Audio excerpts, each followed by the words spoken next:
I would rather have questions that can't be answered than answers that can't be questioned. Richard Feynman.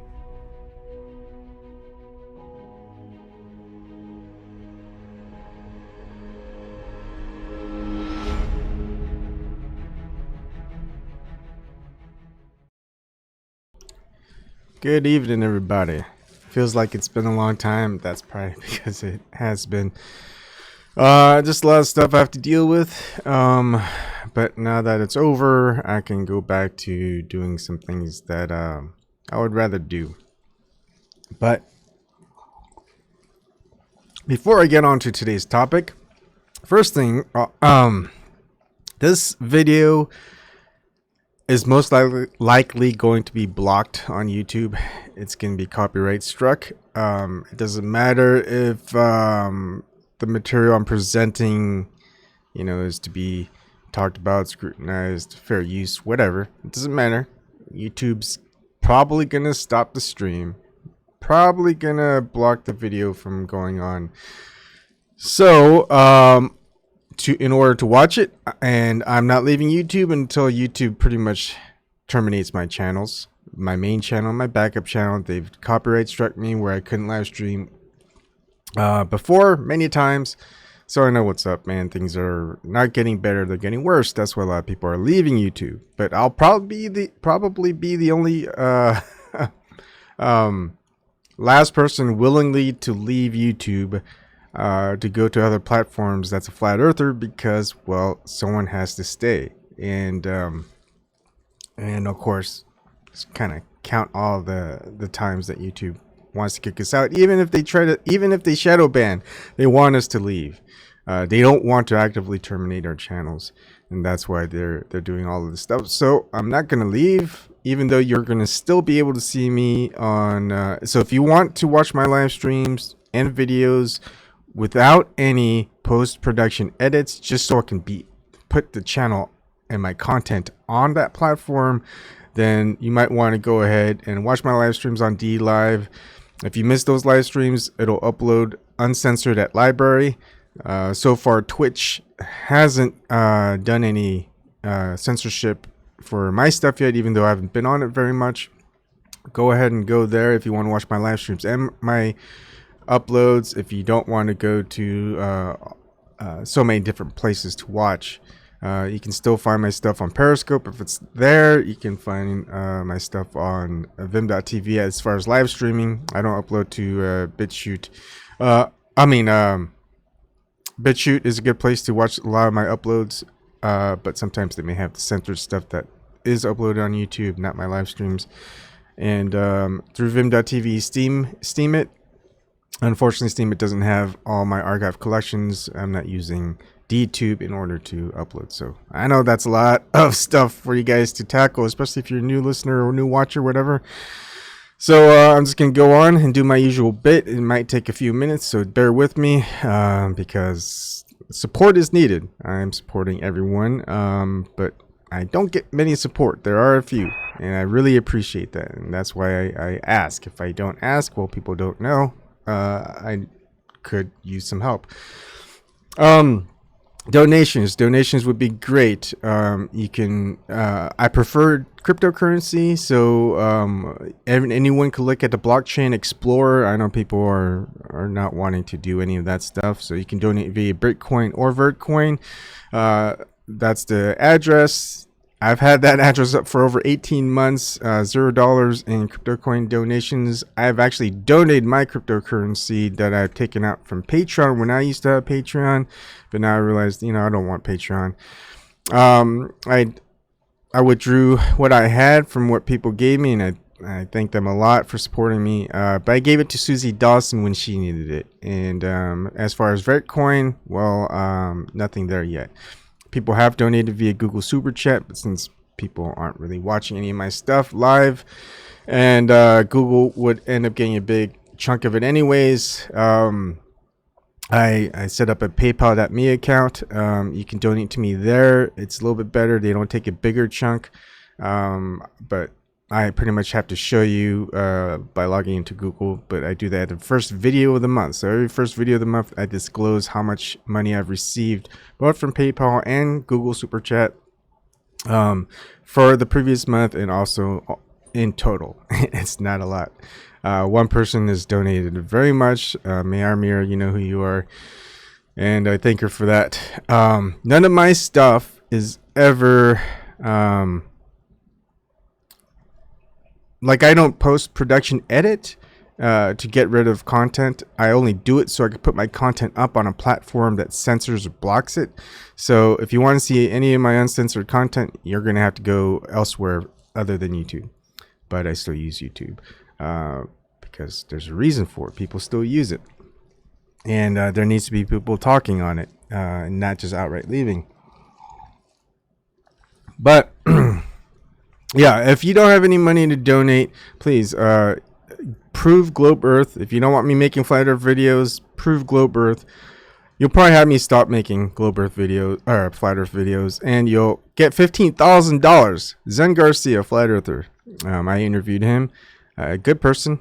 You can take him to court, get that $15,000. Someone tried but failed, but maybe you'll do better. I mean, there's so much evidence that the Earth is globe, right? So go ahead and do that. And maybe donate to me a 10% finder's fee. I know there's someone on here that does come on a lot, follows me. We need critical thinking. That's you. Please, you haven't donated to me once. You've been around for years. You're very against globe flat Earth, but you know, donate to me something. I mean, you're always hanging around for a channel you really disagree with some of the content that I have, but you know, you can prove me wrong, have me stop making these flat Earth videos, get $15,000 richer, and maybe donate to me a little bit, you know, because I'm not feeling the love from you, weenie critical thinking. I don't know who you are. Anyways, my content is always 100% free. You're never gonna have a paid subscription somewhere where you can get exclusive content or something like that, like private information that's really important to your spiritual, metaphysical, or even physical life, etc. No, it's gonna always be out there for everyone to get at. So if you ever see any website or whatever saying it's me and I've got exclusive content out there, just pay something, it's a scam. It's not me. Someone's using my name in order to push something and get money for it, which I don't see how they could get money for it, because there's really I mean, if I can't even get money for it, how can they expect to, unless they probably market it very well? Who knows? And also, anyone's able to join and converse with me and other people who join through Zoom meeting. It's all in the YouTube description box. It's in the description box on vim.tv or Steam it. If you want to join, and maybe I should probably put the call, like the meeting link and the number, or just ask for it, and I'll put it in the chat. So, and it's also caller numbers too. I mean, you'll basically, it's like a teleconferencing thing. We'll eventually be able to use the Zoom Truth, and they have a video chat we can use, but you know, that's still kind of in the beta mode, and it's not as good as what I have right now, and that's probably only for a year, unless I renew it next year, which hopefully I have the funds. Who knows? You can always call in, and it's also free, toll free. So there's 2 calling numbers for that. If you want to find your calling number and you live outside the United States, there's a list of phone numbers. I can look that up for you, and there we go. Hi, Fighting Bears. I am on DLive. I've done multiple videos on where to go after the YouTube purge, probably alternative platforms other than YouTube, and DLive is one of them. Unfortunately, if you don't have a large following, your videos aren't going to stay there past 3 days. So if you want to use DLive, you're not going to have a long following, but you do want to live stream, go ahead and live stream there, but upload your content where it's not going to disappear. I recommend LBRY, LBRY.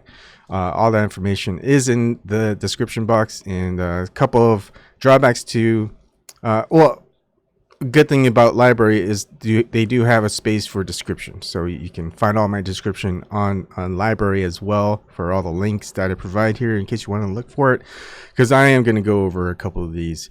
And basically we're watching a 38-minute video. Is that it? 34 minutes and 28-second video, and we're gonna go to that right now. Okay. So this was premiered on October 11th, 2019. I didn't see it, but it came up on my feed. Now, Jubilee has 4.38 million subscribers, and this video alone, in just a span of 2 months, had 6,381,599 views. You will never see that amount of views for a flat Earth channel. Someone who questions the globe Earth shape. You'll never see it. You will never see it. There is incidentally and ironically and funnily enough, there is a video that is blocked within the United States from watching on YouTube, which is content from PBS or Discovery Channel, whatever you want to call it, but PBS is the one that produced it, and PBS is public broadcasting channel system. That's or is it syndicate? I don't remember. But anyways, it is it's from the US. It's paid for by the public. And what's funny about that is all the countries outside the US can watch that YouTube channel, but you cannot watch it in the United States. And in that video, there's proof that the people who are trying to show you the shape of the Earth through these observations,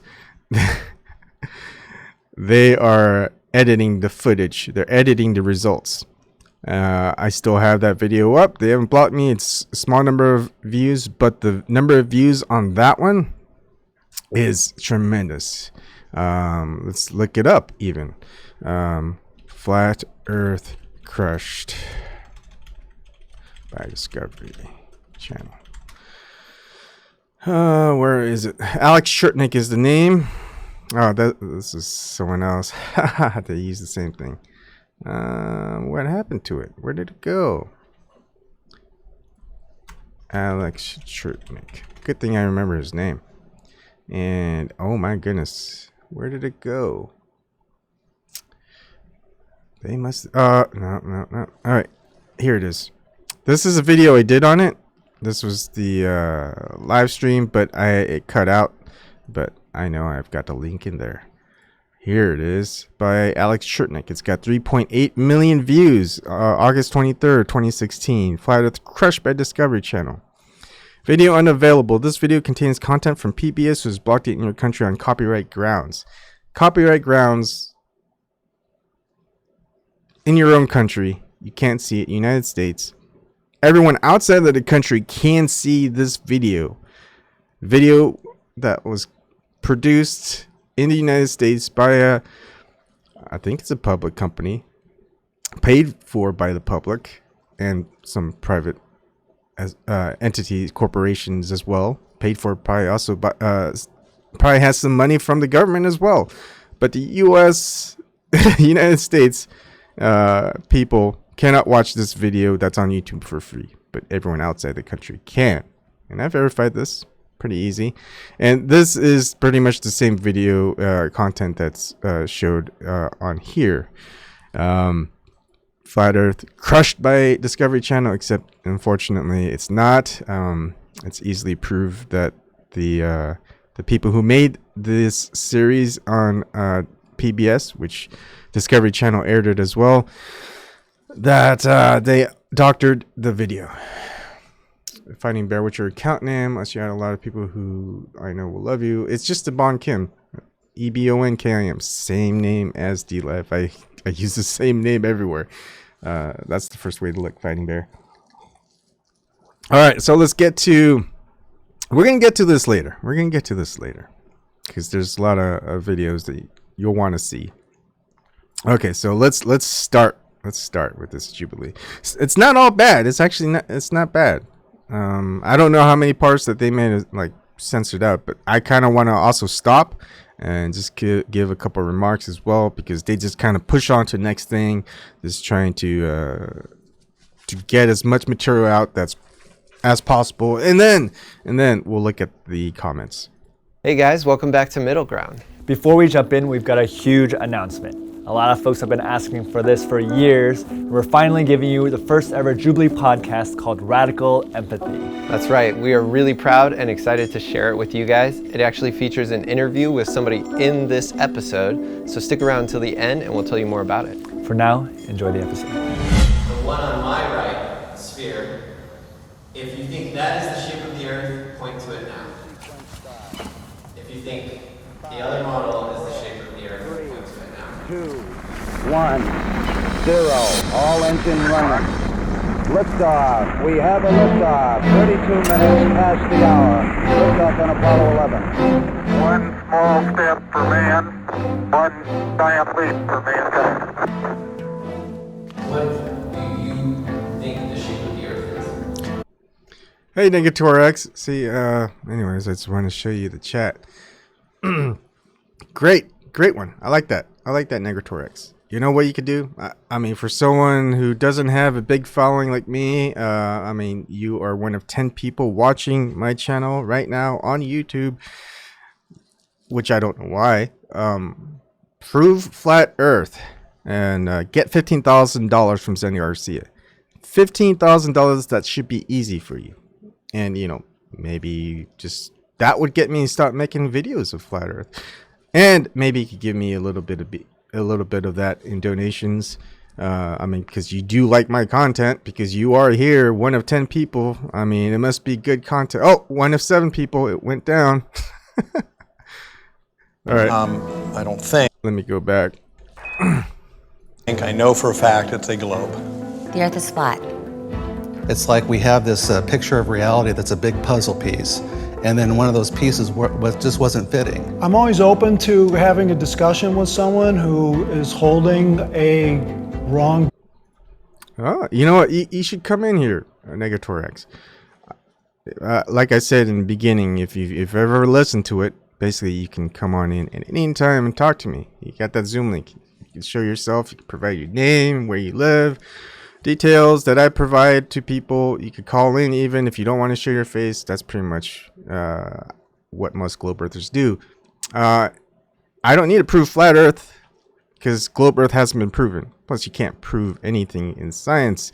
It's just all theories until the next thing is ready. There is no proof. There's validation. Until that validation is no longer met, well, there goes your theory. Anyways, let's keep going. I know Negator won't join in, so I'll probably stop talking to you. Belief like this. Are you willing to change your mind on this? I'm not. The evidence is so. Now, here's the thing.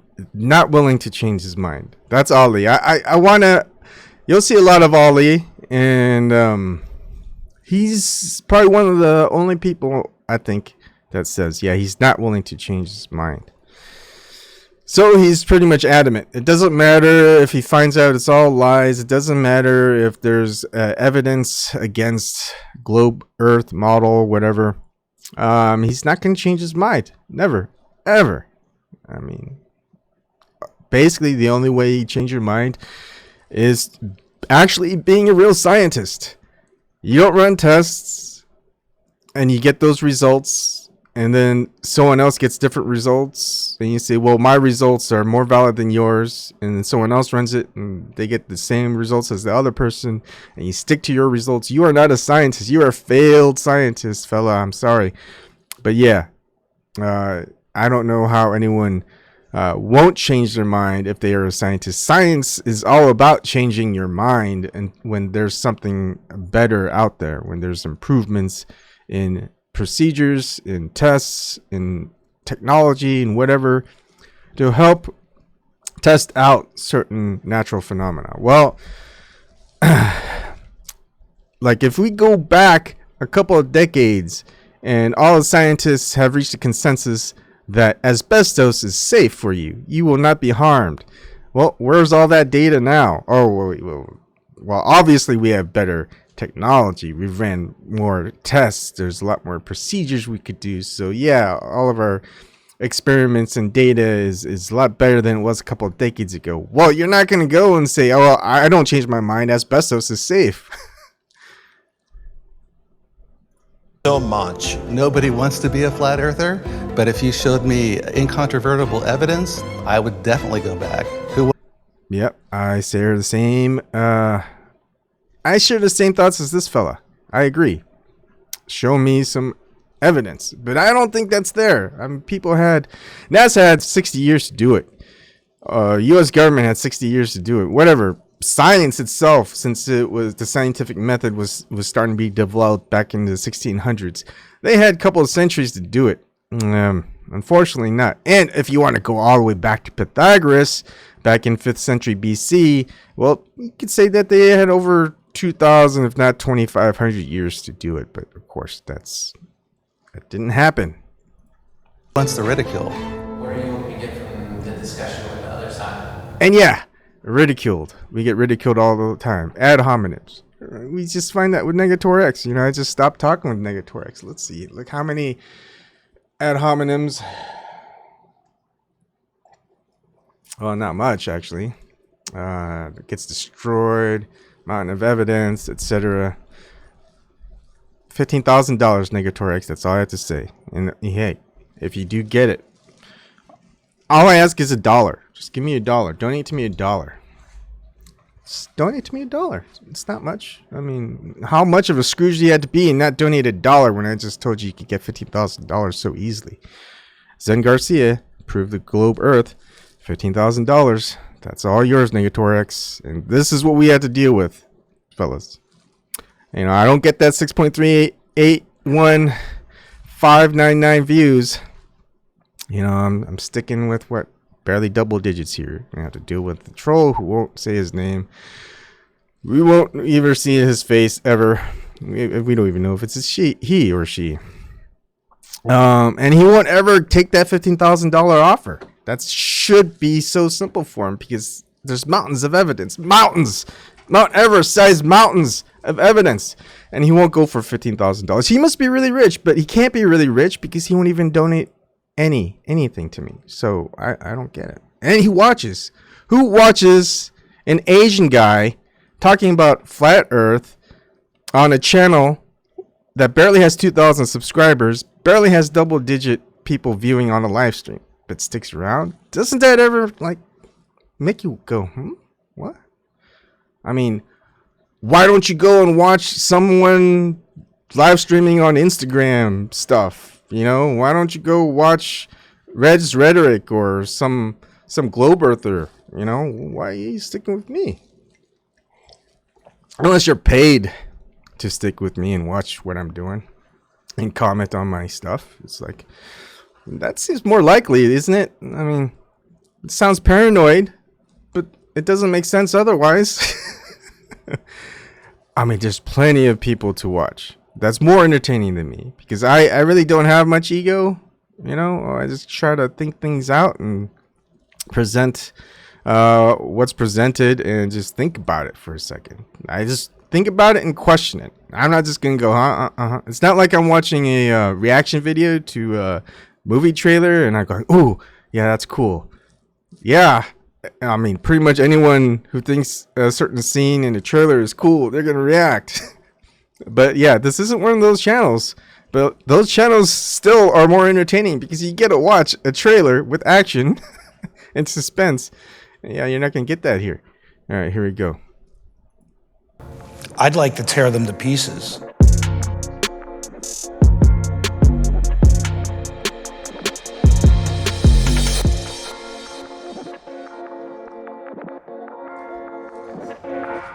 I'm Jim Underdown, Executive Director of the Center for Inquiry West in Los Angeles and the chair of the CFI Investigations Group. I'm Spencer Marks, one of the senior members of the CFI Investigations Group, Science Advocate. I am Marina Yeri. I'm a Now, the problem I have with this is they brought two people from the same organization on one side. I mean, I'm not talking about like Flat Earth side, Globe Earth side. I'm talking about like an actual organization, corporatized, non-profit, profit, whatever it is. Two people from the same corporation. It's just funny. And look, I like the chat. See, this is why people don't live stream. Hi, Eye Level Awakening. Yeah. Hi, Max Waller. And look, all the stuff that I've pointed out, back to the same script. I mean, it's like a script. I mean, I don't want to call you NPC Negatorex, but that's NPC-like behavior. I'm sorry. But anyways, I digress. Let's keep going. Theoretical physicist, and I'm with the University of Irvine. I'm Wendell Walton. I'm a Chief Learning Officer for a young startup. I'm Shelley Lewis. I'm a graduate of West Point, critical thinker, and jumped out of airplanes. My name is Dan Glatman. I work as Dan the Waterman in the drinking water filtration industry, and I'm a truth seeker. Now, I do want to repeat the Shelley here. Learning Officer for a young startup. I'm Shelley Lewis. I'm a graduate of West Point, critical thinker, and jumped out of airplanes. Graduate of West Point, that means military academy. That means she was in the military. Jumping out of airplanes, yeah. Military woman. She won't say which, but if you don't understand that, then I don't. Just look up West Point, okay? So, another military person. Flat Earth, globe earther that became a flat earther. We'll learn more about her, but you know, it's just like keeping that open, right? Just let you know that she's the only servicewoman in that group. My name is Dan Glatman. I work as Dan the Waterman in the drinking water filtration industry, and I'm a truth seeker. I get my flat earthers on the left and my globe earthers on the right. Only step forward if this is true for you. Here's the thing I hate about this label. Is that they assume that the flat earthers are not scientists or have no scientific background, or that only globe earthers can be scientists. No, that's not true. But you know, that's propaganda for you. What else are you going to do when you've got a channel that has 4.38 million subscribers, where you can make a video once a week and get hundreds, if not thousands of dollars worth of sponsored ad revenue? Fortunately, I don't think any flat earther really gets that, except for what? Is it Mark Sargent that gets some money from ads? I believe the earth was created by a high... I guess that could be a belief. I mean, yeah, I would say that. But I don't like how they use belief or believe a lot when they're talking about the flat earth. If it was a belief system, well, we would still believe in the globe earth, despite the lies that are constantly in our faces. Because then that would be a belief. I don't believe in the globe earth because of the constant lies that we are fed. And obviously, if we can't be shown the truth, then we got to regard the entire premise as a lie. So therefore, it's not a belief. The whole idea of the flat earth. Because if it's not a globe, maybe it could be a square, maybe it could be a flat square, maybe it's a cube. I mean, was it pear-shaped? Obloid spherate is what Neil deGrasse Tyson says. And of course, a lot of you guys who are globe earthers just visiting my channel and watching to this point, which is like, wow, you guys are still watching. Weird. Not even Negator X is staying around. Good night, Negator X. Like I make any money off of this. You're the one making money, Negator X. And I believe you're probably not going to actually leave. You're going to stick around because you know I'm probably going to say something. And anyways, that's Negator X. Say goodnight to Negator X and hello again when you see him chat again. Because he has to stick around. It's his job. Alright, so we'll keep going.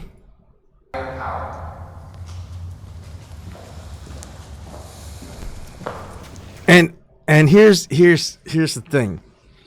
That is the first question.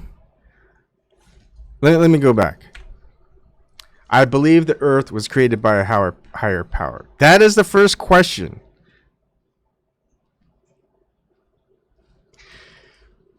Flat earthers versus scientists. Can we trust science? And flat earthers because they think that the earth is flat and not a globe, like pretty much everyone in the world says it is, especially those in power, the governments, the ones in space in charge of space exploration and all that. They tout that the earth is a globe, and rather than stating the questions to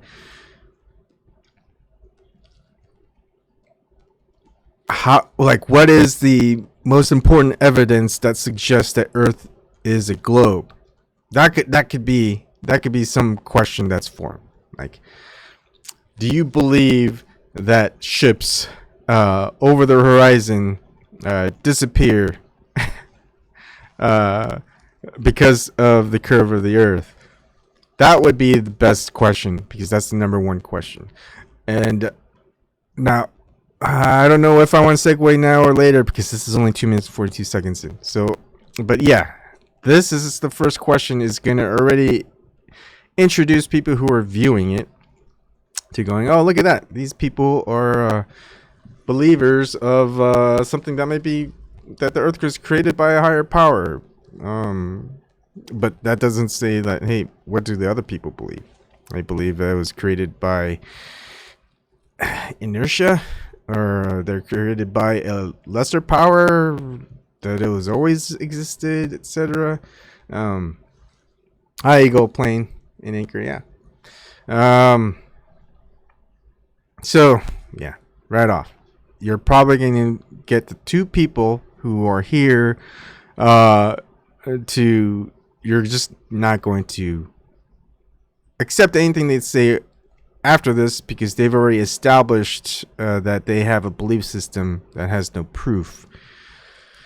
So here we go.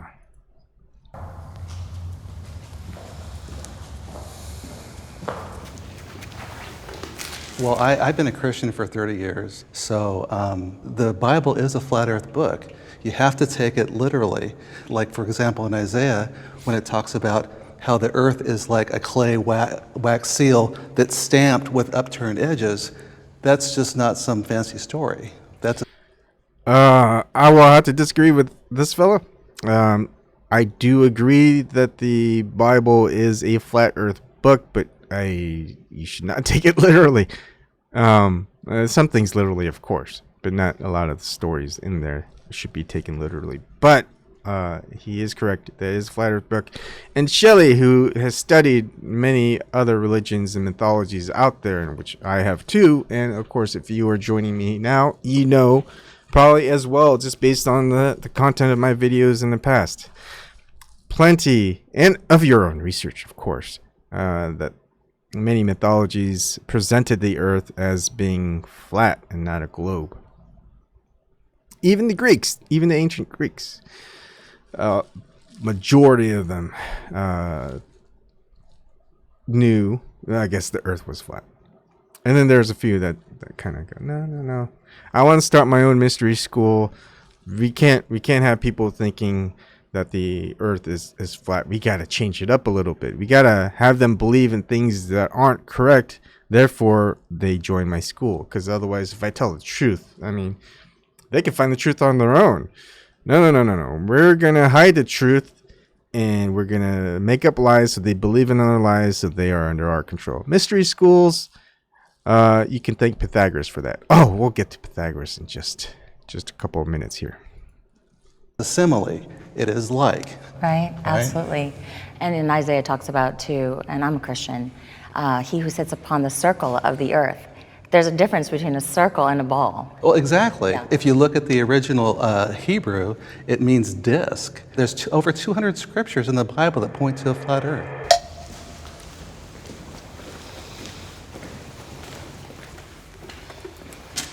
So this notion that you need God or some higher power to create the earth or the universe is very old, and was initially posited by people of a pre-scientific age. Since then, well, here's the thing. If he wants to study fundamental history or mainstream history, whatever you want to call it,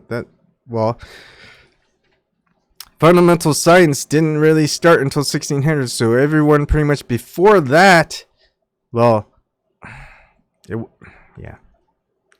So yeah, he's a scientist. He's just not much of a historian. we have learned quite a bit about the universe coming into existence, when that happened. Modern humans don't get their cosmology, they don't get their physics, they don't get their knowledge of the universe from the Bible or any ancient text. It's sort of like actually, they do. It's from ancient texts, from the Greeks. Pythagoras never wrote anything down. He always taught it to his students, and then I guess his students wrote whatever the stuff that he talked about. And how else would we know about Pythagoras's cosmology about the Earth being a globe without it? Because there had to be text, right? It's not just handed down or talked about and just talked to our descendants. No, there's written accounts for it. And so you're already wrong there, fella. Sorry, Spencer. the God of the gaps. Once, people used to believe that lightning was God's wrath and throwing these lightning bolts, but once we understood it was a natural process, God shrank a little bit more because now we couldn't attribute those lightning bolts to God. We had to attribute that to the real science. And the other thing, the point about the Bible. Real science? So what's fake science? I mean, science is science. Specifically for me is, why is that one particular text the correct one? You choose to believe that, and that's fine, but there's so many other writings and so many other books, so why weren't they correct? Why is just the Bible correct? Well, what? I think Shelly's going to point it out. If she doesn't, I'm going to have to point it out, but let's listen to Shelly. What you'll find in a lot of these ancient religions is they're all flat earth religions. All their cosmology goes back to being a flat earth with an enclosed system. So it's not just the Bible that teaches this. It's many different religious books. So well, not books, but yeah, she's right. She already proved the scientists wrong.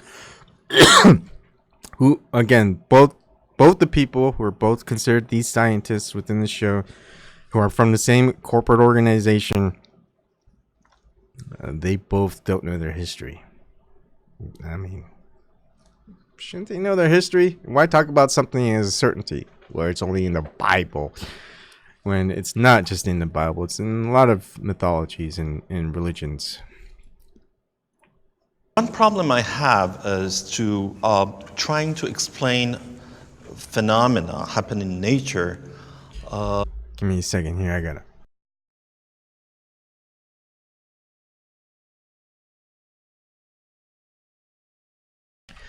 All right, sorry about that. I had a cough and blow my nose. So, excuse me. Here we go. By holy books. Those are religious books. Those are not books of science. And it is wrong to infer or deduct scientific readings out of those books. Now, I love it, because stuff that was garnered from Pythagoras are religious texts. They're not science texts. Science, again, philosophically didn't get created until the scientific method was formulated over a couple of decades back in mid 1600s that was finalized until like near the end of the 17th century. That's history. You guys should know that. Anyways, regarding that statement that he made, Pythagoras himself is the one that NASA.gov states is the one who discovered that the Earth was a globe.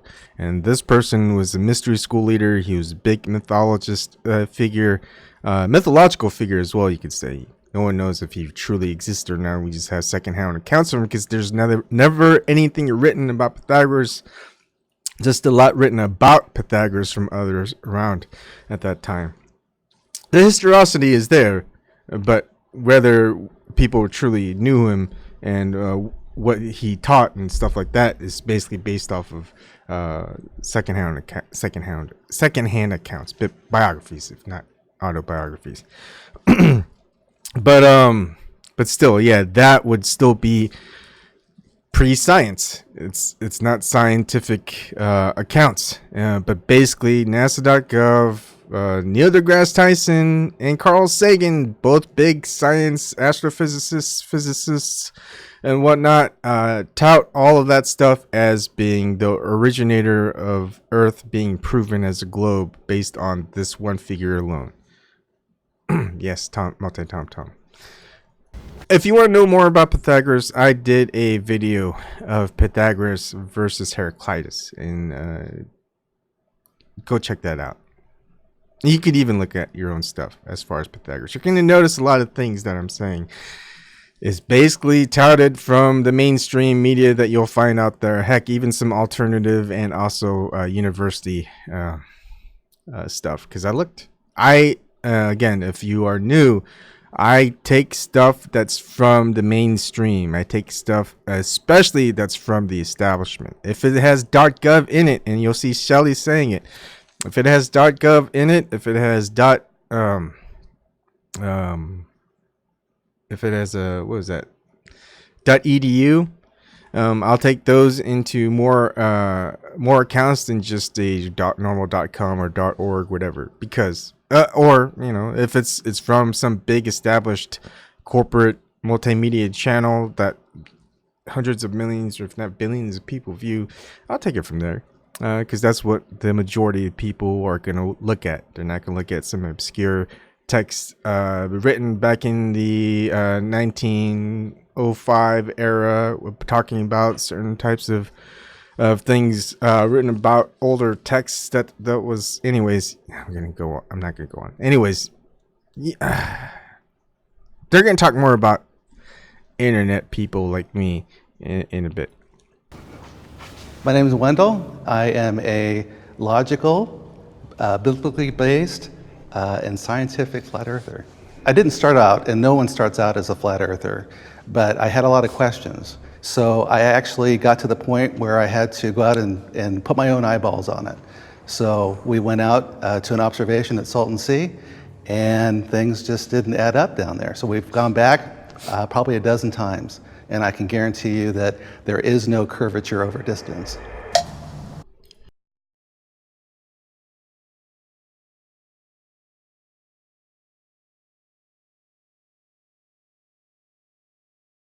Sorry. I don't know what it is. Every time I'm in the basement here, I get stuffed up and all this. Maybe it's just me talking all the time. That's probably it too. But anyways, I was kind of expounded on that. Get their stories of where they started out. And that's a good one. I like Wendell's point is he actually went out there to do the observations himself, because that's basically what what NASA says, the astrophysicists say, what everyone says as, hey, this is how the Earth being a globe is proven. And take our word for it. And then they go, well, I just want to see in action because that's kind of cool. Let's run the same experiments. And they go, huh, that's funny. There's a good quote about that. I think even Einstein quoted that. I'll have to find that quote. But anyways, I can play it keep playing it here. The internet has played an important role in confirming my view of this topic. That's the problem. Well, we have the advantage of information today that's outside of channels 2, 4, and 7 and the few networks that are corporately owned. It's pretty easy to say. What I find out is that the three scientists didn't come in. I mean, because internet, that word, that usage, or YouTubers or whatever is such a bad term, because everything is on the internet now. You've got NASA on the internet. Heck, they don't just have one YouTube channel. They got multiple YouTube channels. They got at least 3, maybe 4 or 5 or 6, whatever. Who knows? You've got all these mainstream media channels that are out there, especially that actually has that special privileges and passes to actually film within the government, the U.S. government, all places where anyone should be able to go and from the public and film and relate to the public what's going on. Which, of course, if you err, you're going to get copyright struck on YouTube. But yeah, I mean, are they saying they don't ever watch or read anything from the internet? They don't collaborate within the internet. They don't write emails to each other. They don't use the internet at all. Internet is very broad, non-specific thing, especially the way that they worded it. And none of the scientists went on and said and went to go there. It's crazy. But anyways, the quote that I wanted to share was the one from Isaac Asimov. His quote is, "The most exciting phrase to hear in science, the one that heralds new discoveries, is not eureka, but that's funny." I like that quote. Anyways, here we go.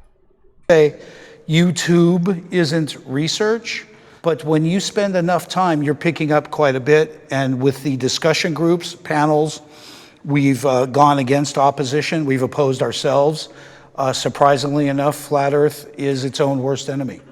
So it's not that easy for us to come to consensus. And we find that consensus is orchestrated and not actually scientific in any way. You know, my grandfather used to tell me growing up, never believe anything you read in the newspaper, right? He told that to me. Now, with the age of the internet, it's like, you know, how much of this misinformation are you getting there? And when you have like eyewitnesses taking video of something, you do have to take everything with a grain of salt. That's why, because of my my multimedia background, I knew that all that stuff could be faked. You know, take it into Photoshop, take it into After Effects. Just saying, you know, you could run, but you can't hide. I said Negator would still be around. He hasn't said anything, but yeah, you know he's still here. I'm still alive. You could type him. I mean, best thing to do would be sneaky. Say if you're gonna say you're saying goodnight, is to actually just sign out or close the browser. But anyways, I just like pointing that out because those are things that people normally don't do, which I do. And anyways, let's continue. Okay, this is at the core of the issue of why there are so many flat Earth believers out there right now. The problem is the information from... I like how he worded that. Very, very, very good phrase there that he used. Flat Earth believers. Again, everyone, they have to say it. That's part of their script, whatever it is. They have to say that if you believe in if you are a flat earther, it's a belief. But if you're a globe earther, well, that's supported by science. It's not a belief. It's quite opposite. Actually, we're actually going by science. What's based on science, and then those who are indoctrinated into scientism, which basically is belief in science without actual science backing. that's what people call scientism. That's actually real. Now, if you actually have and if you actually follow science and you know the history of philosophy that created the scientific method, if you follow the scientific method, the model that science provides since basic observation back in like a couple of centuries BC, all the way up through the 1500s, you're gonna know that, you know, philosophy really wanted to just kind of, how do we make sure that we can really trust that what we observe is, you know, you pin that as being, you know what, we've seen this so many times, it hasn't changed, we can say for sure that this is what's going on, and therefore they created a couple of scientific methods, and the majority of it was actually from Muslims. Most scientists don't know that. They still think all the science, the scientific method was founded by the ancient Greeks. That's not true. That's not true. But anyways, I mean, they don't even study the history of the origins of science in the scientific method, which kills me. It really does. I mean, it's like these people just, how can they talk so much about things that they don't know? Someone who decides to start a website or produce a YouTube video is not reliable. When I have a toothache, I go to. So does that mean NASA isn't reliable? They have a YouTube channel. They have a website. Are you saying the White House isn't .gov? That's not reliable? I agree with you. I agree with you. Congress.gov, are they not reliable? They have a website. I agree with you. They're not reliable. But only in jest. A dentist. When my car breaks down, I go to a mechanic. When you have questions about cosmology, you should go to an astrophysicist, you should go to a physicist, you should go to people who have spent years and years studying these ideas, not some 6-minute YouTube video. There is a percentage of people that if they saw a YouTube video that was not within their scientific chops to refute on the face of it, would believe anything out there. One of the Yeah, like what is it? The 3.8 million people that can no longer watch this thing that was created by PBS, which is a public service channel within the United States, paid by the public, paid by pretty much people who support it. That's free to view within the United States, except by this YouTube video, this channel. Of course, everyone outside this channel who probably never, all these countries that never paid a cent to PBS, they can't watch this. Well, I mean, you should, because it's Flat Earth Crushed by Discovery Channel, right? It would support your position that the Earth is not flat because it was crushed because of this channel. Yet, if you go and actually watch it, like this.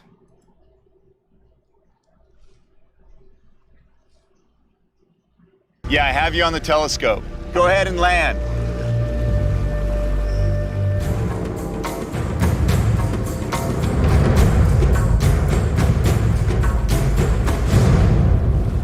As it lands, it completely disappears from my line of sight.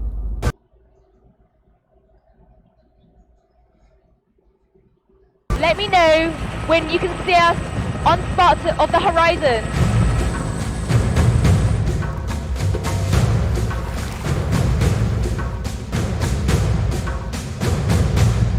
I got him. I got him.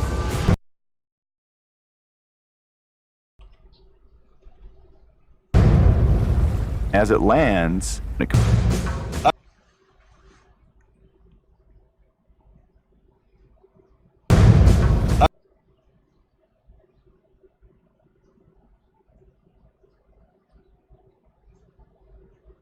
So it's showing our 3 birds flying in the same formation, and of course, because the video was doctored, they're in a different speed pattern.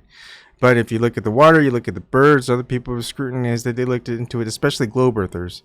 And we line it up snapshot by snapshot, and again, other people have done it as well. You're going to see one video snippet of where the helicopter goes down, and you got another snippet where the helicopter goes up.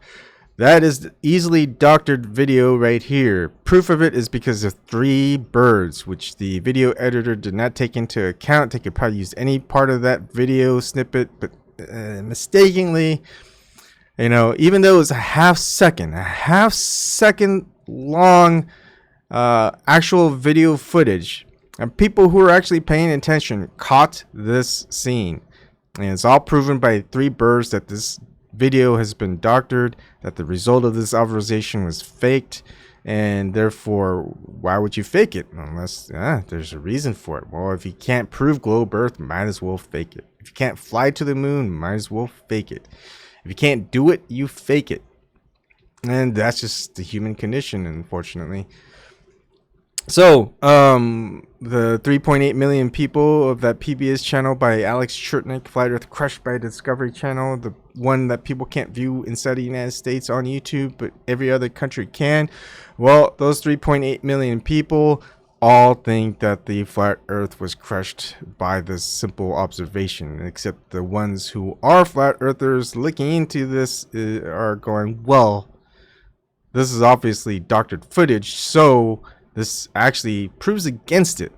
And then it's like, why are you blocking a PBS channel that was created in the United States by a channel that's in the United States and shared, and people inside the United States can't watch it, but people outside the country can watch it? How does that make any sense?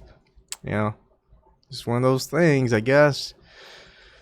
And of course, the reason why this is scrutinized a lot, and this is why I no longer became a globe earth believer, and I am on the flat earth side, even though I cannot prove flat earth, I cannot prove globe earth. None of those two things can be proven. There can be evidence that supports one or the other. However, it's never ever been showed, and this is where I'll probably end up being copyright blocked or striked. I'm going to show you a footage, and of course, Tom Werk, right? 34 subscribers. He's airing this episode of Cosmos, and 8.5 minute, almost 9 minutes footage. He's not copyright struck. His videos isn't going to be taken down, but most likely mine will be, even though I'm providing so much commentary on two different types of things. But we'll see. Anyways, this part, 24 seconds long. It's in the description box. You can watch it yourself. Heck, you can get the actual DVD. You can own the DVD. You know, it's there, and you can watch it.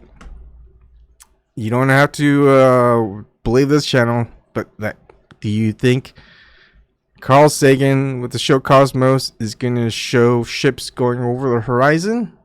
Or do you think that they're just going to show you just footage of a ship sailing? Guess, because I'll bet you're going to be wrong if he said ships going over the horizon, because they don't show it, because they can't show it. Many centuries later, this small Greek Orthodox shrine was erected on his front porch. There's a continuity of tradition from Pythagoras to Christianity.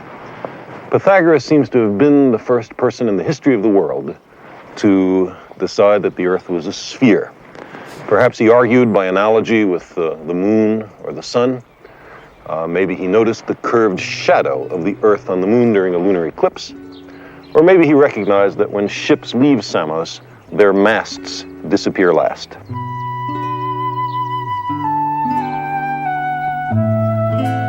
Pythagoras believed that a mathematical harmony underlies all of nature.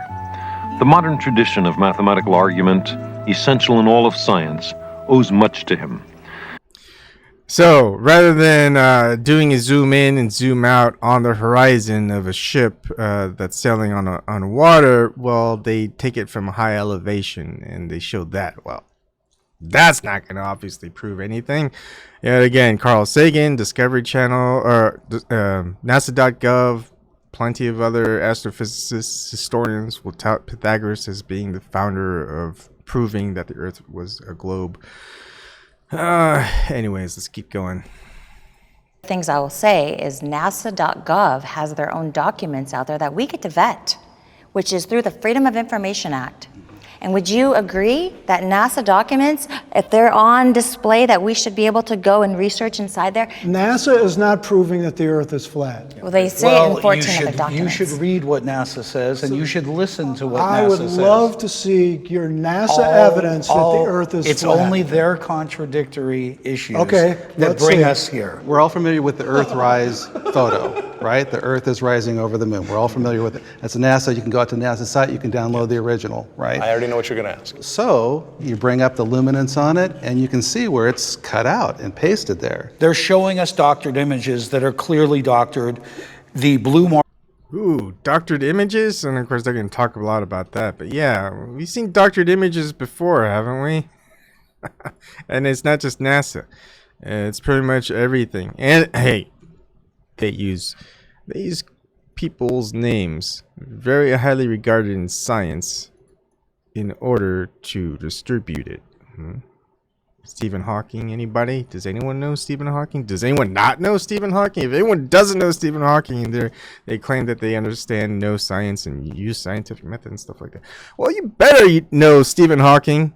But anyways, yeah, they'll tout a lot of scientists that are very well renowned in the scientific community. But yeah, I also want to get to the Earthrise photo. So there's many people who don't believe that NASA landed on the moon, that they didn't land on the moon. Was it 10? They had 10 trips that successfully made it to the moon and back without any deaths. Yet they landed on the moon. That was 8 out of 8 times, 7 out of 7 times, whatever, without a hitch. No one, and again, I tell this whenever I talk to anybody, and especially when people who use rhetoric and you don't see their faces, you don't know their names. Rhetoric's one of them, and I talk to him with him. He argues that space is so dangerous. Yet when I tell him that no one who went to the moon or said that they went to the moon, no mission to the moon and back has resulted in one single death. Not one. It's perfect. And this was all in the late 60s, early 70s. Anyways, a lot of people will still believe the globe Earth shape, but don't believe that NASA landed on the moon. There are plenty of people out there like that. And, well, if you're one of those who doesn't believe NASA landed on the moon, then what do you take of the photo, of all the photos that NASA took? I'm curious. That's just curiosity speaking. I don't, I'm not going to give you any of my answers. I'm just asking you a question. If you don't believe NASA landed on the moon, yet you still believe that the Earth is a globe, then what do you make of all those pictures and video footage that all these astronauts took out in space? Do you believe those? Just a question. Let's keep going. It's like an hour already, and I only spent 8.5 minutes on this video. Over the moon. We're all familiar with it. That's NASA. You can go out to the NASA site. You can download the original, right? I already know what you're going to ask. So you bring up the luminance on it, and you can see where it's cut out and pasted there. They're showing us doctored images that are clearly doctored. The blue marble is a very famous image from 1972. When you talk to the artist from NASA, his name is Robert Simmons, he talks about exactly how it was created from data, and it's not a photograph whatsoever. He added clouds. Let me explain. He added a highlight of the sun. If you take, on your phone, most phones have that panoramic image. When you do that, you're taking a series of pictures, and the phone cleverly stitches that together. I'm just saying how it's presented. It's presented as a real photograph. So when NASA takes real photos, and they either clean them up for color, or they stitch them together so it's one large image, it doesn't mean they're CGI. You're talking about composites. I'm what you call a globe denier.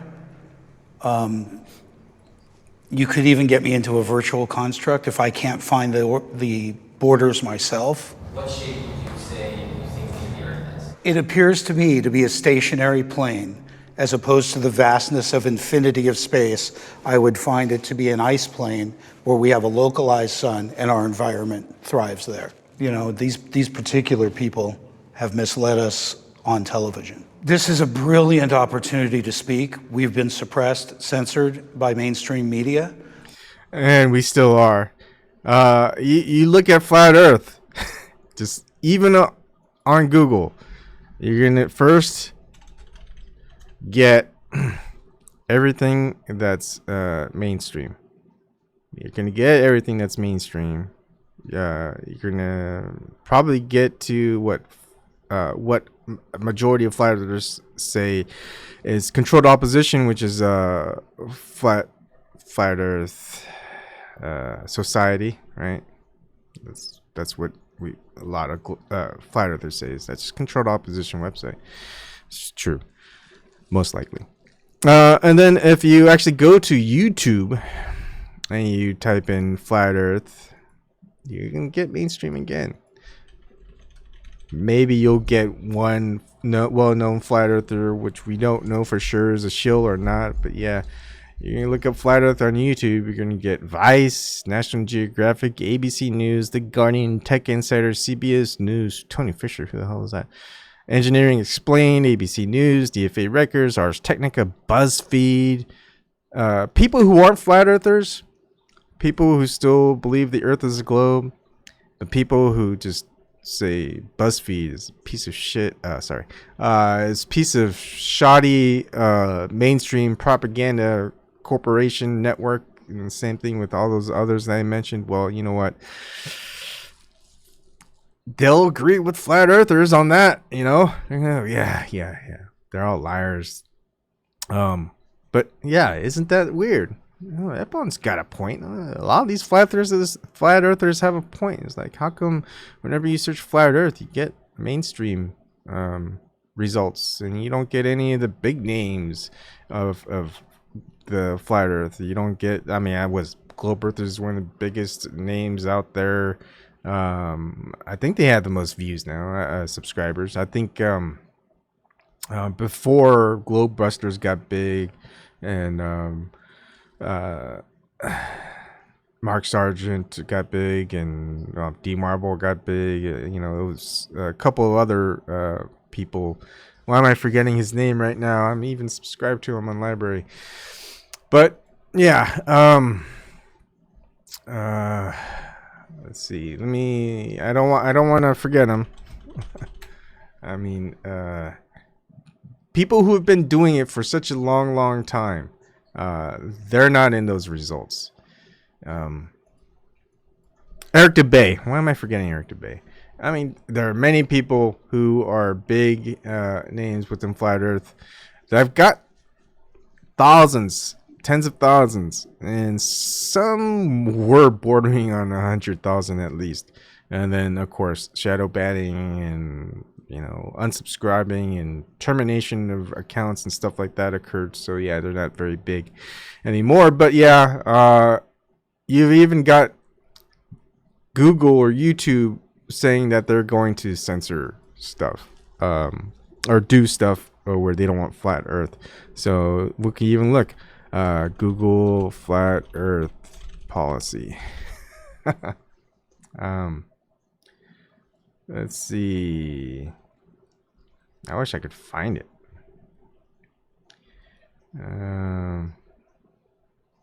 Is it community guidelines? Wish I could see it. Maybe it was community guidelines. Flat earth. Oh, look at that. Am I allowed to report flat earth videos? There isn't a conspiracy theory option. How can I report videos like this or this? Scams, fraud, but I don't feel like it's 100% accurate. You can report flat earth because they're flat earth videos. Oh, that's nice. Let's see. I just thought that was funny. I figured I'd show that one. Flat earth community guidelines. Gosh.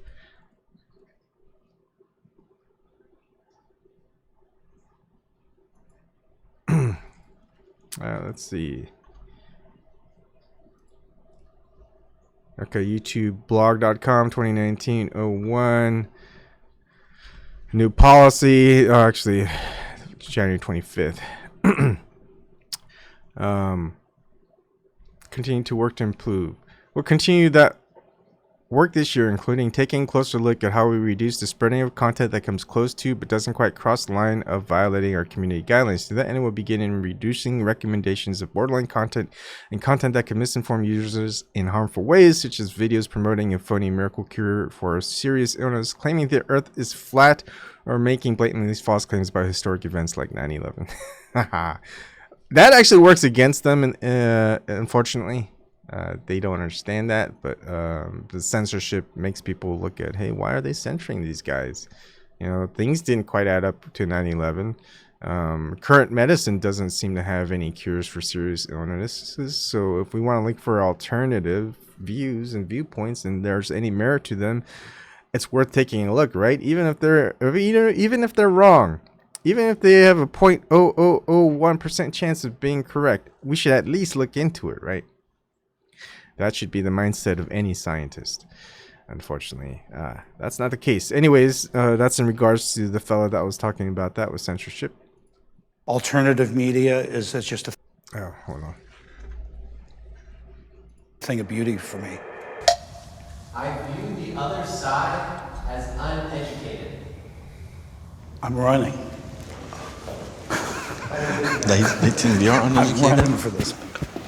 Well, they certainly think they're educated. And they're following quite a bit of the university system, what we call scientism.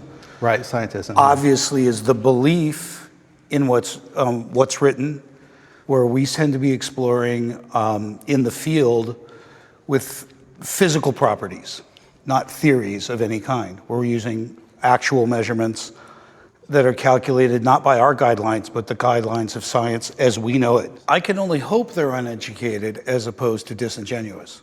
Well, that's the other thing too, because we know that at least on a large scale, the government has been disingenuous, and they're pushing a narrative, right? So it's hard for us. I mean, I'm sure that you've met people too. It's like, look, are you haven't looked into it yet, or are you a shill? Are you part of a disinformation campaign? Oh, which good points. Very good points. NASA.gov, and we're gonna go Pythagoras Earth globe. So Star Child, I've used this link quite a lot because it is .gov site, NASA.gov. Excuse me, because they're going to pretty much try to teach children, indoctrinate them into how was the Earth.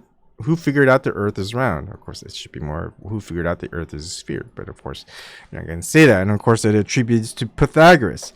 Just like Carl Sagan, who's well known. I mean, if you know anybody, Pythagoras. If you don't know Carl Sagan, freaking go watch Cosmos. Stop watching me. Go watch Cosmos. Go read and watch Contact. Just stop now. Just look at his stuff. Come back to me later. But I just showed this video. He talks about Pythagoras, how he's describing how he believed that the Earth was a sphere, and ships going around the horizon, and you can see them going down over the horizon like that because of the curve of the Earth. And NASA.gov, of course, is explaining Pythagoras as well.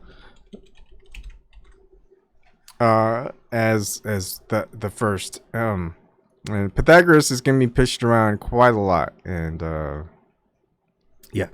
So, what flat earthers are doing is they're getting all these observations, and this is before the scientific method was created back in the mid 1600s, or created and formed until the late 1600s.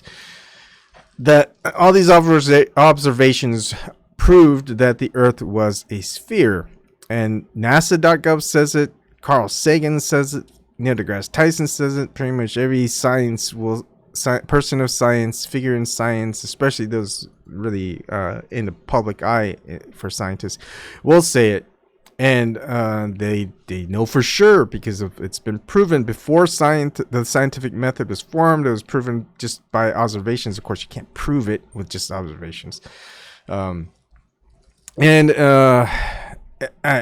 that's how they say it. It was first proved way back then, before the scientific method was there, just based on observations. So what flat earthers are doing is, well, since there are no scientific methods that prove that Earth is a globe, we're just going to relook at the observations that all these that were mentioned and say, okay, let's see if that adds up. That can it be, exclusive that it's a sphere, or maybe it's flat. And the biggest one is the one where the ships go disappear over the horizon. That's the biggest number one. I mean, you look at the flat Earth debunked or whatever it is that you're going to see. One of those reasons is always going to be ships going over the horizon, disappear because of the curve of the Earth, and disappear top to bottom. Or is it bottom to top? Whatever. But yeah, that doesn't seem to happen because every flat earther out there are doing their observations. They're taking out whatever that they can find. They're going to use telescopes. They're going to use the Nikon P900s, Nikon P1000s. They're going to zoom in, zoom out. They're going to do everything they can. They're going to calculate the actual distance. They're going to actually tell you the height of the camera that's recording it. Heck, they'll even put lasers on the other side of a body of water.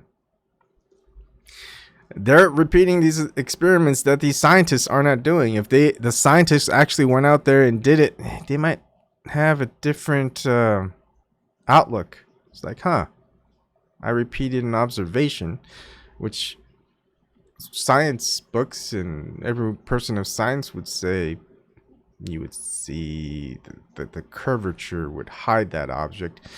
And then, of course, you're going to have to find your way around that because you don't want to admit that you've been lied to all this time. So you're going to invent something else to cover it up. But, you know, that's not what science is. Science is diving into it and looking into it. Is like, okay, let's keep repeating it. Let's look at all these different types of equipment to use again. We're going to try different conditions, and you're gonna narrow it down. You're gonna say, haha, look at that, there's in these conditions, well, we can't see that far, so well, what next? Or hey, maybe they'll just elevate a little bit. Anyways, scientists should be repeating all these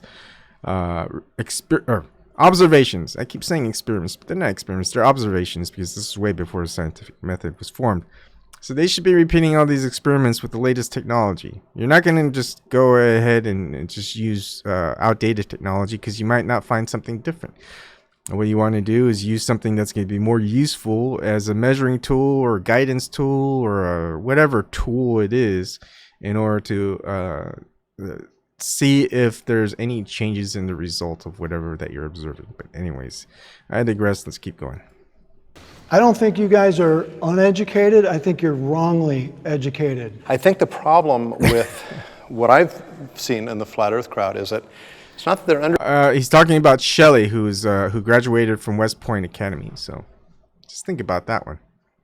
They're educated, but they, instead of looking at evidence and letting the evidence guide to where the ultimate conclusion is, they start with a conclusion and then they try to cherry pick evidence to support their pre-drawn conclusion.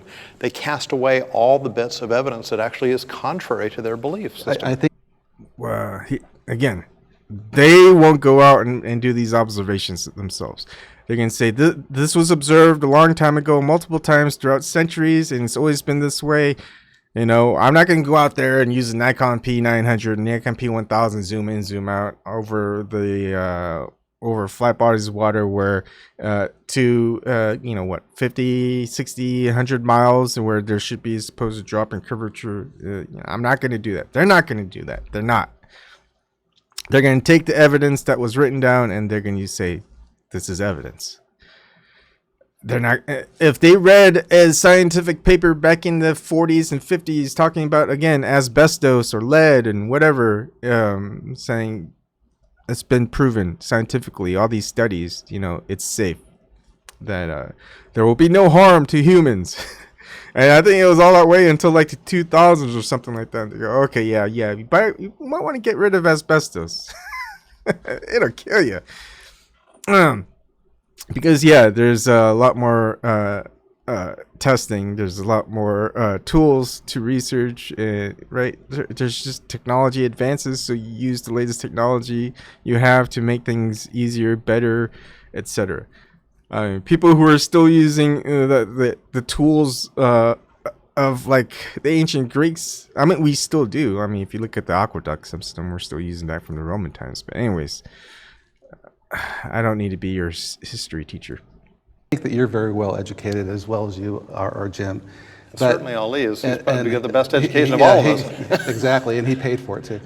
But more and more professionals are coming on board. They're starting to question their reality. So the thing of it is once you start to really take a hard look at the evidence, and you are unafraid of just standing for the truth wherever that may lead you, then people end up becoming flat earthers.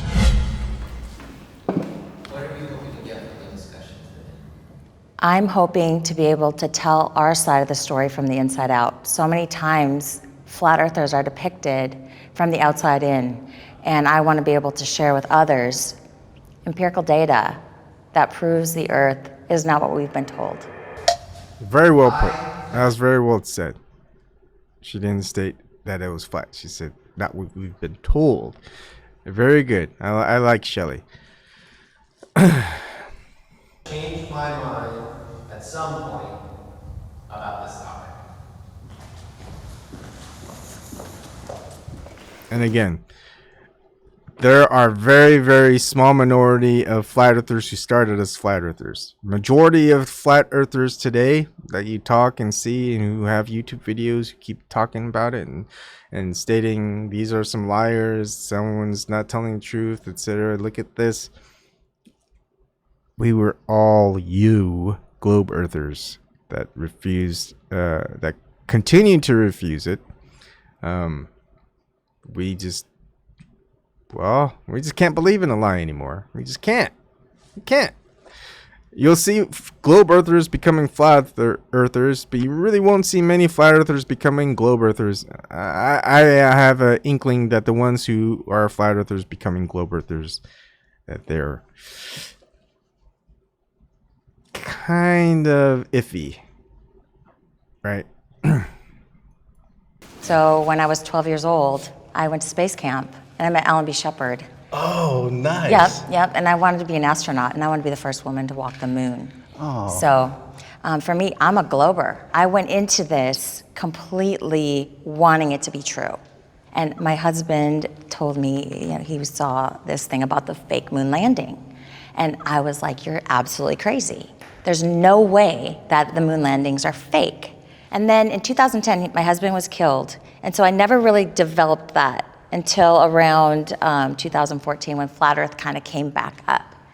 And that little voice inside my head said, remember the fake moon landings? Remember when that was brought to my attention? And then I started really critically analyzing that. And I would say, just looking at that evidence, if they can lie about the moon landings, they can certainly lie about pictures and satellites and other things. And so I started going down that rabbit hole of studying. So that was my influence from my husband. How many lies does it take to make a lie? Like, I don't know a lot about Shelley. I mean, we may skip to the podcast so we can listen to her story. She graduated from West Point Academy. I assume that she was a service member, that she was a military officer, and she said that her husband was killed. She didn't say her husband died. She said her husband was killed. So I think her husband was also someone who was in the military service. And a married couple that served in the military. One didn't believe that the moon landing occurred, and one started not believing that the Earth was the shape of a globe.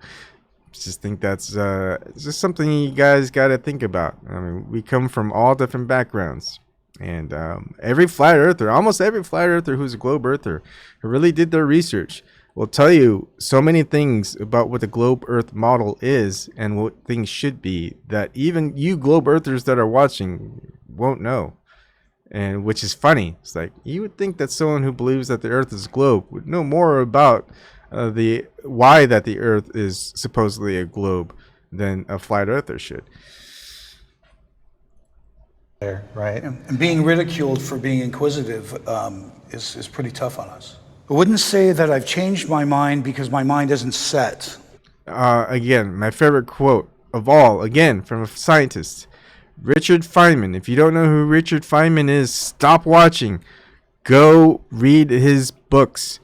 Go read some stories about him. Go watch some videos about him.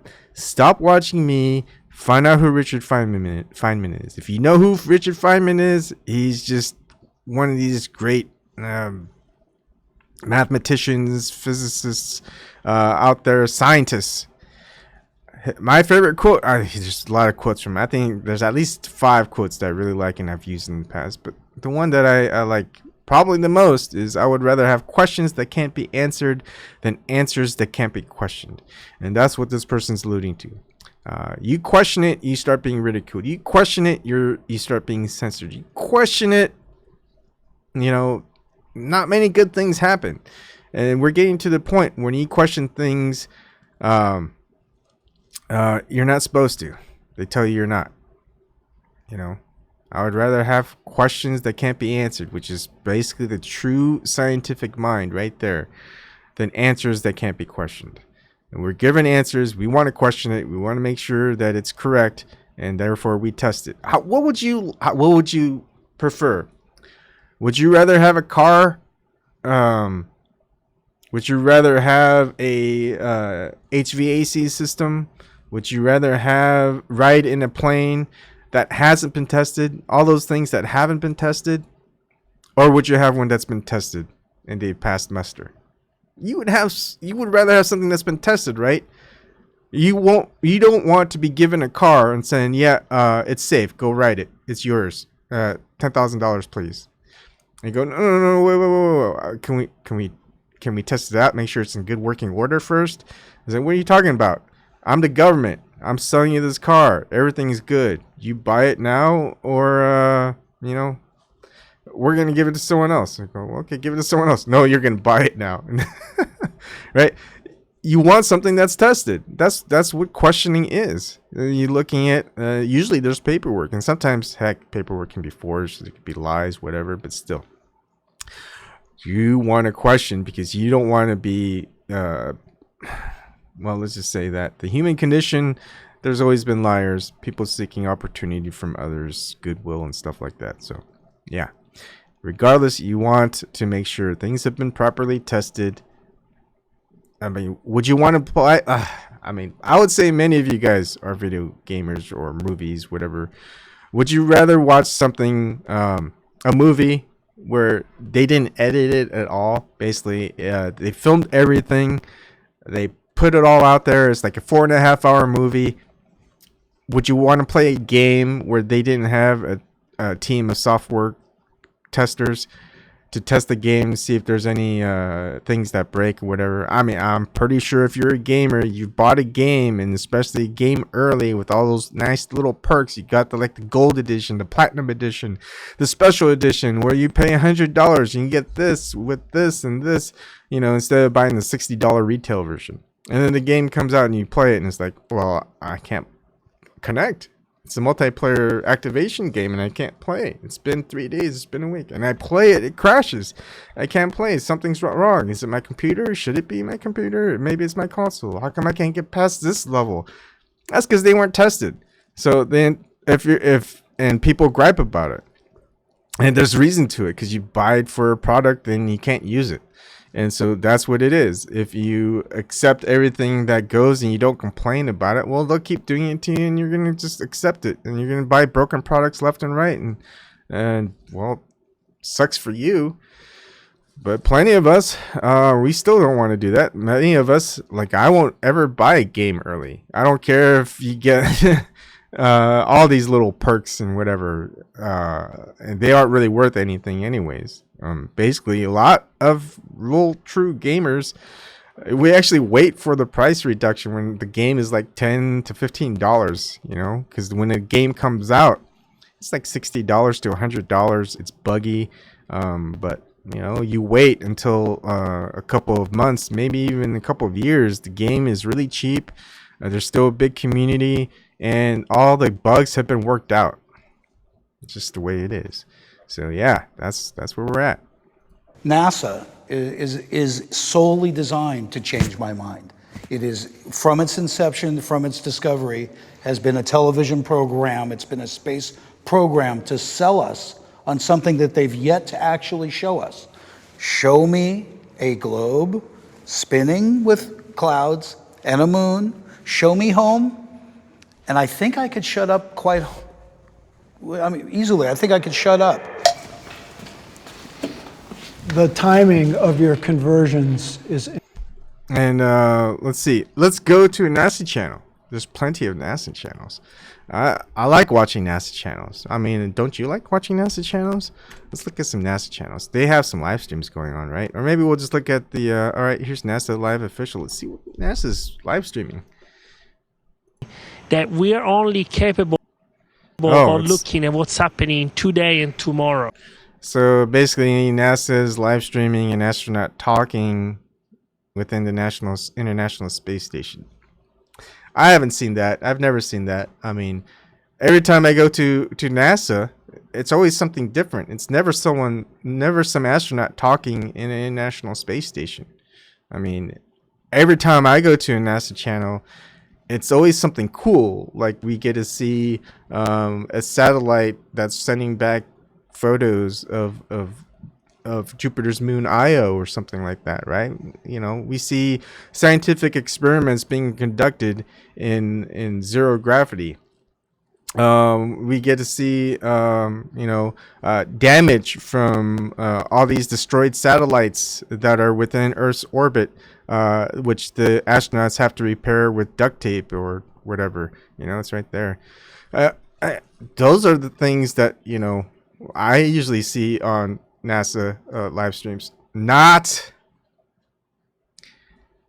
there's only 20 people watching on a NASA site that has 4.82 million channels. You can't even chat. I mean, I've got 11 people watching on my YouTube, 20 people watching on NASA. What is going on here? All right, let's see some of like the previous videos of NASA. What have they been doing lately? I mean, we're paying what? I mean, that's horrible. How do you have 4.82 million subscribers and only have 20 people watching a live stream? Must be because people have seen it all. Oh, there's 3. There's a couple of other people. Even still, 4.82 million subscribers and only 152 people watching one live stream. That's that should have at least a couple thousand, if not millions. Oh, here we go. Oh, this is so beautiful, guys. This is so beautiful. This is the Earth from the International Space Station. I've never seen this before. I mean, usually whenever I watch NASA and they stream stuff from outer space, it's you know, stuff that's pointed away from the Earth. You know, it's all the stars that you can see, or I guess you can't see. It's when the sun is behind the Earth, or maybe behind the moon. That's behind the International Space Station. You know, maybe it's the Earth and the stars, you know, during an eclipse of either the moon or the sun or whatever. And you know, I don't see any of that stuff. That's weird. How much money do we give to NASA every year? Anyways, let's see. Oh, no, let's not see. All right, let's get this over with. Interesting to me. 20 years ago, the flat Earth world was tiny and insignificant. Enter the advent of the internet, YouTube, online discussion. I didn't notice this before, but check out this guy sweating. Why is he sweating so bad? It's like no one else is sweating that bad, but this guy is. I just think that's funny. Look at the sweat on this guy's face. Why would she be sweating? Enter the advent of the internet, YouTube, online discussion groups, all these new available places where you could find information about everything. This is true that the evidence as you looked were not robust evidence. And the sources you used, they were not reliable sources again. But my problem... Wait, which source? Are you talking about that source of Pythagoras? Anaxagoras? I mean, there's plenty of sources. I mean, I think I compiled a whole list of sources. Was it Eratosthenes was one of them? Here, while we look at flat Earth. Let's see. Globe Earth declarations. I created this form a long time ago, and it's just a timeline. And this is all something you could look up yourself. This is all stuff you can look up yourself. This is you can find it on Wikipedia. You can find it on your mainstream. You can find it on NASA.gov. You can find it on .edu. But basically, they're all going to say, hey, they found that the earliest recordings that the Earth was spinning was in 900 BC. Chinese astronomers, Pythagoras, the Earth is a globe because of curved shadows cast onto the moon from Earth. And Pythagoras is saying Earth is a globe because of curved shadows cast on the moon from Earth from solar and lunar eclipses. Aristotle saying Earth is a globe because observations he made about which constellation you could see in the skies you traveled further and further away from the equator. Aristarchus is saying that the Earth rotates on its axis and revolves around the sun. Interestingly, measures the diameter, not the radius of the Earth, Moon, Sun, based on geometric construction of lunar eclipses, and assuming that the Sun is 18 to 20 times away from the Earth and the Moon is. Archimedes, any object totally or partially immersed in fluid is buoyed up by a force equal to the weight of fluid displaced by the object.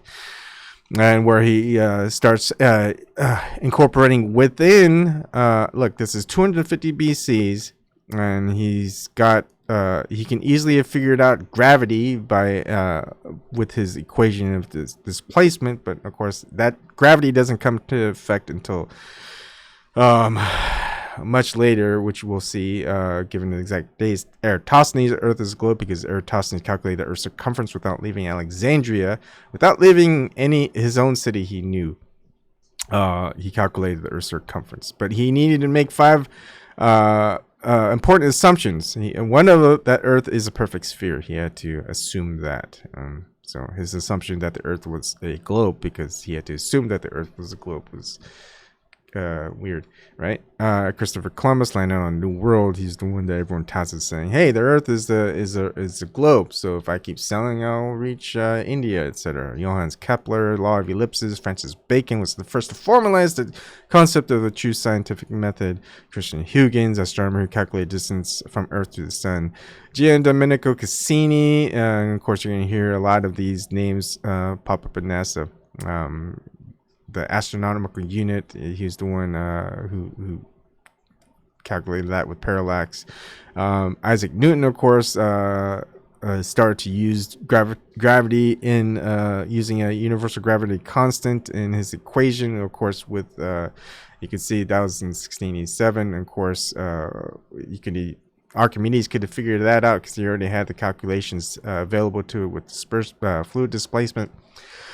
And then you've got Blaise Pascal, Fourier and Perrier, and finally Otto von Guericke that late 1600s AD assumes space cannot be empty, that there is a vacuum between Earth and Moon. And you got Titus Bode, which calculates, interestingly enough, they calculated the actual distance of the different planetary bodies in astronomical units very, very closely. You can see that the Bode's law calculation is very close to what they say it is. And this was back in 1766 and 1772. You got Harry Cavendish, who 1798 did an experiment. The gravitational constant does not appear explicitly in Cavendish's work. Instead, the result was originally expressed as a specific gravity of the Earth, or equivalent mass of the Earth, and you get all that. You get Albert Einstein, of course, describes gravity not as a force. You got Inge Langman, who said that discovered that have a solid inner core distinct from its molten outer core in 1936. Anyways, that's where you get the all that stuff. Anyways, there's all these notes and stuff like that. But this is stuff that you guys should be looking up and knowing, because if you don't, well, flat earthers have a distinct advantage against you. Is that, and I like you guys that you are very skeptical, but at the same time you are not skeptical about your belief system. That should have come first. You think that that's my foundation for why I believe the Earth is flat, and I'm telling you, you're wrong. Okay. I have evidence that proves it's flat. What type of evidence? It's not a ball. What type of evidence? We're being misled. We're being deliberately misled by mainstream media. What's your evidence? We see too far. We see too far. We should not be able to see. I live in Dana Point. Okay. I can see San Clemente Island, which is 60 miles away. So what? That's very high. What do you mean, so what? No, I'm on the beach. I'm on the beach. It is what do you mean by so what? I'm on the beach. Yeah. Can you see a ship which is going? Let's talk about the ship that goes over the curvature of the Earth. I love it. So science has said that when I see a ship go out of my field of view, it's going over the curvature of the Earth, correct? Yes. But then I bring my P900 up, and guess what? I can zoom it back in. Not So all is of it it, though. going over the curvature of the Earth or not? You don't see Absolutely. all Oh, not all the No, you time? can't. Not No, all the no, time? no, you don't see all the ship. The bottom part. Give me a second here. Oops. Ah, yeah. Sorry. I had to do all that stuff. It's a good one. That's what they should have been talking about at the very beginning. Now they come and they start talking about it in 16-minute mark. And, of course, the scientists say you can't. And you got plenty of people making videos of it. They're all flat earthers. You don't really see globe earthers making these videos because, you know, if they made those videos, it really wouldn't be too good because then that kind of goes against their belief system. So, Nikon P900 or, yeah, Zoom Horizon. How about that? You're going to see a lot. Hey, you know, I would say you probably do see a lot of people, oh, I mean, look, they don't get a lot of views. I will tell you that. Eventually, I would say Google is going to create an algorithm to stymie the results of Nikon P900 or Horizon specific keywords. So you're not going to see a lot. It's not like people see a lot of it anyways. At most, there's 7.1 thousand views in here. I got, most of them don't reach that. That was the biggest one. Right, you got quite a lot. Even this one is 5.2 thousand. But here this one's saying boats Horizon 2, flat Earth. I'm surprised that came up. Boats over the horizon again. Boats over the horizon again. Have a look.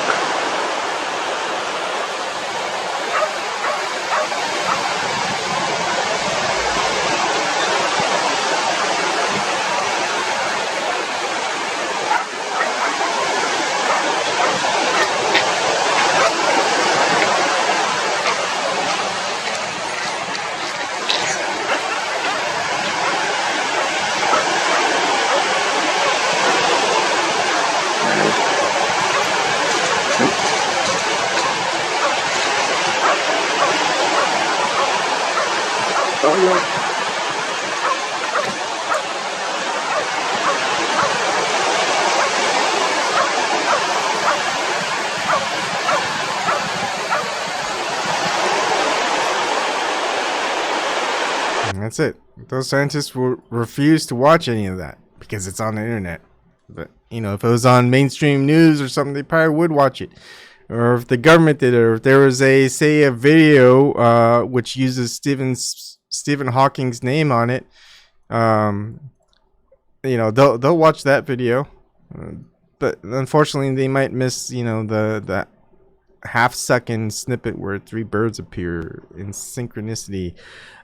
They just like forming that pattern. I think they're like the Blue Angels equivalent of the bird community. They like to fly in the same formations over the same areas multiple times throughout the day over the same water patterns. You know, they're like, you know, the same water patterns. Let's find the same formation. Let's play a trick on these humans. You know, that's what they're doing, these birds.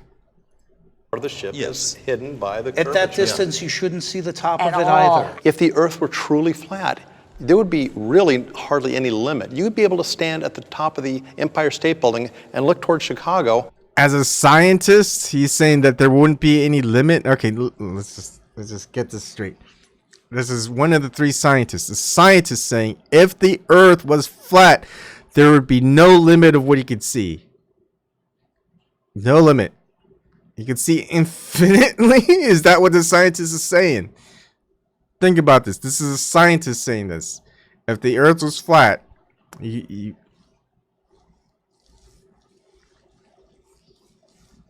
is why I don't like making these videos. And I'm not even, I'm barely halfway done.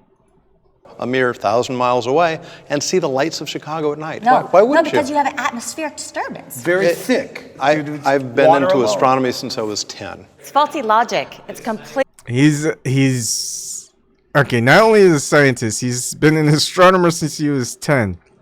He's saying if the Earth is flat, You'd see 1,000 miles without any disturbance at all.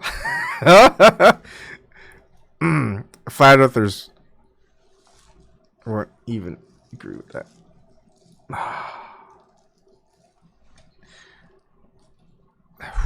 Kind of makes you not want to become a scientist. No, but you should become a scientist. Everyone needs to become a scientist because it's based off of philosophy, love of wisdom.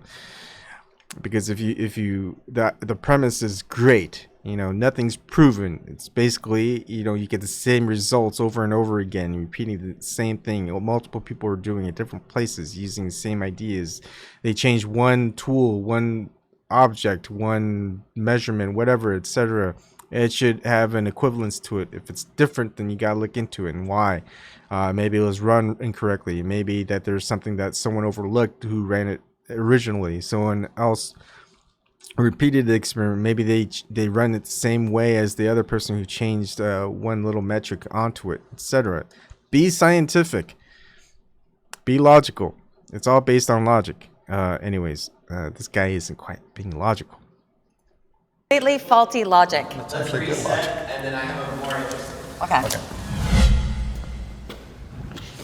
One of the big things I do is investigate extraordinary claims like flat eartherism or ESP or all sorts of different things. The Earth is undoubtedly a So he investigates extraordinary claims. But as a scientist, what one should actually do is conduct scientific experiments based on these claims. And I don't think he's done any. Well, does he mention any of them? Let's see. globe and not flat. This is well supported by gobs of science. Okay, so basically gobs of science, or someone was saying mountains of evidence, or whatever you want to have you. But again, doesn't connect any specific scientific experiment or even scientific observation. He doesn't even do an observation. And he researches, investigates is the term that he used. He investigates ESP and flat Earth. But he doesn't. I mean, if I was a scientist, I would say, okay, here's a little scientific observation or scientific measurement or scientific experiment. Sorry. That's how I would start it. This is what I do. This is how this is the experiment I did. This is one of many of the mountains of evidence or gobs of evidence that supports that the Earth is a globe. That's what should be done. That's what I think a lot of people wanted to do when they were looking into globe Earth, because they don't want to find out that the entire system is lied to them since they were born. Since, heck, their parents were born. Heck, since their grandparents were born. Heck, that their great-grandparents were born. That their great-great-great-grandparents were born. Yeah, no one really wants to know that, you know, like, tens of generations, if not more, of your ancestors were lied to by the powers that have controlled this world. No one likes that idea. Scientific consensus is possible. Scientific consensus is possible. What is the question? I don't understand the question. Scientific consensus is possible. Possible. Anything is possible. I mean, anything is possible. I've got a tremendous issue with consensus and peer review. I've been spending a lot of time arguing with people that argue the other side. And I found that surprisingly, consensus always wins. It was shocking to me that the group with the majority has an incredible advantage. As scientists, flat earthers, truthers, punks, we're at an incredible disadvantage. Let's talk about scientific consensus for a second. You're never going to get 100% of anyone. There is scientific consensus on a global Earth. There's scientific consensus on evolution. A lot of big issues. Use the word theory. No. Do you know what a theory in science is? An extremely and a fact is a fact. Don't mistake this word theory. You are in science. It's not conjecture. It's not. It's an explanation. Is by definition, it's an explanation. It's a deep. Well, let's talk So this about a is fact. something Show me a people fact made then. a mistake. Why They aren't think all theory facts is- theories? In science, the word theory is the highest level that you can give something because it's so well supported. What about a fact? That is a fact. It's not a fact you would call it a You know fact. why? Do you know why? Because in science, there's always room for improvement. There's always room to find to tweak and find better information. So that is how science works. There's always room for the improvement, right? Yet these people still don't use the improved tools or methods to retest something that's been tested millions of times, thousands of times, hundreds of times, whatever. Maybe even like once, and people will say, "Okay, that's good." And there's even mainstream articles, mainstream media, videos, whatever, that you can find. So if you still trust in government, you still trust in mainstream media, basically you're gonna see the same things that people who don't trust mainstream media and the government, etc., are gonna find. And but they support the people who don't believe them's position. So which one do you believe? Do you believe the opposing position or the mainstream position, which you probably are gonna like? Your head's gonna explode.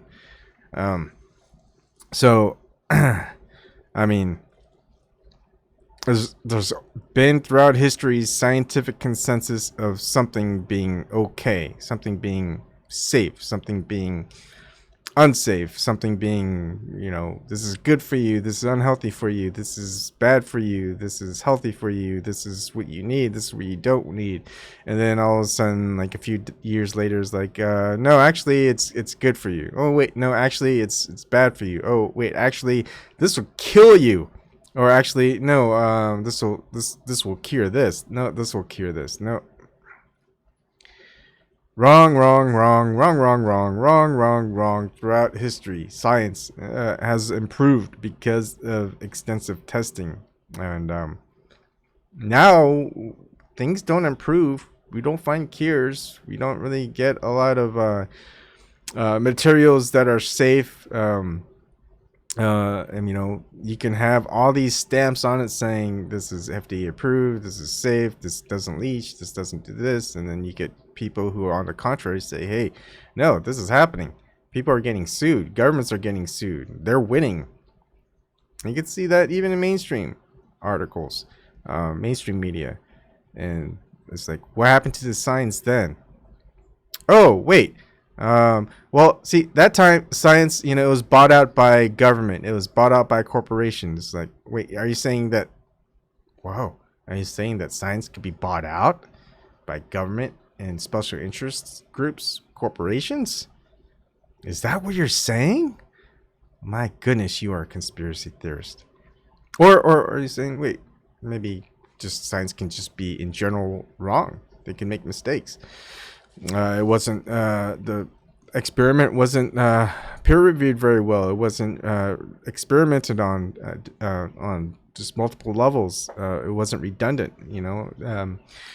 There's too many things. Would you rather save lives or test more to be sure that you weren't causing harm? It's like people were saying, let's just go save lives.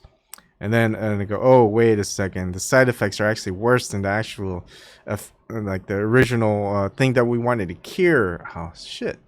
We'll just say, look, they were going to die anyway, but, at least we had a chance. We didn't test it all the way through because we didn't have time. We just wanted to save people. That's usually the marketing technique of saying, yeah, science got it wrong, but, we want to test, we want to save people. It's experimental.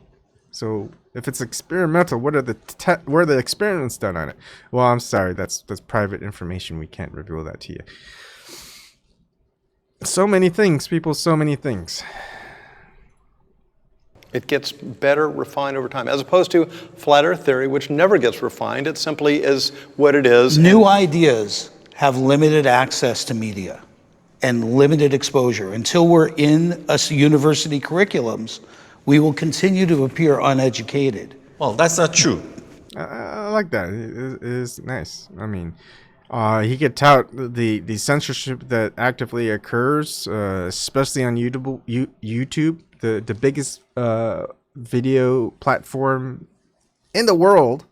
I mean, as much as we like Twitch and DLive and LBRY and all these other places, BitChute. Sorry, YouTube is still unfortunately on top.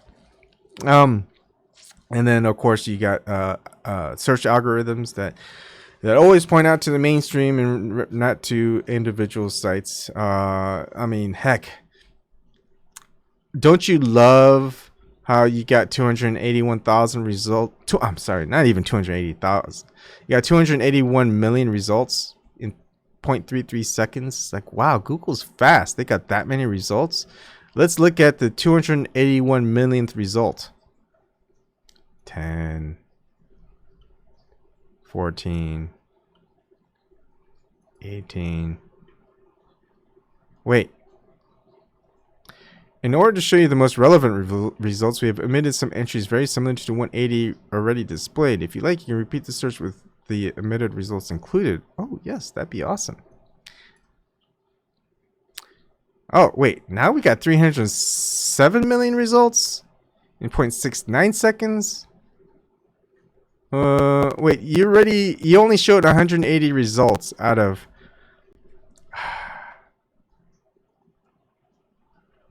I can't believe this. Ooh, man. Did that change really fast? What? So now they just came up with it's probably cache, that's what it is. Anyways, we'll just keep going. Let's see the 304th million result. Let's see if it comes up.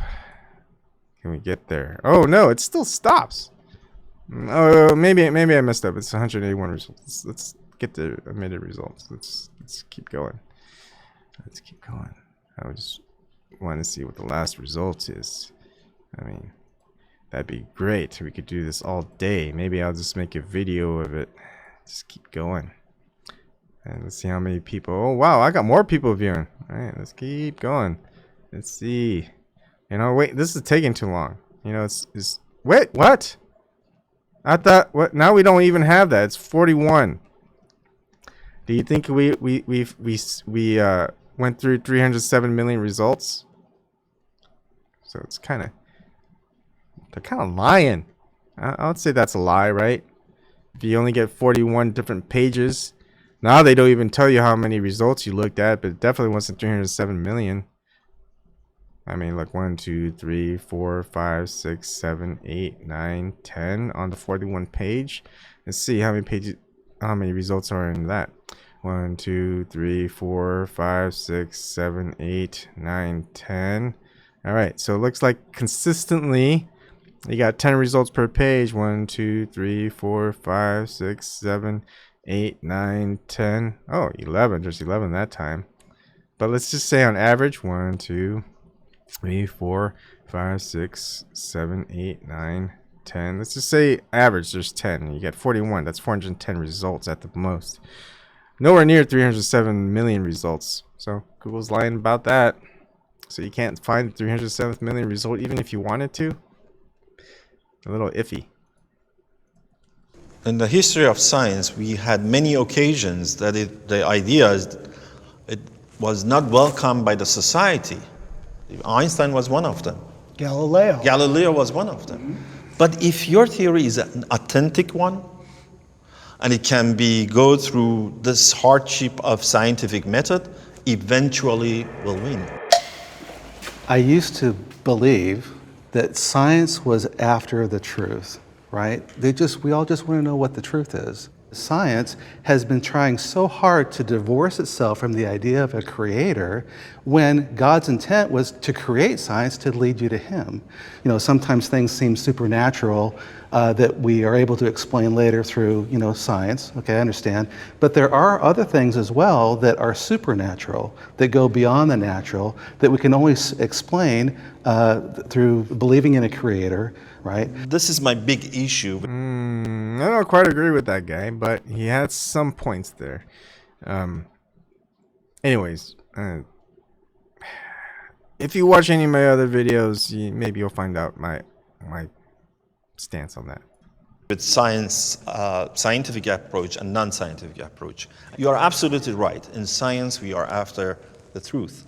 And we are hoping by each day we're getting closer and closer to the truth. We never get there. Never. Well, I know that's true for you. And No, that's a science. That's you guys. You think you do have the truth. Now let's look at the evidences, as you were mentioning. Well, that's what we're doing. We're looking at the evidence, and we're seeing whether the evidence is correct. It's like a detective, right? Goes to the crime scene, and let's say you got multiple detectives that go to the crime scene, and you see the crime scene, and you go, you know what? It looks like someone committed suicide. It's like, all right, like it's just suicide. And then you see something. It's like, no. Let's send this in for a test. This doesn't look quite right. I don't think it's a suicide. The cops, the detectives, lawyers, they're there for some reason. They're going, this looks like a suicide. It's like, look, here's my explanation why it's not a suicide. Exhibit 1, Exhibit 2, Exhibit 3. Let's take these in for to forensics. Let's take another look at it. And the other detectives, lawyers, whatever, cops are going, I'm sorry, we can't do that. It's like, why? I'm sorry, you're not able to look into this anymore. We've determined by the evidence that it was a suicide.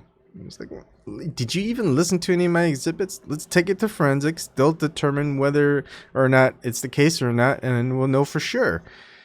I'm sorry, fella, Mr. Detective. We're not going to do that. That's what it's like being a flat earther. It's like, look, we're looking, we're examining it. We keep getting cock blocked, if that's what you want to call it. And it's like, no, we're pretty sure this is a suicide. It's like, I'm sorry, the detective's going, I think there's something going on here. Why are you guys so adamant that's a suicide when it's obviously not? Like, I mean, I know, like, if you're anyway a detective, you should know that you should check this out. It's like, so, detective, you're saying you're pretty sure that this is a suicide and nothing more. Can you explain to me the reasoning for that? And they go, well, there's a guy there laying down dead with a gun in his hand. What more do you need to know?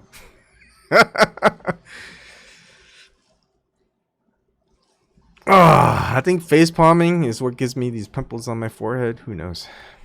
You do have the conclusion. Let's find the evidences. Science doesn't work that way. That's not true. That is not true. Well, you are saying No. you are referring to Jesus, who many billions of people do not believe, including myself. And many more billions do. So what? So who's right?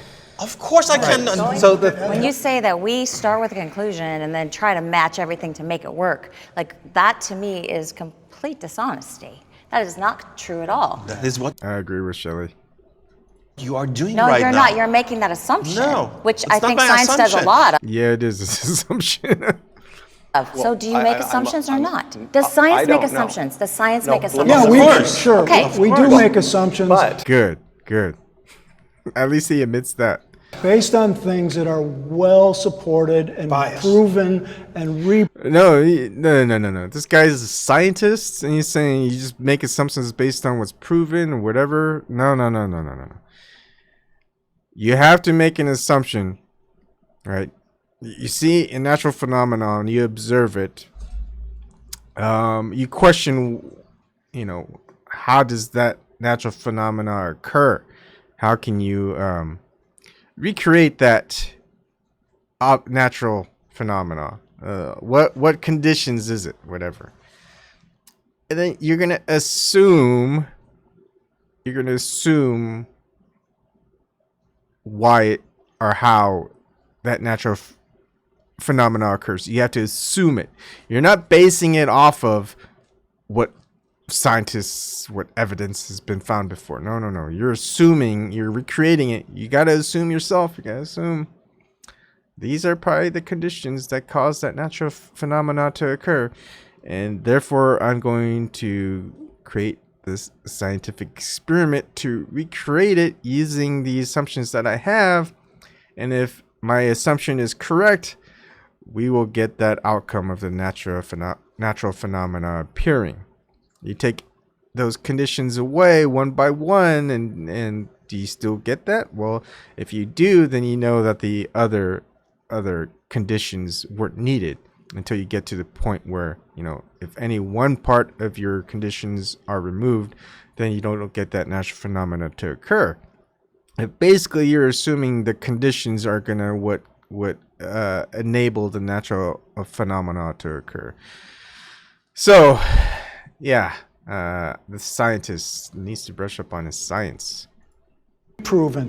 We don't have Show to. me how you isolate gravity. If gravity We is don't an have to- assumption, you show me in the scientific method how you isolate gravity. We've done that That's a good actually. place to stop. Let's cool off Yeah, sure. and reset. Actually, that was a good place to continue. But, oh well. That would have been great.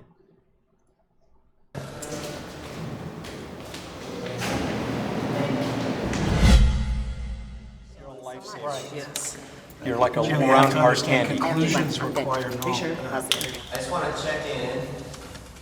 How are you guys feeling? How is this discussion going? I kind of feel like I want to develop some of this stuff a little bit more. It feels high level, but I feel like there's so much that I haven't really even touched base on. Well, I mean, I certainly didn't think that anybody was on either side was going to flip. Well, there's still time. There's still time. I have hope for you, Wendell, and Shelley. I don't know about Dan. I have hope for you too.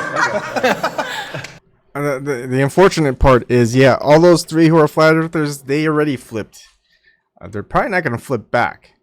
But then if you hold to rigid style of something called scientism and not really utilize science as it was supposed to be, well, you should be flipping too. You should be seeing things on the other side, experimenting based on those parameters. And, well, if you get the same results or you get different results, that should probably indicate that you should probably investigate and do some more experiments or observations, actually. And then you might still hold reservations, be a skeptic, right? But you know what? Science is about being skeptical of someone else's findings, because you're like, look, you said that this fuel, this battery, let's say, has some specific fuel in it that'll last 10 times longer than this alkaline battery. All right, let's test it out. Let's see if it lasts 10 times longer than an alkaline battery. And it does. It's like, oh, interesting. What are you using in this battery? What fuel are you using? And they go, well, this is all I'm using. This is how you build it. So go ahead and build it and see if you get that same result. So guy goes and builds that new battery with new fuel type, tests it out again. It's still 10 times longer than the alkaline battery. It's like, huh. All right, I'm going to tell this to someone else, see if they can replicate it. Okay, go ahead. You know, not only that, we're going to test it on other applications. See if it does last 10 times longer.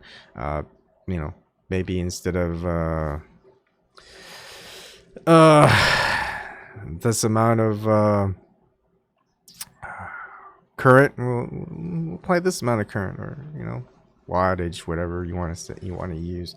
It's like we'll just use different parameters to test it. Let's just see. Oh, how about we're also going to store it in some type of storage, airtight storage container for a month, and one for 6 months, one for a year, and redo it, and we see what the drainage is and see how long it lasts compared to the alkaline battery. Maybe it's only good when you fuel it up at that moment. So you're adding more tests, more parameters. Good.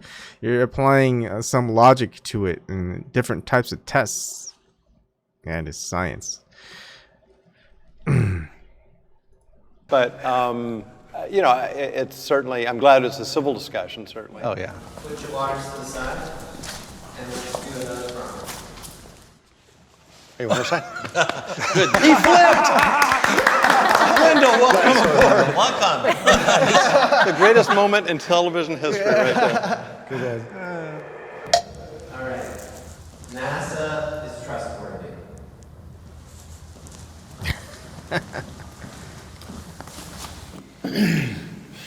So, I mean, obviously any organization can be wrong with certain things, and they may have individuals that lie or deceive or something, but as a general organization, they're looking for the truth. Yeah, the idea that NASA and the government is lying to us about.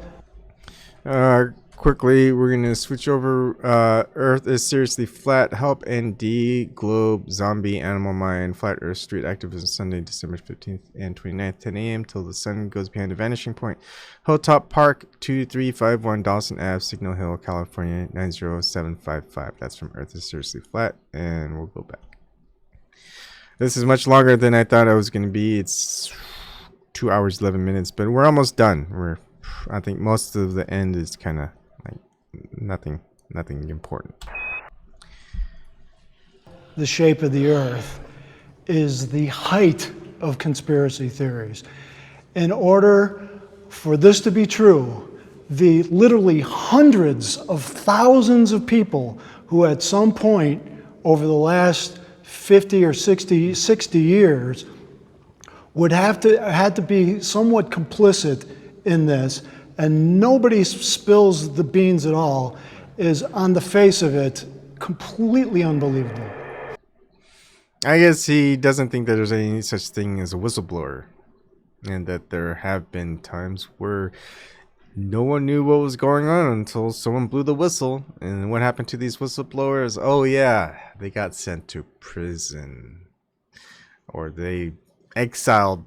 They left because they knew that they were being brought in on bogus charges. Because he's never heard of such thing as whistleblowing. The private does not know what the general is doing. I know she is a military person. I mean, it's an assumption, yes. But again, she goes into... the private doesn't know what the general is doing. And that is mostly true. Although private should know. I mean, not the overall strategy, but of course the mission. You know, the captain, of course, is probably going to go ahead. The commanding officer, I should say, is going to tell the private what he needs to do to, or he or she needs to do to complete their mission. So they definitely know what the objectives are, but they don't know the overall strategy of why that's important. Hey, if the objective is to do A, even though the result is B, which A is to take a stronghold, and B is pretty much you're going to die. And C, the reason behind it is to distract the enemy. So the general is going to send people to die to distract the enemy, because it's important that the enemy becomes distracted, because there's a more important position to be had. Of course, the private isn't going to know that, and of course Shelley knows that, and well, that's why I say she's probably most likely a military, maybe not active anymore, but was a active military personnel. There's compartmentalization happening all the time. Of course. So it wouldn't be that far-fetched. Has the government ever lied to us is really the question at stake. We all agree on that. But now common ground. Now we have NASA.gov, right? And absolutely they're not lying. I like that. You know, at least they admit that they've lied before. Because if you think that the government's never lied to you, I got something to sell for you. It's pre-government owned. $1 million. I'll sell it to you for half the price, $500,000. Government wouldn't lie. Asking price is $1 million. You know, $500,000. Just think about it. About anything, they're completely transparent. Everything is true. We'd be foolish to There is think a that's difference true. here. I'm sorry. This is a fallacy here. There is Not a a fallacy. I'm sure it is. Go See, ahead.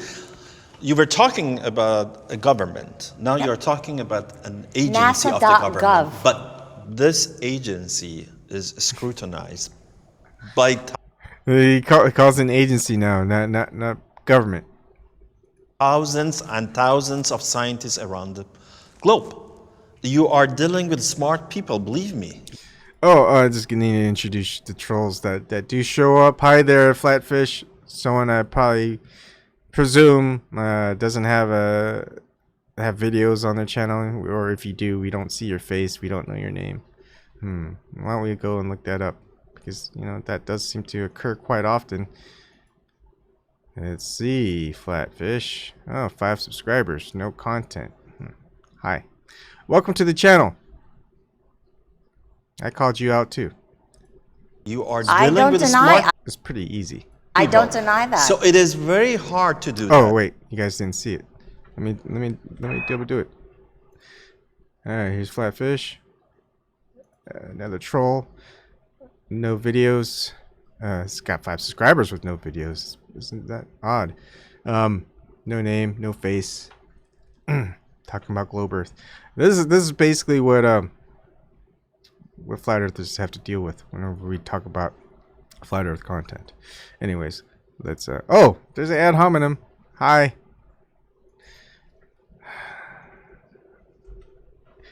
Enjoy the video, because you know, there's hi Kathy B.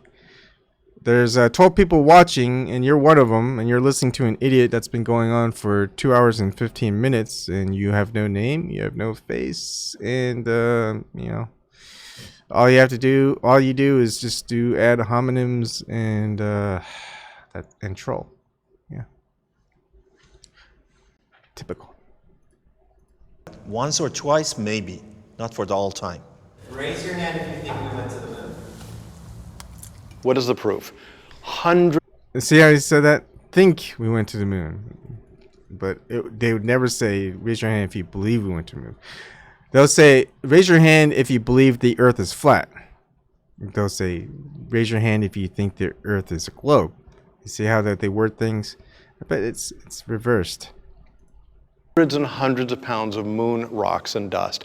And we have distributed those freely to PhD scientists around the world. And not one of those geologists have said, what is this? Been proven to be fake. And also and collected on the ice in Antarctica and in the Arctic as well. Yeah, here. Oh man, this is a good one. All right. Moon rocks. What was it? Petrified wood. Now, many of you guys, except for the trolls in here, are gonna not believe mainstream media. Of course, they're probably in league with the government. Of course, when mainstream media reports on something that the conspiracy theorists are using in some argument, well, what do we point to? I mean, do we point to mainstream media? I mean, we're gonna go, hey, do you believe in mainstream media? Well, Associated Press, and this is updated in 8/27/2009 by Toby Sterling. Amsterdam is not green cheese, but it might as well be. The Dutch National Museum said Thursday that one of its prized possessions, a rock supposedly brought back from the moon by U.S. astronauts, is just a piece of petrified wood.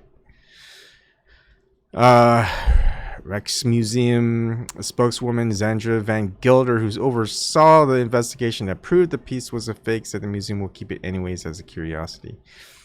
You can read that story, and what's funny is why do flat earthers know this and not scientists, globe earthers? Why do you not know this? And then you're going, oh well, that's mainstream media. They're known to be liars, just like the government at least one point and whatever. And there's one by telegraph.co.uk reporting on the same thing. And memorial given to the Dutch Prime Minister by Apollo 11 astronauts in 1969 has turned out to be a fake. Same story. Apollo moon rocks lost in space? No, lost on Earth. So wow, that's more stuff. Now this time it's ABC News again. Okay, that's the same one. Phys.org has it. Do they not follow Phys.org? NPR does it. Like BBC, what happened to NASA's missing moon rocks? Anyways, all of that is there. They haven't scrubbed it out of the internet already yet. They might in the future. So basically, U.S. Space Agency NASA. Okay, let's talk about that. This is BBC. Whew, one of the worst of mainstream media for propaganda and stuff. But anyways, 20th of February 2012 by Mark Bosworth, BBC World Service. What happened to NASA's missing moon rocks? The U.S. Space Agency, NASA, recently announced that many of the moon rocks brought back to Earth from 2 Apollo space missions have gone missing. They were given as gifts to nations of the world, so what happened to them? And what's interesting here is BBC, which is basically British Broadcasting, wrote this piece and not, of course, some U.S. mainstream media outlet, which is funny. Says, towards the end of the Apollo 17 mission on 13 December 1972, Eugene Cernan and Harrison Smith, the last men to have set foot on the moon, picked up a rock.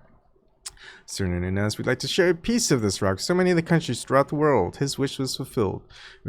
President Richard Nixon ordered that the brick-sized rock to be broken up into fragments and sent to 135 foreign heads of state and the 50 U.S. states. Each Goodwill moon rock was encased in a lucite ball and mounted on a wooden plaque with the recipient nation's flag attached. And here you go. You get a little photo of it.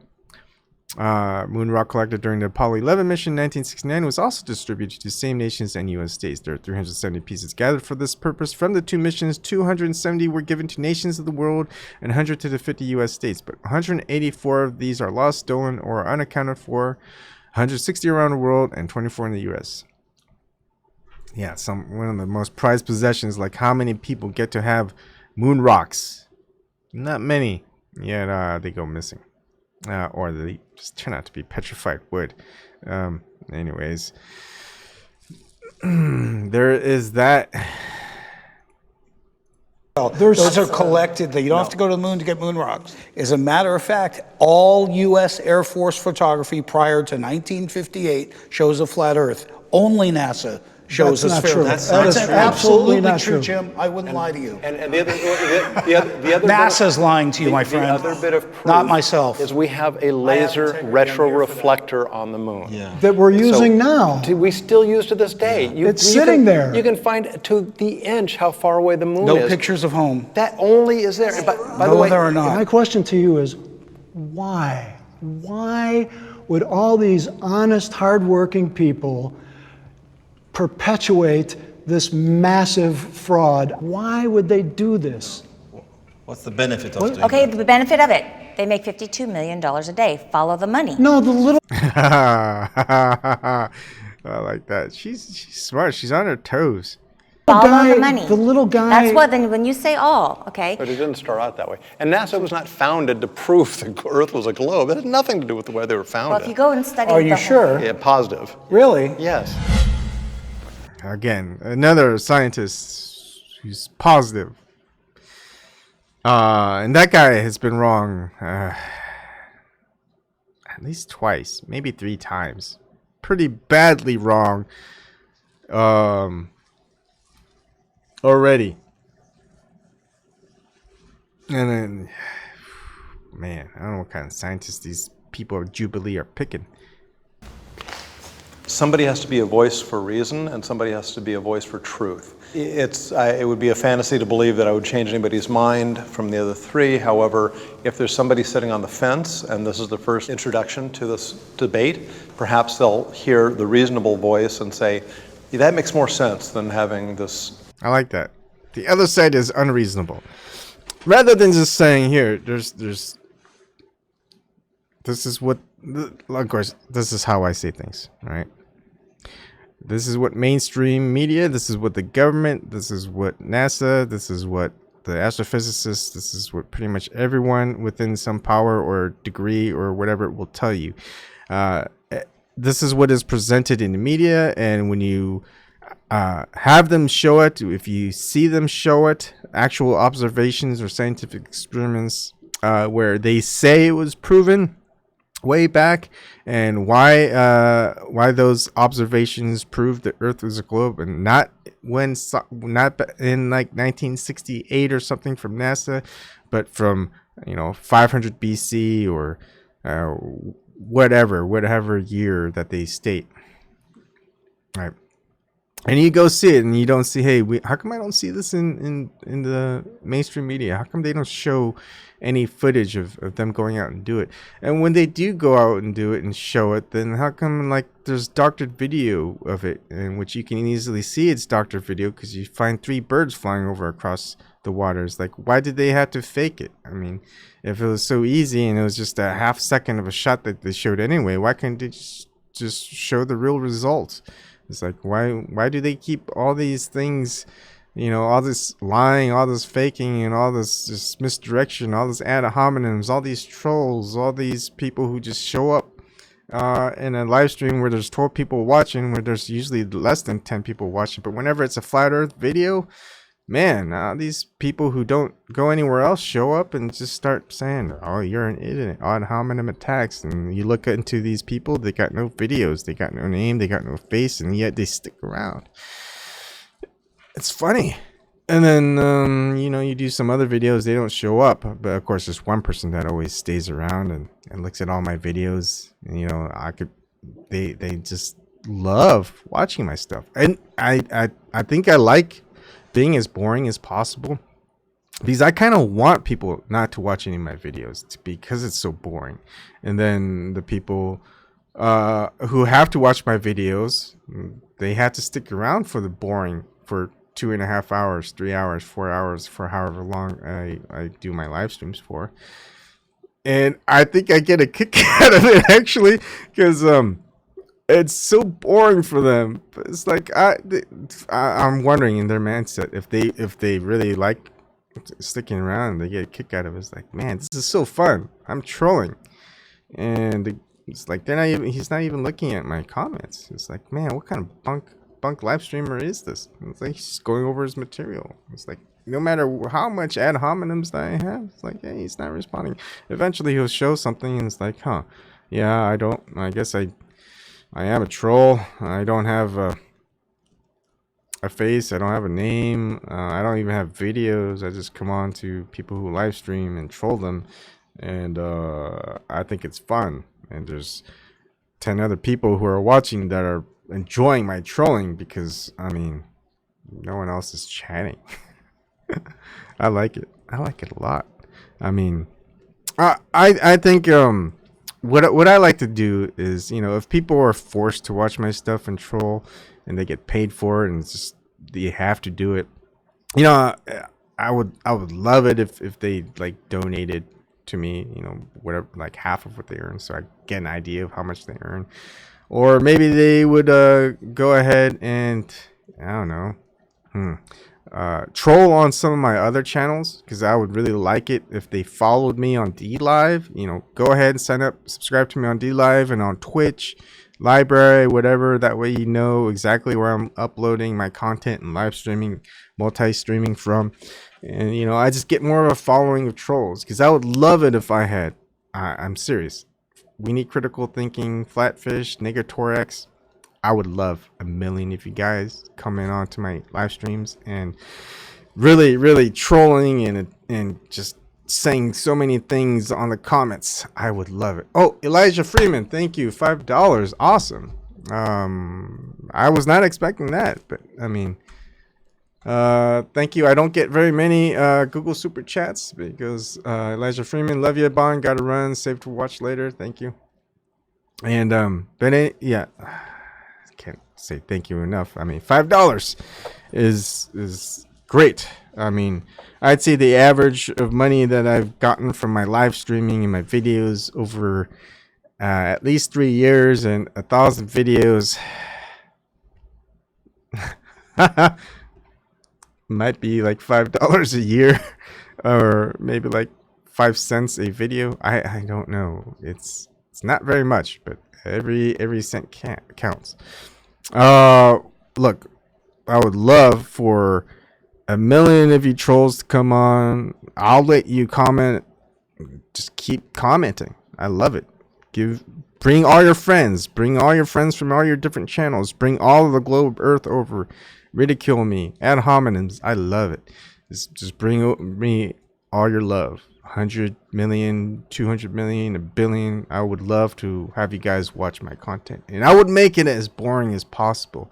I don't like the whole ego type of thing, so I'll try to make each live stream more boring as possible. I think I'll make it like 3 hours, 4 hours boring. Sometimes, I may play back a video and I'll play it back in like 0.25 speed, so you get the long version, and I'll make it a point to talk slower, as if I was Captain James T. Kirk, and this is my live stream. To go boldly, go where maybe I forgot what comes next. I guess I'm not much of a nerd as I thought I was, but regardless, I will say this. I would at least have a good time with it, which, I still have a good time with what I do. But, I would love 1 million trolls on my channels for every time I live stream. It would definitely get me on my channel out, like D-Live. Oh, man. I would get so much Lino points. I would get so much LBRY, whatever they have in LBRY, Steam. I would get like Steam coins. You guys would make me basically rich, which I would enjoy. And I know you guys enjoy my content because you're obviously chatting away. I mean, even the people who agree with my content rarely chat. Kathy B, she's been around for a long time. I like her. She listens to a lot of different material. She doesn't really attack or do ad hominems to me at all. But she doesn't even chat very much. She's just a very good listener, looks at the content, can provide feedback, some links and things like that. She's very helpful. Feed the trolls. Eliza Freeman. Oh my goodness. That is yeah. You're killing me, Elijah. You're killing me. Oh man, these are the moments. Yeah, I mean, you just made my day. Yeah, feed the trolls. I love that idea. Elijah, you got a smart noggin, I'll tell you that. But yeah, feed the trolls. We love it. I mean, if it weren't for you 2 trolls, or maybe 3 trolls that are still on, I'd only have 10 people watching, but I've got 13. If you bring in all your friends, I'd have 26. I'd have 54. I'd get 100, and people would be going, hey, man, look at that guy. He's got 100 people watching his live stream. He's got to be talking about something important, right? Even though if it's full of trolls, and you guys aren't being censored or whatever. And if you guys are being censored, it's not me. It's YouTube. And yeah, you guys are seeing it. This stuff, I'm not taking down the video. I'm not editing it out on D-Live or LBRY or whatever.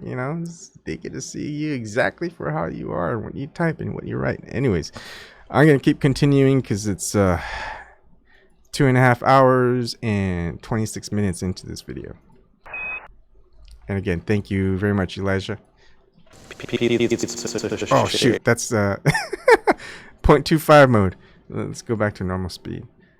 If you guys do get me 1 million followers, or heck, maybe 1,000. Maybe let's start with 100,000. If you get me 100,000 subscribers, followers, and maybe even 500 live viewers, and even if they're all trolls, I'll make a specially dedicated troll video just for you trolls.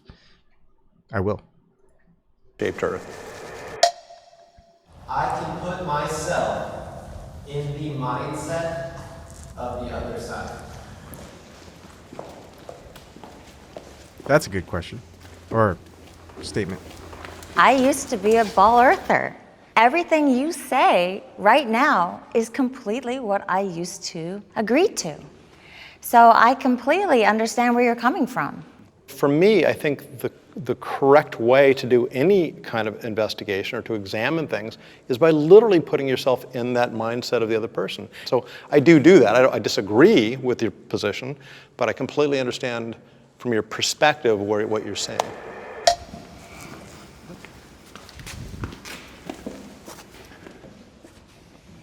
The trouble I have understanding your perspective is, in the modern world, unless you live in a cave somewhere, you have to believe in science implicitly.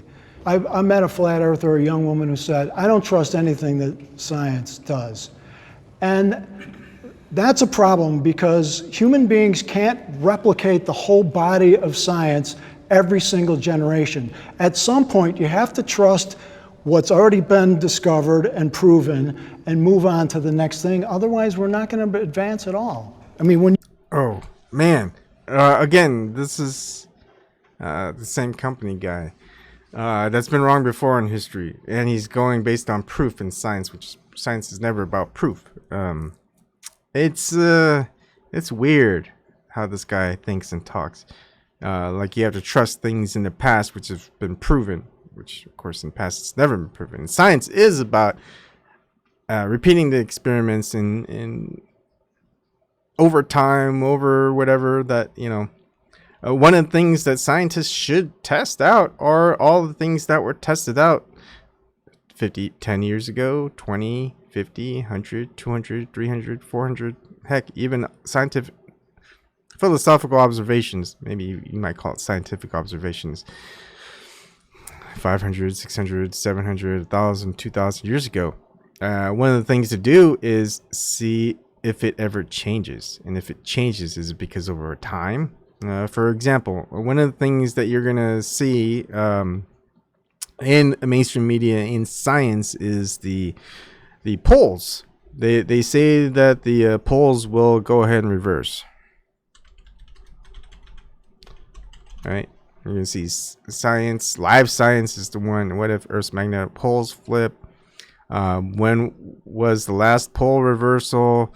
You know, how long does it take? What really happens? You know, National Geographic, and let's look at the, you know, Earth's last magnetic pole flip took much longer than we thought. You know, all of that stuff happening. It's like, hey, you know what? If we want to like actually measure, we should just keep measuring it at a constant rate.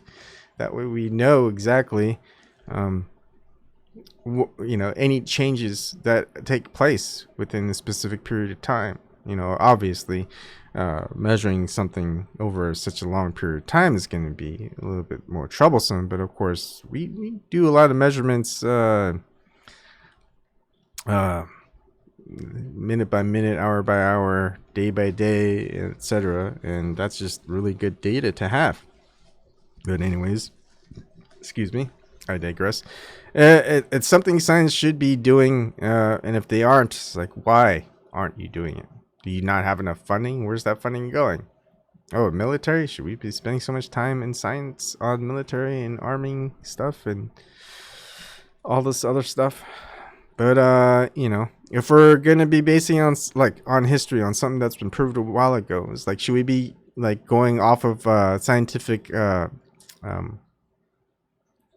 experiments that were published and accepted by the scientific community back in the 40s and 50s? You know, especially if it has stuff regarding like lead, asbestos, cancer-causing agents, stuff that's in water, stuff that's in products, you know, all that stuff that was scientifically proven to be safe, that the government said, okay, since it's safe, we'll approve it as safe, FDA approved, etc.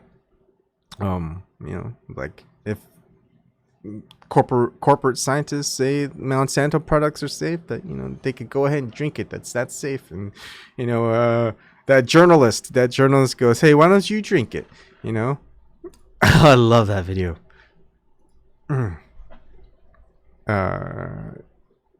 Interviewer Monsanto drink. This is the best. This is the best.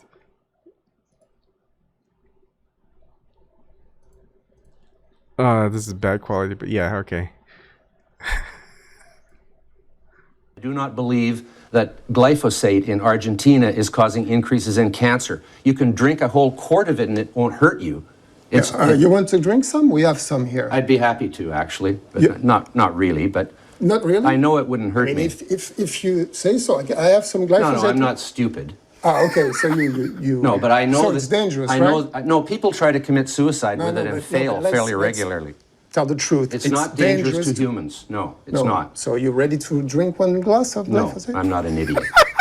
Interview me about golden rice. That's what I'm talking about. Okay, then it's finished. Then the interview is finished. That's a good way to solve things. Yeah. You're a complete jerk. That's a classic. You gotta admit that's a classic. Anyways, that's what it's like. It's like, hey, it's safe. We told you it's scientifically proven to be safe. It's like, all right, let's put the money where your mouth is. Have a drink. It's like, no, are you an idiot?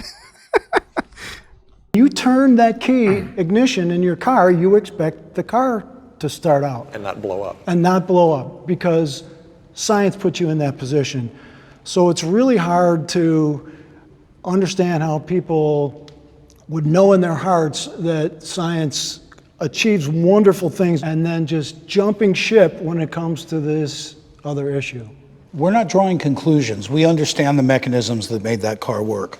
There is no theories and no disputed conclusions involved there. It's not a good analogy. Can I admit a great I like that. That's very well said. Compromise that we have to experience being against the grain people is we have to literally sit in a group and decide whether or not we can afford to have an opinion, and that's tough. I agree with you there. Good. Yeah. To afford to have an opinion that we want to share with the rest of the world. Not only that, our family members and our friends. I mean, it's so ridiculed. I mean, I'm not gay, but I would rather come out gay than... And coming out gay, let's just say, is more accepted, or heck, coming out trans is more accepted by the general public than it is to say that you're coming out as a flat earther. And that wasn't the case maybe 10, 20, 30, 40 years ago or whatever. But it is now. You can come out as a born-again Christian, an evangelical. Many people do it. Then say you're a flat earther, and you'd be more accepted even by atheists. And atheists are pretty much hard set against Earth being flat. But they would more readily accept someone saying, I'm born again Christian, than I don't believe the Earth is a globe. Atheists will support the born again Christian than they would the flat earther. That's just the state of flat Earth as it is. You can put I've seen naked pictures or very scantily clad individuals, videos of people torturing animals, torturing people, porn, a whole kinds of stuff on YouTube where, like, I don't think they should show that stuff. But they are more easily found and seen than flat Earth videos are. It's just stuff that makes you go, Because we're the same thing. I mean, I think skeptics go through this and atheists go through this. I don't believe in God. When I'm around religious people, I take a chance socially when I tell them I'm an atheist. So I know it takes some courage to follow your beliefs, and I appreciate that. But I think I've done a lot of research in that. Yeah, I like it again. It's a belief system. Venue too. And it's not something I choose to believe in. It's something I have to believe in based on the evidence. See, what I get from you guys is that seeing is believing. So how come you believe in God or Jesus? You haven't seen neither of them, right? I've seen evidence, though. I like the question from Ali, actually. This is a good one. But I wonder if he replies to like what evidence can you provide? I don't know if it goes there, but we'll see. Well, exactly. So we are looking for evidence. There are many other evidences for Earth not being flat. My point is that these experiments clearly Well, so Ali, as a scientist, isn't much of a debater. What he should have asked and just held fast is, can you provide those evidences of a god? And he could have just tore apart his argument just based on that, because there's really no concrete evidence. Trust me. Actually, don't trust me. Trust yourself. Find evidence for whatever thing that you believe, whether it's God, gods, goddesses, whatever, to provide to someone else, where they can easily use that as evidence to also say, yeah, I see that as evidence, right? Do I have a belief? No, I don't like believing in things, but I've had experiences, which, when I talk about my ayahuasca experiences, which other people, especially with their first ayahuasca experience the same thing, and it's like, I don't know, I can't explain that, but that is an evidence that you're experiencing something that everyone experiences during that drink, which is insane. And imagine everyone who smokes marijuana has the same marijuana experience. That doesn't happen, especially the first time that they have it. But the first ayahuasca experience, you are experiencing with your empathy the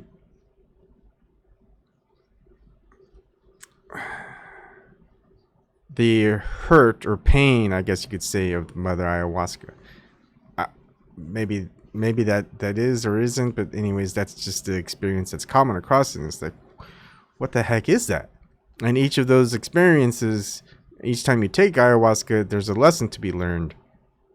And it definitely doesn't seem like it's you that's doing that. And anyways, all I can do is go by experience. The only evidence I can provide is that you should try ayahuasca safely, if you can, with someone you trust, and see if that's the same experience you get. I would love to talk with other people who've tried ayahuasca. Unfortunately, my channel's not that big, so they look at me and go, "Flat Earther, ayahuasca."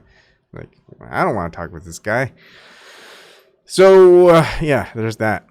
But eventually, yeah, I would like to share experiences on things like that, and other consciousness and aspects of that. But as far as like, do I believe in there's something after? No, I have a inkling that there is something after when you die. Do I know for sure? I don't know. But I'm not afraid of death. That's weird. After my third and final ayahuasca experience, the fear of death is just kind of left. I almost embrace it, because you can't really embrace life until you embrace death. So I'm ready for death. There are things here that I definitely don't want to leave. My family, my friends, my wife, my kids, definitely. Some of the joys in life that are found, and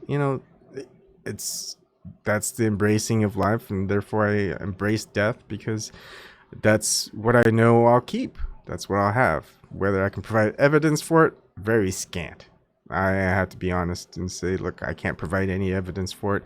All I can say is try the ayahuasca experience. See if you came up with the same experience in at least the initial part, lessons part. Is there some type of general outlier to what those experiences provide, whether it's spiritually, metaphysical type of thing, or maybe even a physical, material aspect to it. Who knows? But we won't know anything about it unless we explore it. And just there's that. Show that the Earth is globe. And you don't need to go outside It's the a globe to see it's conclusion. globe. It's a You told me you theoretical- want the evidence. If you're That's saying not- that you look only to see something, then I dispute your belief system in God and Jesus or Jehovah or Buddha or Zarathustra or anyone. You keep going back to religion as being Because our it's coming conclusion. from there. No, You think you do no. have the I truth. have evidence. I have evidence. You for quoted what at the I know. beginning of this. You I quoted agree. Bible. Of That's course the I did, but reason. that is not the only reason I know what the shape of the earth is, and you keep, that's fallacy. It's not fallacy. It is a Actually, it fallacy. is not fallacy. It is a fallacy. I'm a theoretical physicist. What I'm doing is the combination of string theory and cosmology. So we try to understand what happened during the Big Bang, after the Big Bang, or even before the Big Bang. What are you hoping to get from the discussion today? Well, I hope I would be able, particularly to the young generation, to convince them that first, they should think critically and don't believe anything. They shouldn't take anything for granted. Look at the evidences and examine those evidences and throw away those claims that are not evidence-based. Science, not to put it down, but when you're talking about rocket science, this is very difficult for the majority of people to understand, and it's designed that way. And so, in a lot of ways, hiding behind rocket science is similar to religion. If you look at the Catholic Church back in the days, only we can interpret the Bible, you have to listen to what we say. So in a lot of ways, we're getting that same notion from science that says, only we can interpret what these numbers are, you just need to trust us. But then when we actually do go and test some of their equations and they don't work, does that beg the question for us to go and test it ourselves? Absolutely. Oh, I love that part. Shelley, that was very well put. I will have to, I need to, I think I'm going to save that snippet somewhere because that is so well said. And, you know what? Because of that, I am going to play that little podcasting after this of what she says. I mean, it's almost 3 hours live stream here, me talking quite a lot. I'll still go at it. I would say, one great thing about science is its predictability. Let's for a short moment, assume that your model, this flat Earth model, is correct. I don't know, what does it buy for us? What does it predict for us? So my question for you guys would be, next time, bring me something from your theory, your model, that you can predict something which the globe Earth model cannot predict. Good one. I wish I was there for that. Because, do you want to know something fun? I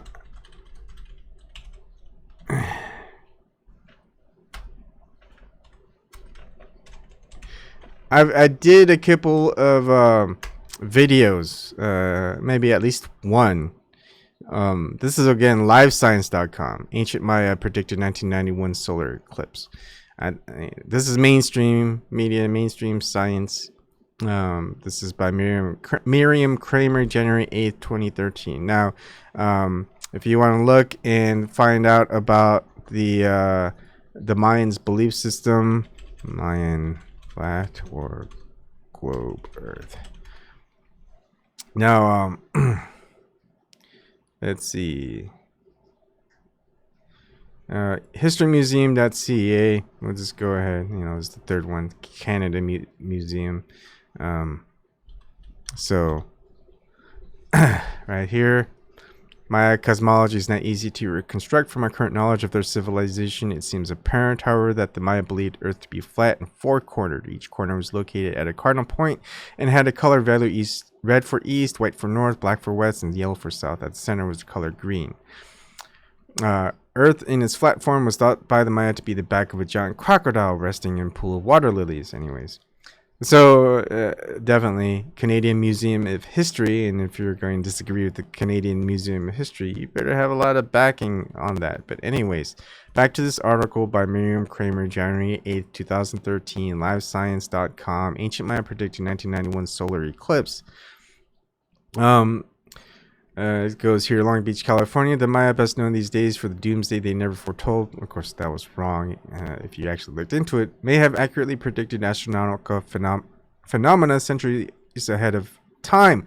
Scientists find. A new book, Astronomy by the Maya Codices, American Philosophical Society 2011, which was awarded the Osterbrock Book Prize for Historical Astronomy here at the American Astronomical Society Conference, details a series of impressive observations made by a Mayan astronomer pre-16th century. Anthropologist, husband-wife team Harvey and Victoria Bricker have devoted their lives to understanding the pre-Columbian Maya and how they understood the world around them. The Brickers conducted most of the work by translating complex hieroglyphics to see what Mayan describes what was most important to record on parchment. By decoding early Mayan hieroglyphics from 4 different codices housed in Madrid, Paris, Mexico, and Dresden, the Brickers tracked how the night sky would have looked to the Mayans when they were alive. We're dealing with real data, even though they're using globe here. Harvey Bricker said they're not just squiggles. The Brickers translated the dates cited in the Mayan calendar to correspond with our calendar and didn't use modern knowledge of planetary orbits to tackle the line of the Maya's data with ours. It was surprisingly accurate. In fact, the Brickers found the astronomical calendar dated to the 11th or 12th century accurately predicted solar eclipse to within a day in 1991, centuries after the Mayan civilization had ended. So there you go, Mr. Ali, scientist. There is the prediction of flat Earth. Model from the ancient Mayans that calculated centuries in advance of a eclipse occurring in 1991. Then I would change my mind. I would just say that. I bet if I presented that to Ali, the scientist, I would not change his mind. He stated that early on. His beliefs are not to be changed. Don't believe anything that I've said. You got to do your own research. And I think what you'll find. I agree with that. Always do your own research. Great quote by Bill Cooper and many others. Always do your own research. And Quantum of Solace, Matt, whoever. Yeah, don't just trust someone. Is that you'll see that a puzzle piece doesn't fit. And the only way you're going to do that is if you put your own eyeballs on it. I don't blame people for being skeptical. I'm skeptical about a lot of different things. I applaud that instinct in you. But you have to go beyond just not believing in something. Ask the hard questions. Ask what qualifies a YouTuber, a book author, anywhere else you're getting this information. What qualifies them to make wide-ranging comments about the shape of the Earth?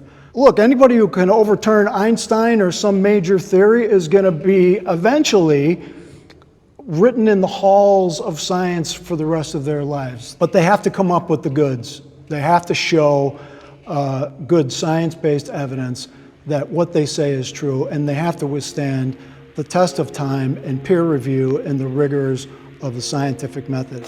All right. Thank you. I'm all sweaty. Ollie, it was nice to meet you. I'll get a hug too. Almost neighbor. Yeah, very nice to meet you. Thank you. Good to see you. Hey, I want to get you a copy of my novel. Oh, good job. And, Hey, good job to you. Thank you guys for watching this episode of Middle Ground. That's right. We know that one of the biggest requests we get is we just want longer episodes. We want to know more about these stories. Anyways, that's that. I want to see follow-up conversation, anchor.fm, radical empathy. Let's see how long that is. I mean, I figured I've gone 3 hours. What's a few more? 32 more minutes. Holy crap. Wait. Yeah, 30 minutes and 36 seconds. The power of belief. I don't like the way that they stout that. No. Yeah, it's just down.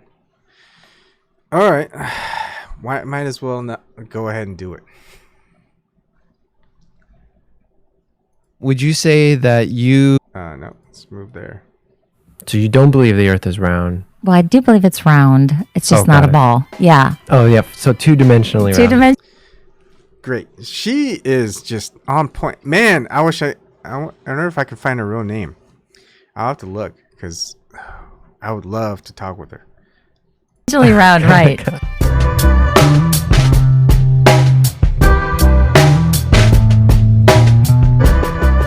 This is the Radical Empathy Podcast from Jubilee Media. I am your host, John Regalado, and today we are going to talk to a flat earther.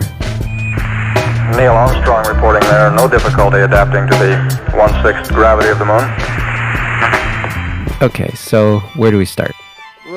Where am I? So I am a producer and director at Jubilee Media. We are a media company that creates videos and films and now podcasts to inspire empathy and to bridge people together. This is the first ever episode of this podcast, and we're calling it Radical Empathy. Whoa. Because we want to bridge human perspectives. We want to create a show that helps you kind of see where people are coming from. Before I keep going on this, I just want to say I did find a video where Rodrigo Ferrari Nunez analyzes the same thing. Live commentary by participants Shelly, Wendell, and Dan. Are they doing the same thing, or do they actually have them on? No, they're doing the same thing. I wish I could find. I wish I could find their names. I would love to have them on to talk, because I don't think they have content, or maybe they do. If you guys can go and look for them, I'd very much appreciate it, and I could. All right, Dan the Waterman, Shelly Lewis on Facebook. It's going to go. Thank you, Dan the Waterman. Let's see. Shelly Lewis.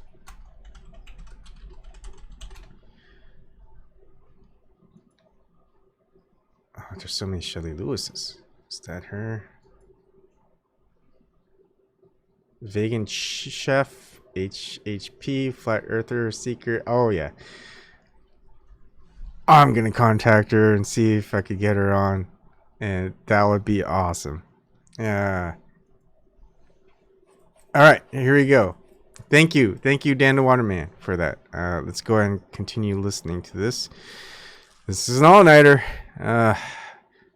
You know, I kind of want to break this up because I think LBRY has it so like it's limited to a certain amount of length of videos.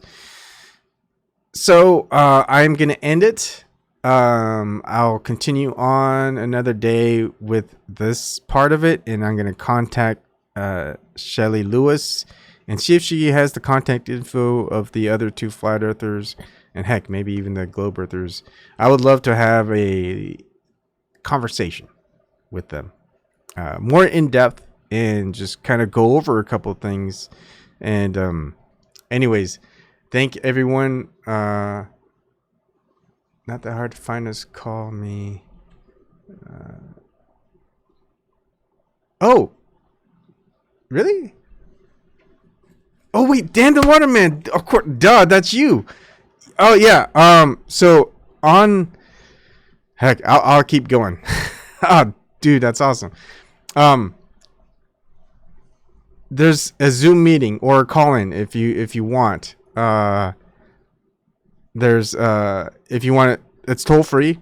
So if you want to call in from San Jose or New York, I don't know if you're West Coast or East Coast, Zoom meeting, you can click on that. If you click on that, that'll install Zoom on your computer. It's teleconferencing software. If you don't trust me, you can look it up, and it's legit. And if you want to talk face to face with like video, just like on Skype, you can do that. If you just want to call in, you can just call in any of these numbers. And yeah, I'll keep it going. Even if it's 3 hours, I'll probably split up, part 1, part 2 for uploading if I can't upload more than something that's 3 hours long. But yeah, I am definitely interested in talking with you guys. Even if it's you, I mean, because you had some definitely some things that were like so on point. I'm glad you said it, and just so many questions about that Jubilee program, and like I gotta go to your. I'll give you the link. Copy link location. Oh wait, that's. Give me a second here. Cancel. All right. If you click on this link, you can get in. If you want to call, the numbers are here.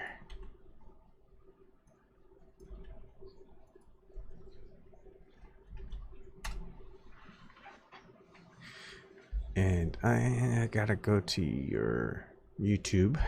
Hold on. Alt O, Alt B. Yeah. So, yeah, I know a lot. I didn't expect for anyone that was on the show to actually be watching me. That's awesome. Dude, I'm already subscribed to you. I didn't recognize you. What the hell? Like, I'm subscribed and I had the bell notification. It was promo, but I didn't see the whole thing. You know what? Oh, man.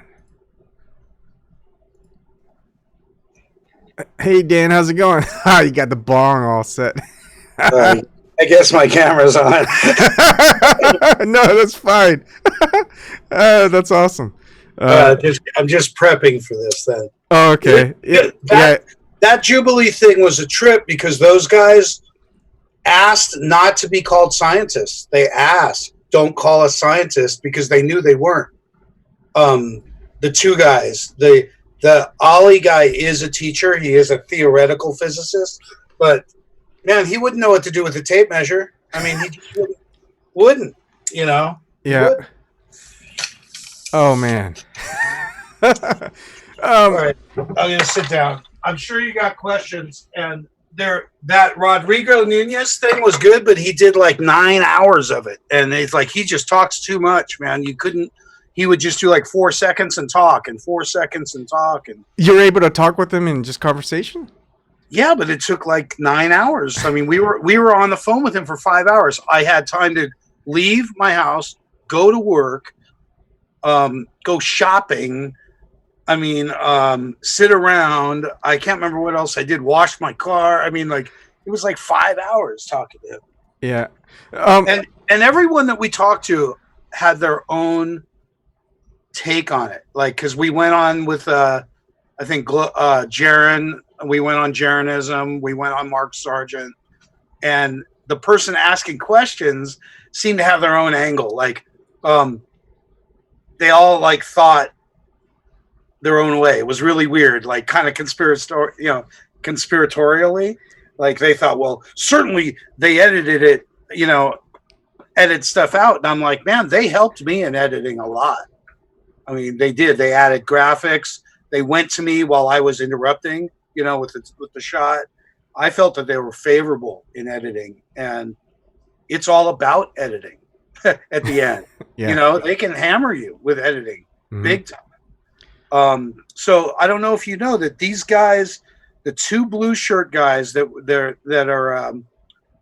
are part of this independent investigative thing, they had gone out to the Salton Sea with us, and they were the dudes conducting the stuff at the Nat during the Nat Geo stuff. Oh, yeah. So I didn't know that. So I knew they were clowns before we got there. So I was like, I felt super confident. And it was really weird because Shelly didn't really get a good night's sleep, and she was kind of like excited and bug-eyed.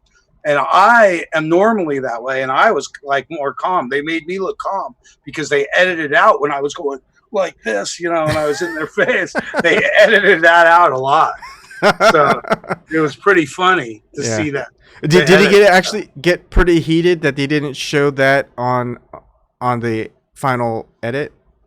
Anytime it got even, like the guy had this format to begin with. I got to give him credit. The format was sort of like, okay, mix it up, back off, mix it up, back off. And as soon as it got heated, he was used to separating people because most people aren't like us. We're used to fighting. I fight every day about this.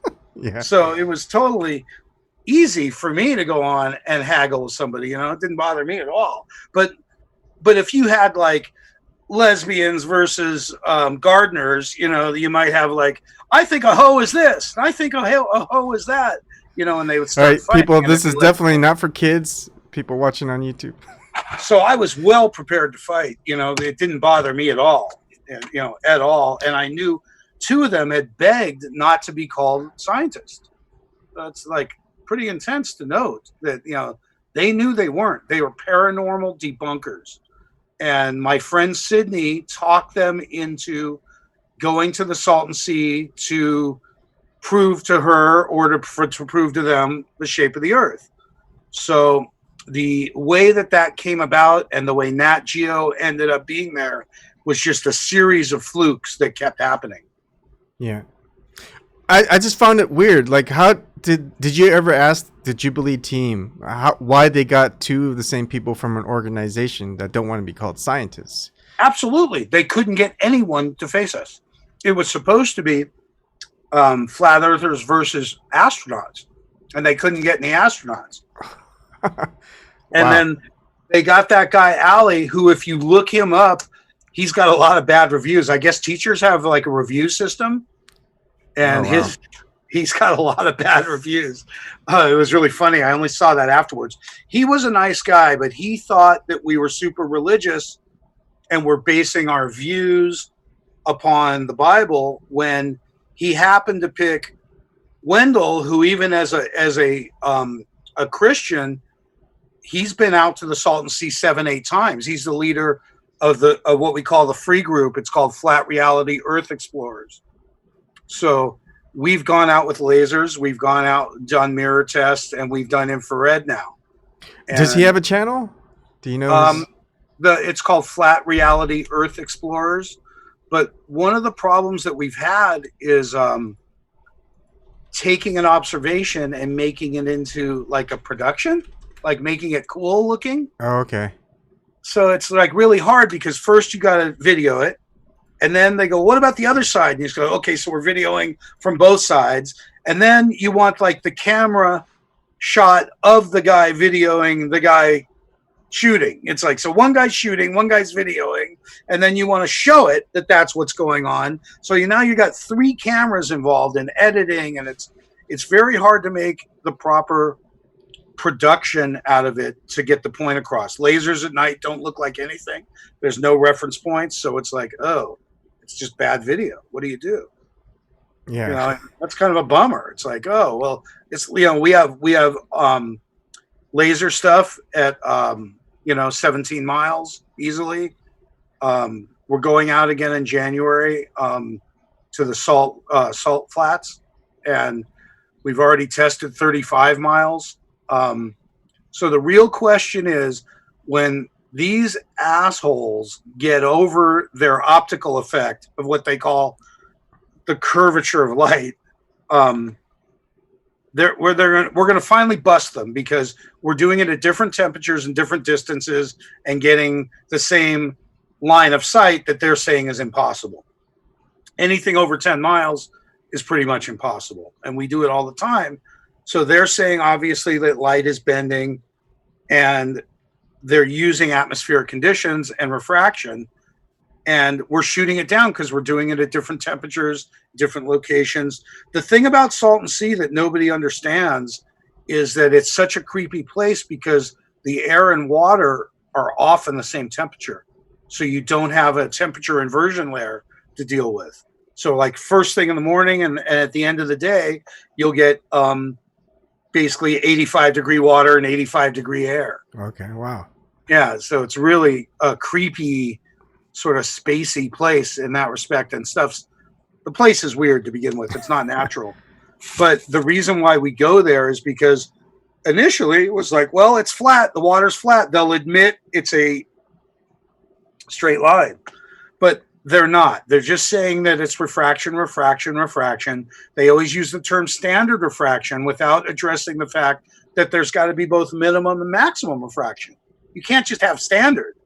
And we keep telling them, yeah, we're shooting under minimum refraction, and so once we establish that the refraction game, I'm going to call it, because you got to remember, for like a year we went, oh, refraction, and it was only till we now go measure that shit. What is the maximum amount of refraction, because we're exceeding the maximum amount. Yeah. So you can measure it all you want. So Mick West came back and said, oh, you can't do it over water. So now we're trying to do it over land as well, to prove that light doesn't bend. They're going to say light bends when we prove it's not an optical effect. They're going to go, oh, okay, it's gravity then. They're finally going to get around to switching their story that it must be gravitational forces curving a laser. What I like is that you guys are actually measuring and doing different conditions. I mean, that is the scientific approach. So imagine my fortune to be on a panel and not just be a YouTuber. It's like, no, man, we've gone out and done this. It's like, you can bite me so hard, because their logical assumption is logical, that we're just some goofy YouTubers and that we've got an opinion. But we're way past that. We're over a year past that. And we started out that way for sure, And it's hard because, like, I've made over 1,000 videos, a lot of it live streaming, and it takes up a lot of time. Even getting it ready and set up sometimes takes even 2 hours, if not at least 15, 30 minutes. But if I have material to present and stuff, it'll take longer. But if you are actually going out, traveling, filming, and then you have a full day's worth of video, because I do a lot of fishing videos too, and sometimes I've got like 8 hours of fishing videos. You got to go through it. Yeah, it takes you another day to go through it. Exactly. Yeah. And so, and so even with all the videos that I have, I only have 1,800 subscribers on YouTube, and I looked at yours. It's like in the low hundreds. Same thing with Wendell. And it's hard to get out there and showcase your material. You can have the greatest material ever, but like, if you only have 15 people watching, how are you going to get people to look at your data, right? Your observational results, or even scientific. We try and do it on bigger channels and go on and do it elsewhere, but it's not for the glory or the subs for us, at all. So it's just been, I just got to tell you what a blessing it is to be part of a science team, because I can just tell people to fuck off so often, because their assumption is that it's all third party stuff. And it's like, man, I can bust out video after video of me holding my phone up in front of observations that don't match the numbers on a globe. So this is a mathematical issue for us. Yep. Like, your math sucks.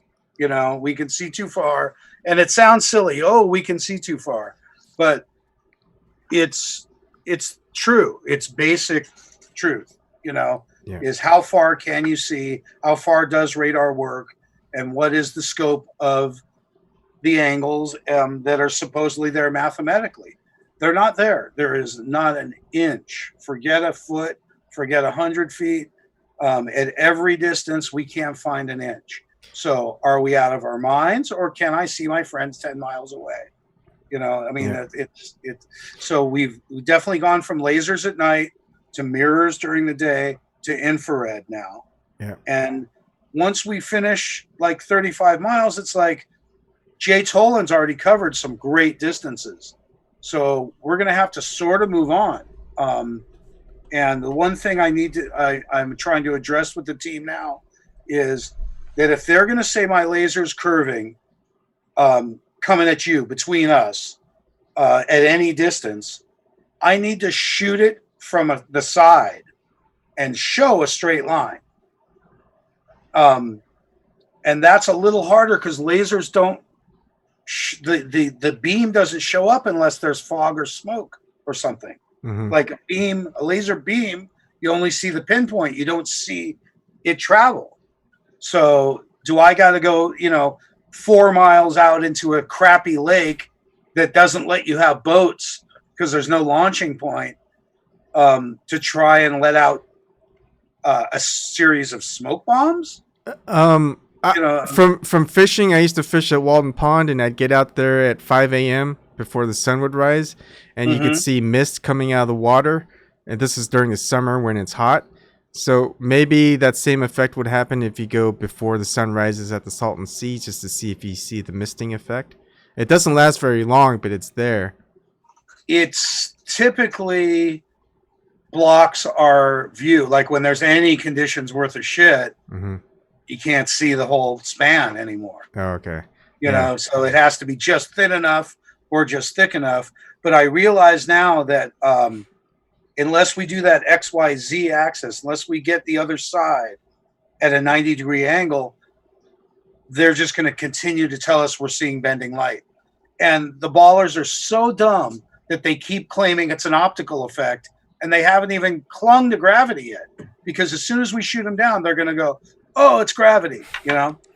Yeah. So it's pretty funny. Well, I call it a never-ending circle jerk with the globe Earth thing. But and I'll tell you, I had way more challenges on little hangouts than I did dealing with those guys, because I've also talked to a theoretical physicist before, or we have as a group, and they don't know a thing.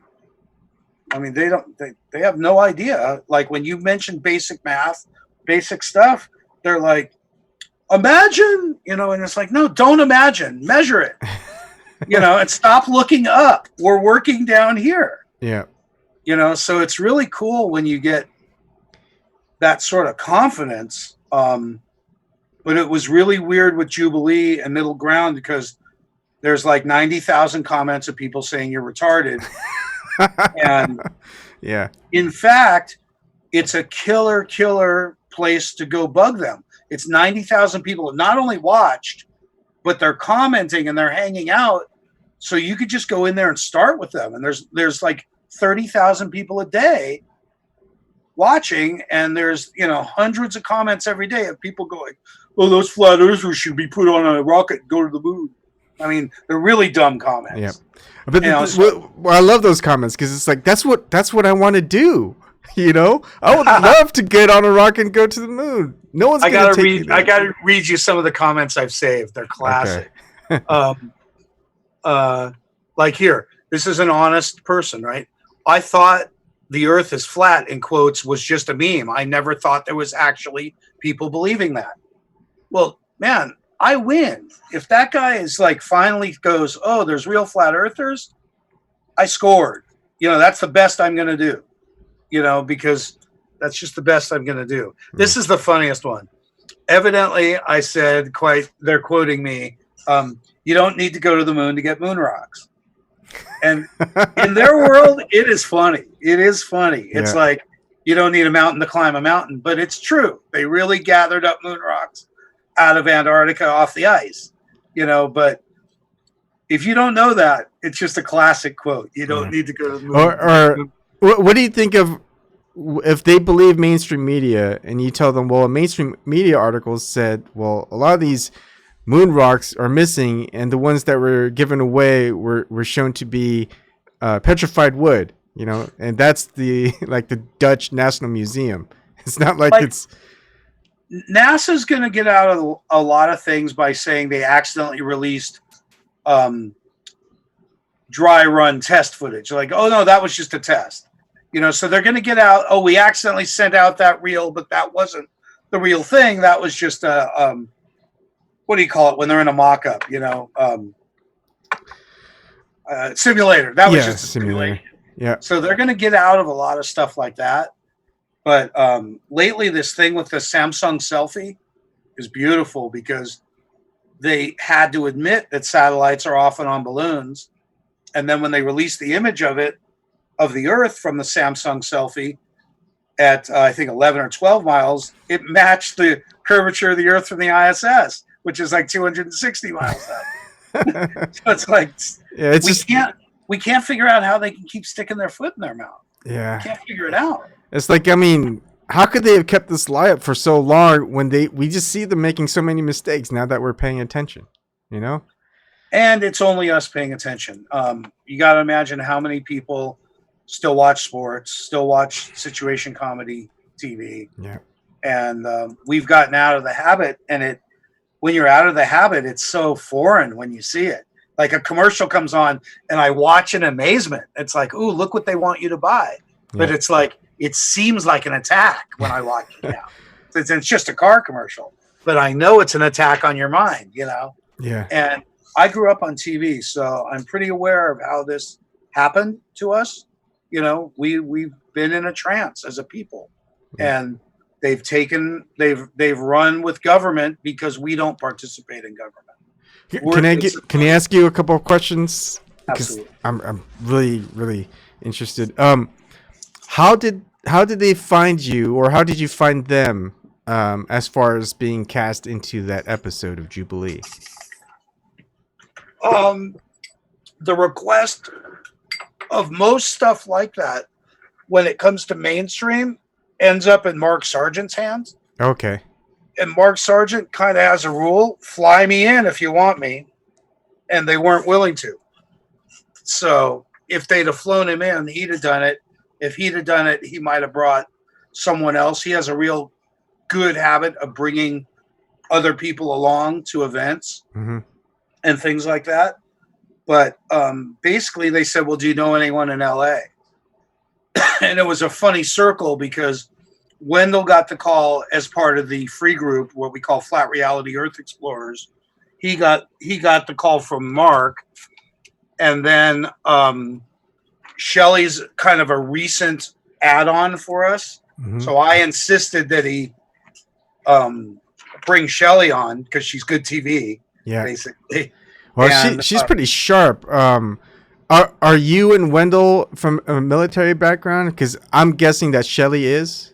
I mean, Shelley is. Wendell and I are not. Okay. And they're both Christians, and I'm not. Yeah. And I can't tell you how excited I was that I wasn't at that moment, because we'd have just gone down as a Christian movement.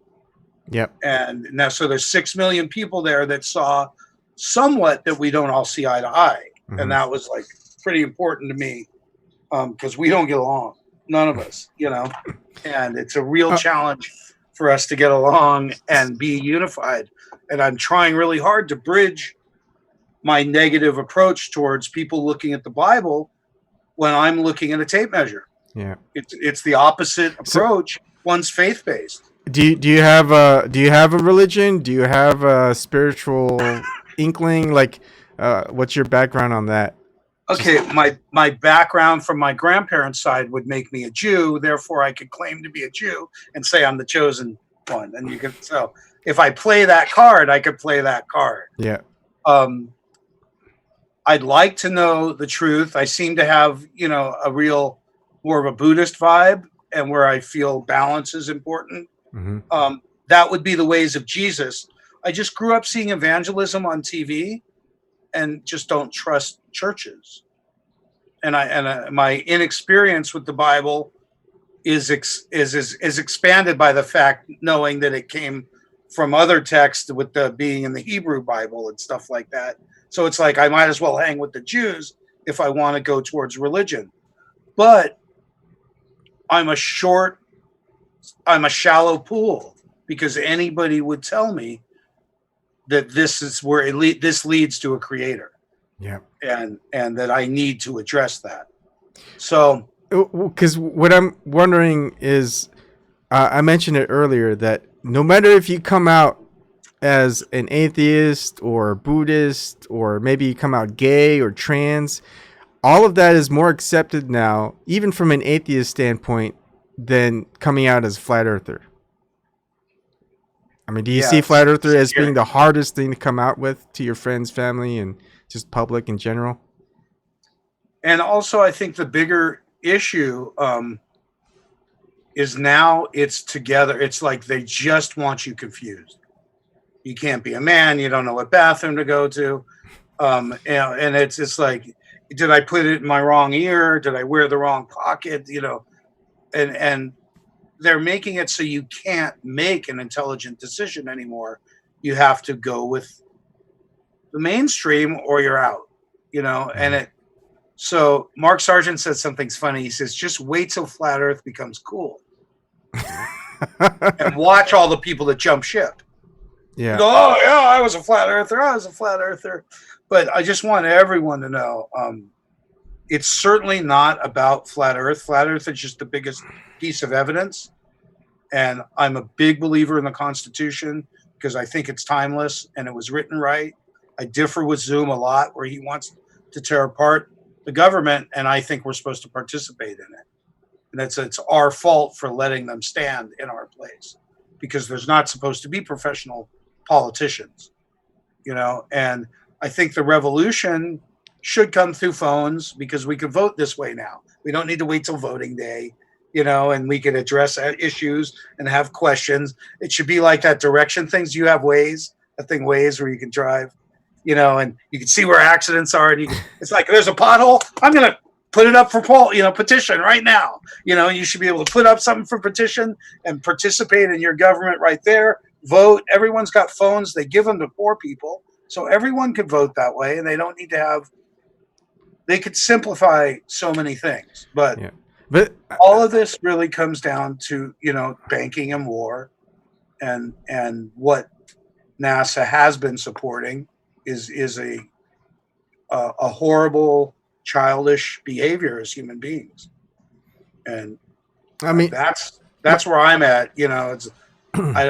It's a big, wide issue. Yeah. And it's a moral issue, and they're confusing it with all these little things that you can't do and you can't do, and it says, oh, it's okay to be gay. No, it's not okay to be gay, and it's like, well, it depends on who you talk to, and it's like, well, and it's like, I realize that like the difference between a molestation and a date is the presence of food, right?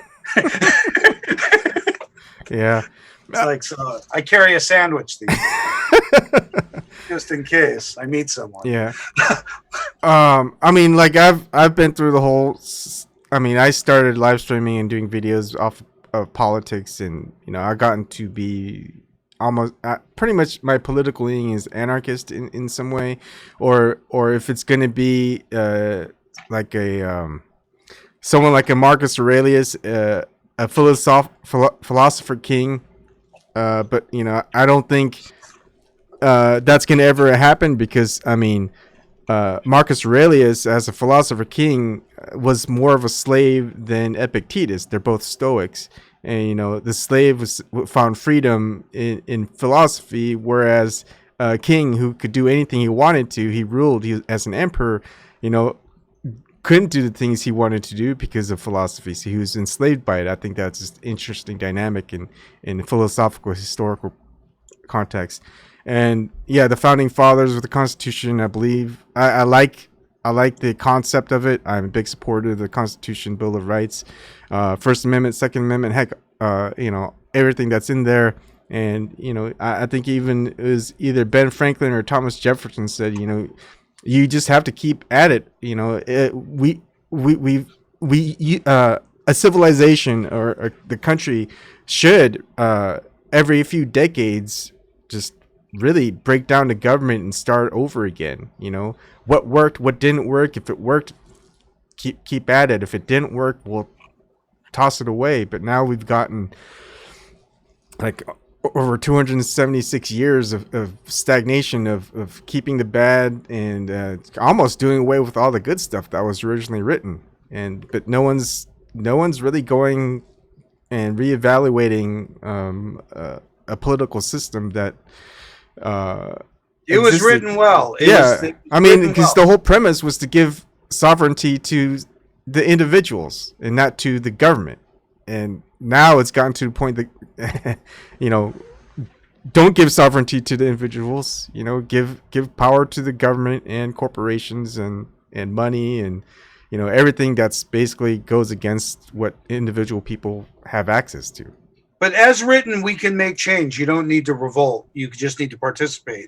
And I don't know what the voting numbers are, but they used to be like in the 20s and 30% of the population. Yeah, it's like 55%. But, in 2016, like I tell this a lot, the incumbent re-election rate, the favorability ratings for Congress was like 11%. 11% of polls, they favored the government. So that's not a lot. 11% of favorability is low for Congress in 2016. Well, anyways, guess what the re-election rate for incumbents is in 2016? It was 96%. Like 98% of the Senate and 92% of the House got reelected, even though the favorability was 11%. So how is government supposed to work if if the favorability says it's really bad, yet the re-election rate is almost like 100%? And, really, I don't know why we can't just default on the Federal Reserve and start there. It seems so simple. It's like, who cares? It's like, oh, who are they? Who cares? It's like, so a bunch of dead rich people's families don't need to make, there shouldn't be profit from utilities. There shouldn't be profit from medicine. And the way I see it, when it was cut up like a monopoly board, there was only a couple of railroads and a couple of utilities. But there's more now, and so there's more opportunities, yet it got swallowed up by the shape of the board. Yeah. So it's like, oh no, that's just a utility. And it's like, no, this is brand new. This is called solar. Yeah. It's right here. It's available. And what I like to do is I like to try to get people. It's like the middle ground, like Jubilee was doing, like people with the whole Medicare thing, right? Medical should be for everyone, or it should be privatized, or there should be a public option, or things like that. But one thing that's for sure is just getting diagnostics within the medical industry in the United States is way too expensive. And if they diagnose you incorrectly, you don't get a refund from the money from that diagnosis. Like, imagine you took your car that was broken down into the auto mechanic shop, and they told you, oh, it's just the radiator's busted, so we'll just replace the radiator and that should be fine. And that's going to cost you $2,000, but because we did the inspection for you, that's $200. You go, wait, let me get a second opinion. You take it to another auto shop. It's like, no, you just need your air filter changed. $10. And you go back to other places like, look, they said it was air filter, everything's fine. You go, well, we spent money on diagnostics, so you still owe us $200 for the diagnostics, even though we got. It's worse than that. If they misdiagnose it and keep going, you can't go backward. So they go, oh yeah, we thought you get the side effects. Yeah, and they go, oh, we thought it was the battery, but it's the alternator. Yeah. Like, where's my old battery?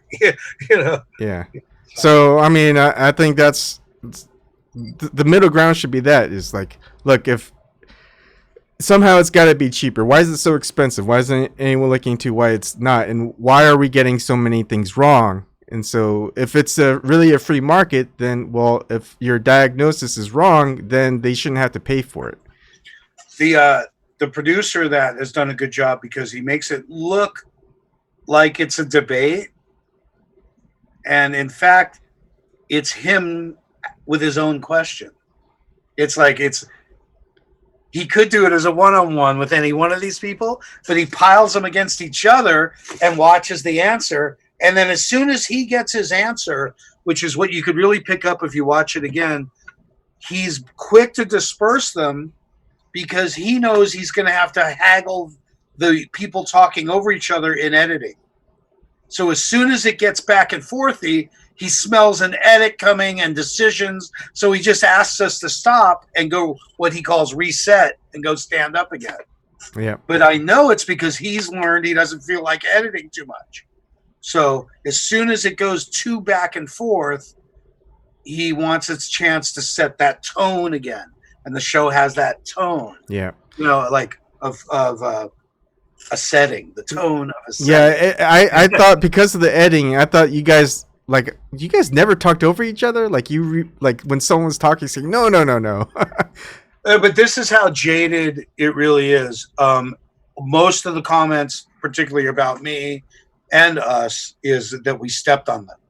So it's only because it was favorable to you that you didn't notice. We stepped on them a lot. Okay. Shelley and I both did. We stepped right on them because it's a bad habit of mine. I know what's coming, and a new person wants the chance to let it out, but it's like, I've heard that 800 times. So why let it out? You know. It's tough because I think it's to the point where individuals like you and Shelley and Wendell, and a lot of people have looked into globe Earth so much. We know more about the globe Earth model and what they present than the actual globe Earthers who just believe it. It takes the first day to explain to them what they believe, and then they go, "Well, that's stupid," and you go, "That's what you were taught." That's not me talking. You have to spend a whole day explaining that part of it, that the numbers I'm using are not our numbers. The facts are not our facts, because they can always say stuff like that. Well, you said globe, and it's like, well, I'm speaking from what we're taught. Yeah. So it's, I still use the word atmosphere. It's like, oh, for shame, for shame. Yeah, or gravity. I'll still use the term gravity, even though, we could just. I've grown away from that one. Okay. I mean, yeah. But we learn slow. We parrot a lot, so it's like, oh, it's density and buoyancy, and it's like, those are two words. It doesn't really explain it. Mm-hmm. And then when I added the concept in my head of gradient relative density and buoyancy, so it's relative to each other, the oil and water, how something moves compared to the next thing. Yeah. So it's really relative density, which causes different buoyancy. So it's like I had to get out of the habit of not knowing what I was saying just because I knew the answer. Like I don't explain eclipses well. Or I was told a no-brainer was in star trails, there's converging and diverging lines. I don't know what it means, so I can't. It's over with, dude. There's converging and diverging lines in the star trails. So it's cool when you listen to other people because you pick up different stuff. Yeah. Nathan Thompson said something at the National Geographic thing at Salton Sea that I thought was so cool, because they kept talking about planets, and he kept saying, I don't need to look up to measure here. And when you're on an observation of distance, it's a hard hitting point. Yeah. It's like, stop pointing up there. You point over there, Yeah. And so that's, I want to give a lot of credit to Jubilee for putting together that format, having a little bit of guts to put us on, but mostly it was people requesting it. Yeah. The crummy things are they couldn't get what they wanted. They couldn't get an astronaut to stand next to us or anyone from any agency. Yeah. And then when they switched to scientists, they couldn't get even those two guys till the last day. They only had one. And they asked not to be called scientists. Yeah. So they really couldn't get anyone to talk to us. But the fan base had asked for flat earthers versus scientists. So they not only used the title, they put it underneath those guys anyway. I mean, that episode of theirs gave them a lot of views, millions of views. I mean, I looked at some of their videos that are recent. I mean, most of them are in like the thousands, tens of thousands, hundreds of thousands, but that's like over 6 million people that watch. But it's not because of what we said. It's because of their show. To tell you the truth, lots of their videos get to millions. Yeah. Lots of them. So they dumped us into their format where we gave a good shit show because they fight to make one. Mm-hmm. And we were ready for it. We'll. I feel like flat earthers. Most of us is ready. It's like, yep, you want us on, we're on. But then we want a globe earther on. It's like, it's like crickets. It's usually like the same crew that come on. There'd be that Tim Osmond guy, Red's Rhetoric. But Red's Rhetoric will only be on his platform, right? He won't ever jump on anyone else's. Just the usual suspects. We don't know their name. We don't know what they look like. They'll just, and if it's in their control, they prefer it. But yeah, it's hard. So it's really important that we try not to the answer just isn't to destroy. Really, it's every good movement gets taken.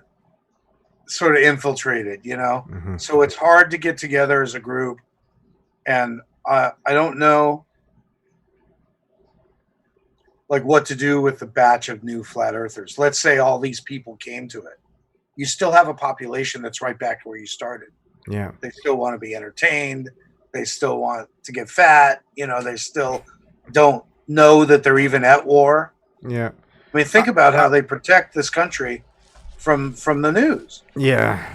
From the news. And Congress passed a legislative bill a couple years ago where it's not illegal for the U.S. government to have propaganda against its own citizens. And the news is entertainment in the form that we watch it. Yeah. And it's our fault for thinking it's anything else. Yeah. So that stuff is pretty scary, except it's our ignorance to it that makes it scary. You know, I think the whole, you know, they do a lot of stuff out in front of us. They admit a lot of stuff, and because they must think it's funny. Yeah. You know, they must think it's funny. But but I think a lot of people aren't my thing is a lot of people don't want to get uncomfortable. They don't want to get past a certain level of comfort, the comfort zone. And if you don't do that, you're not going to change anything. And a lot of people don't like to change themselves, and they expect other people to change for them to get something that they want without putting any effort in. And one of the things that I talked about in my earlier videos is there's these two people that work with Mark Passio. I don't know if you know who Mark Passio is. He's the anarchist, and they were holding this anarchist convention in Philadelphia, and he lives in Philadelphia.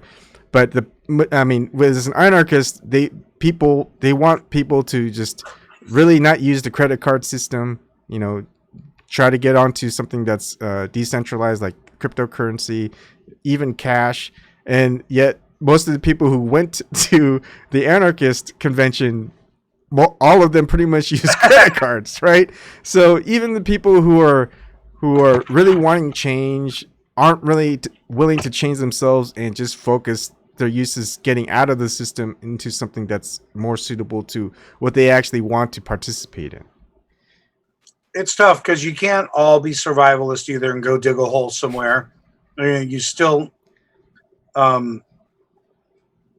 we kind of need each other. We're social creatures, you know. So I think the missing in the big cities and such, we're missing like a village mentality. So that's why government became dad, you know, because there wasn't already a village elder, you know, and there isn't a sense of community anymore. So there's nothing to rely on outside of yourself, and then they install all this confusion. Yeah. So you don't know how to behave, and it's like, I mean, there's a whole big joke about me being gay because I let somebody stay at my house, and it's like, if I was gay, it wouldn't be funny. So why do they even bother?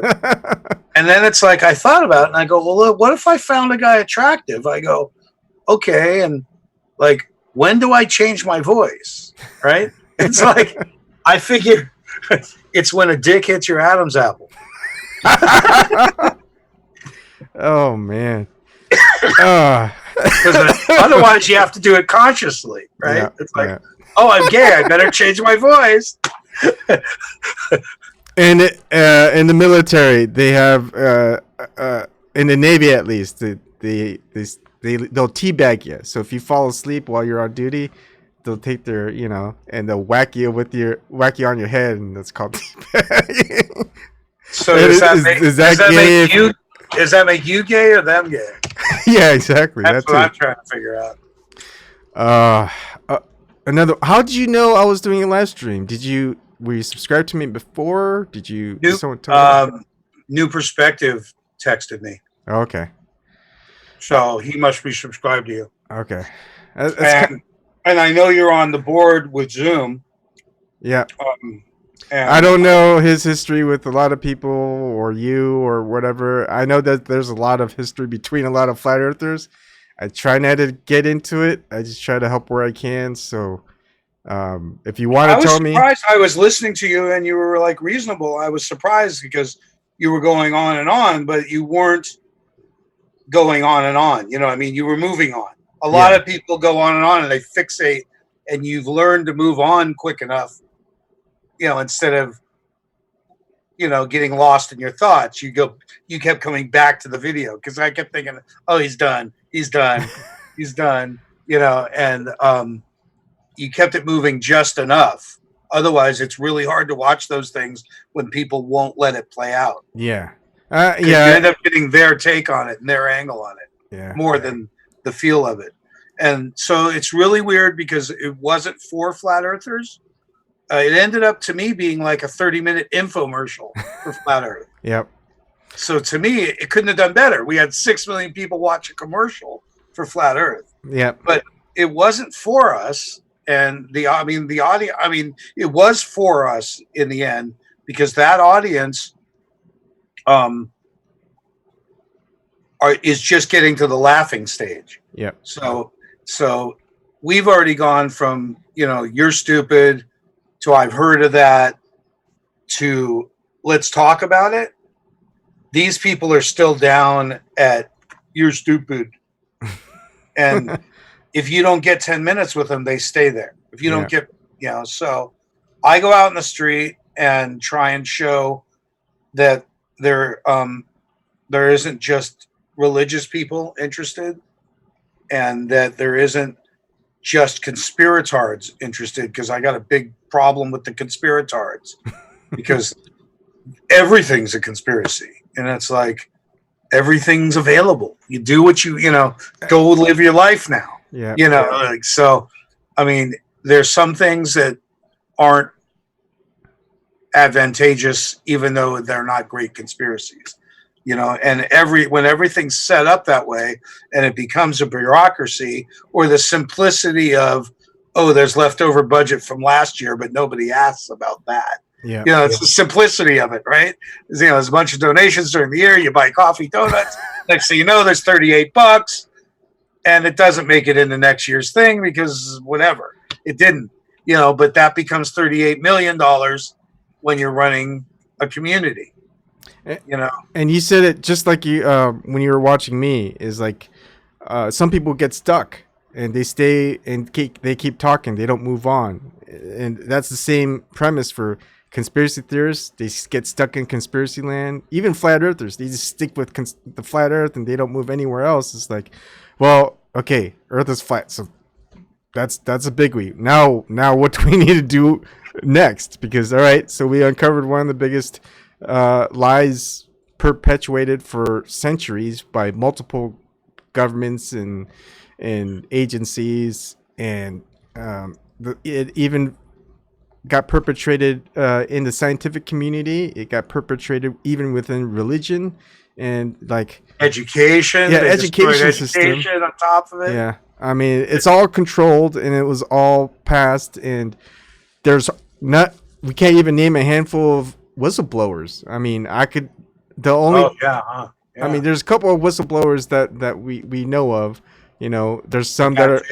That's Yeah. You never hear stories on the news about it. Yeah. Or anything. Really, that's a good point.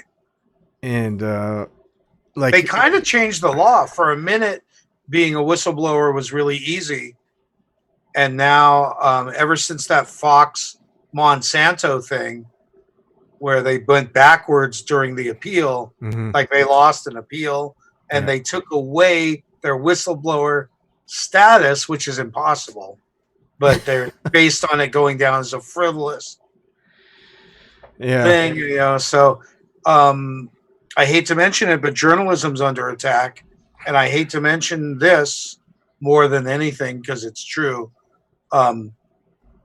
Getting to 6 million people was intense. It's totally cool, and playing around with small numbers isn't the same, because of the 6 million walk-bys, you know, they weren't scientifically interested or anything. They were just people walking by.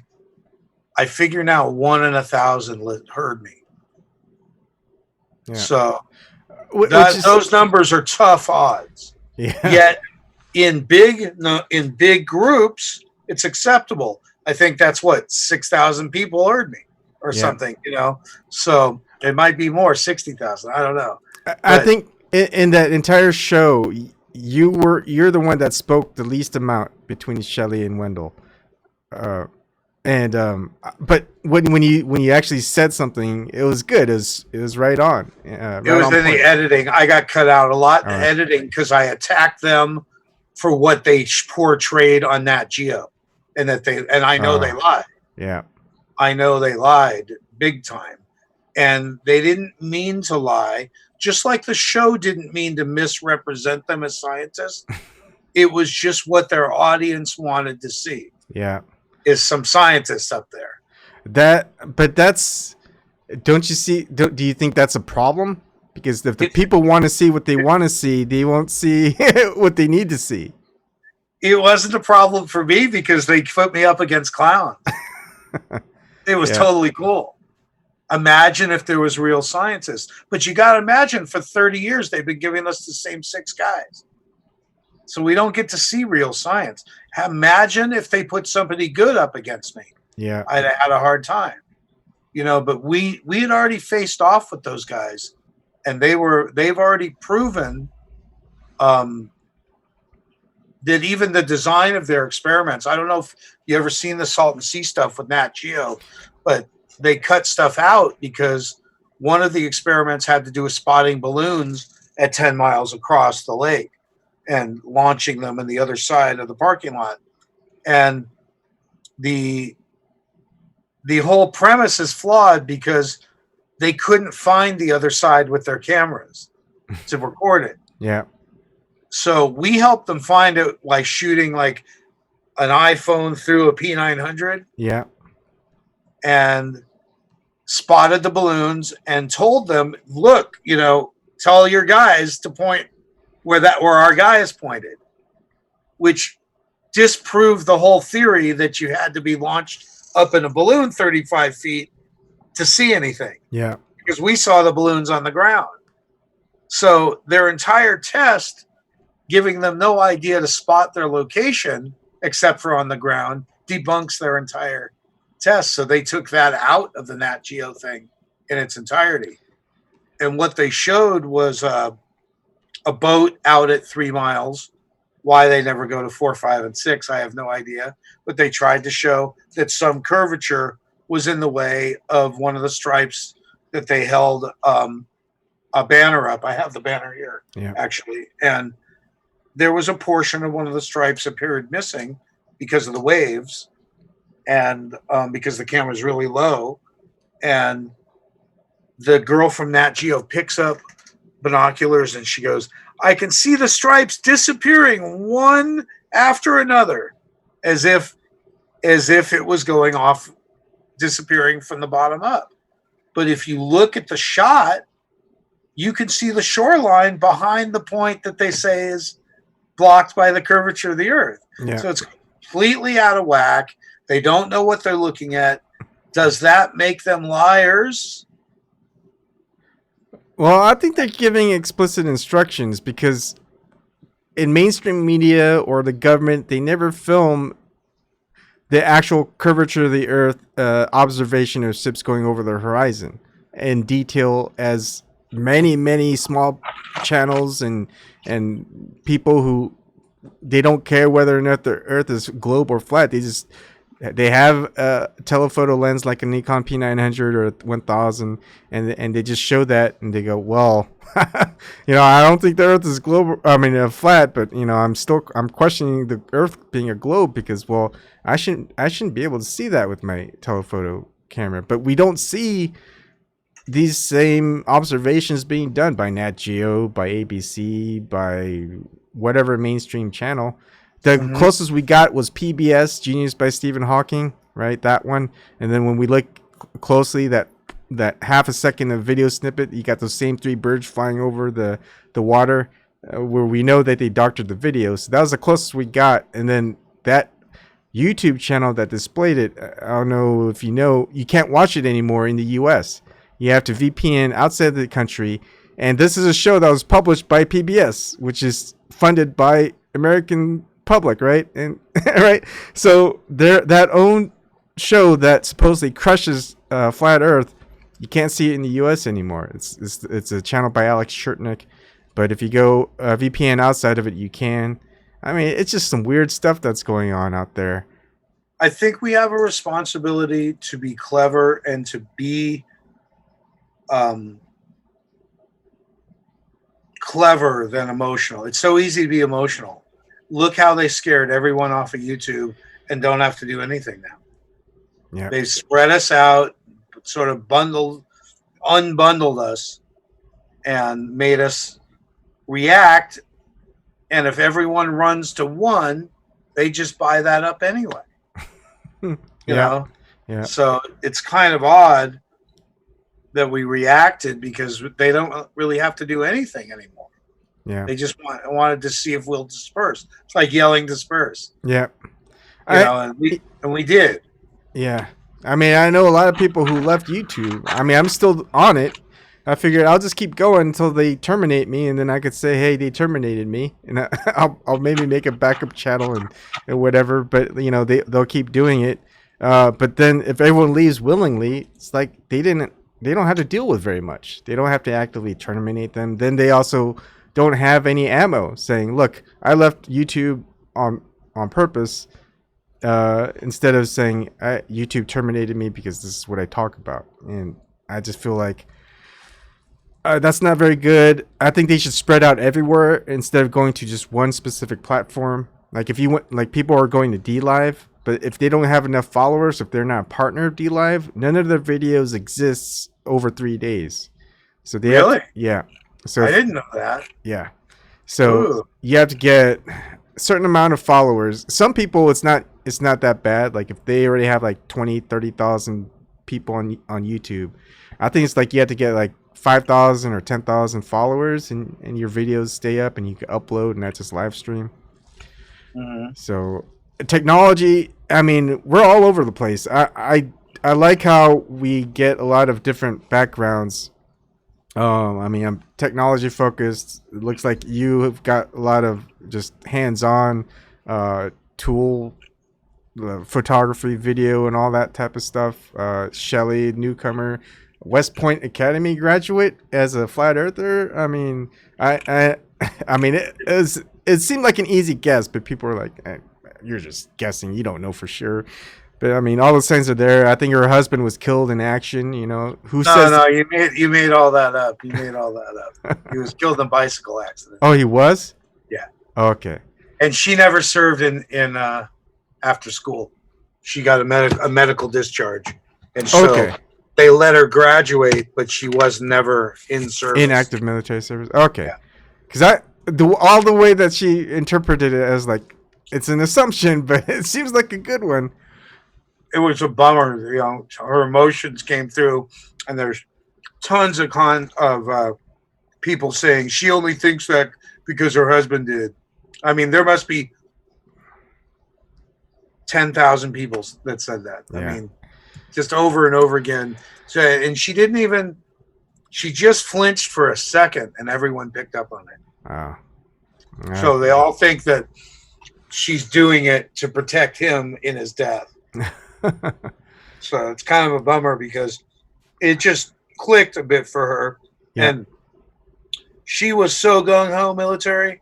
I mean, she was a true patriot, and for her to have like fallen off the ball is a pretty it makes her pretty awake. She's an awake person, she's a patient person, and she did a bunch of stuff on the Paradise Fires in California.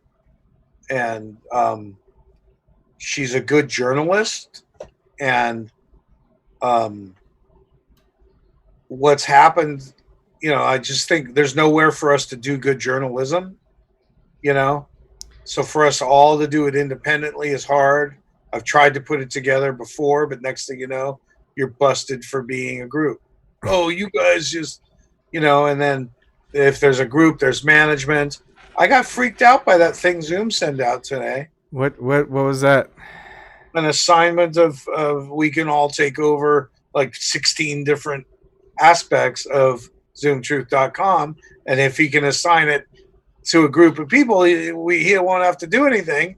And it's like he'll let us all take 3 positions, and he sent out like huge list of it's intimidating chores. You're in charge, of overseas. You're in charge of social media. You're in charge of activism. You're in charge of this. It was like it seemed like a bunch of responsibilities, But next thing you know, he's free and clear. But there's 16 people who are now arguing amongst themselves, like different parts of the military would.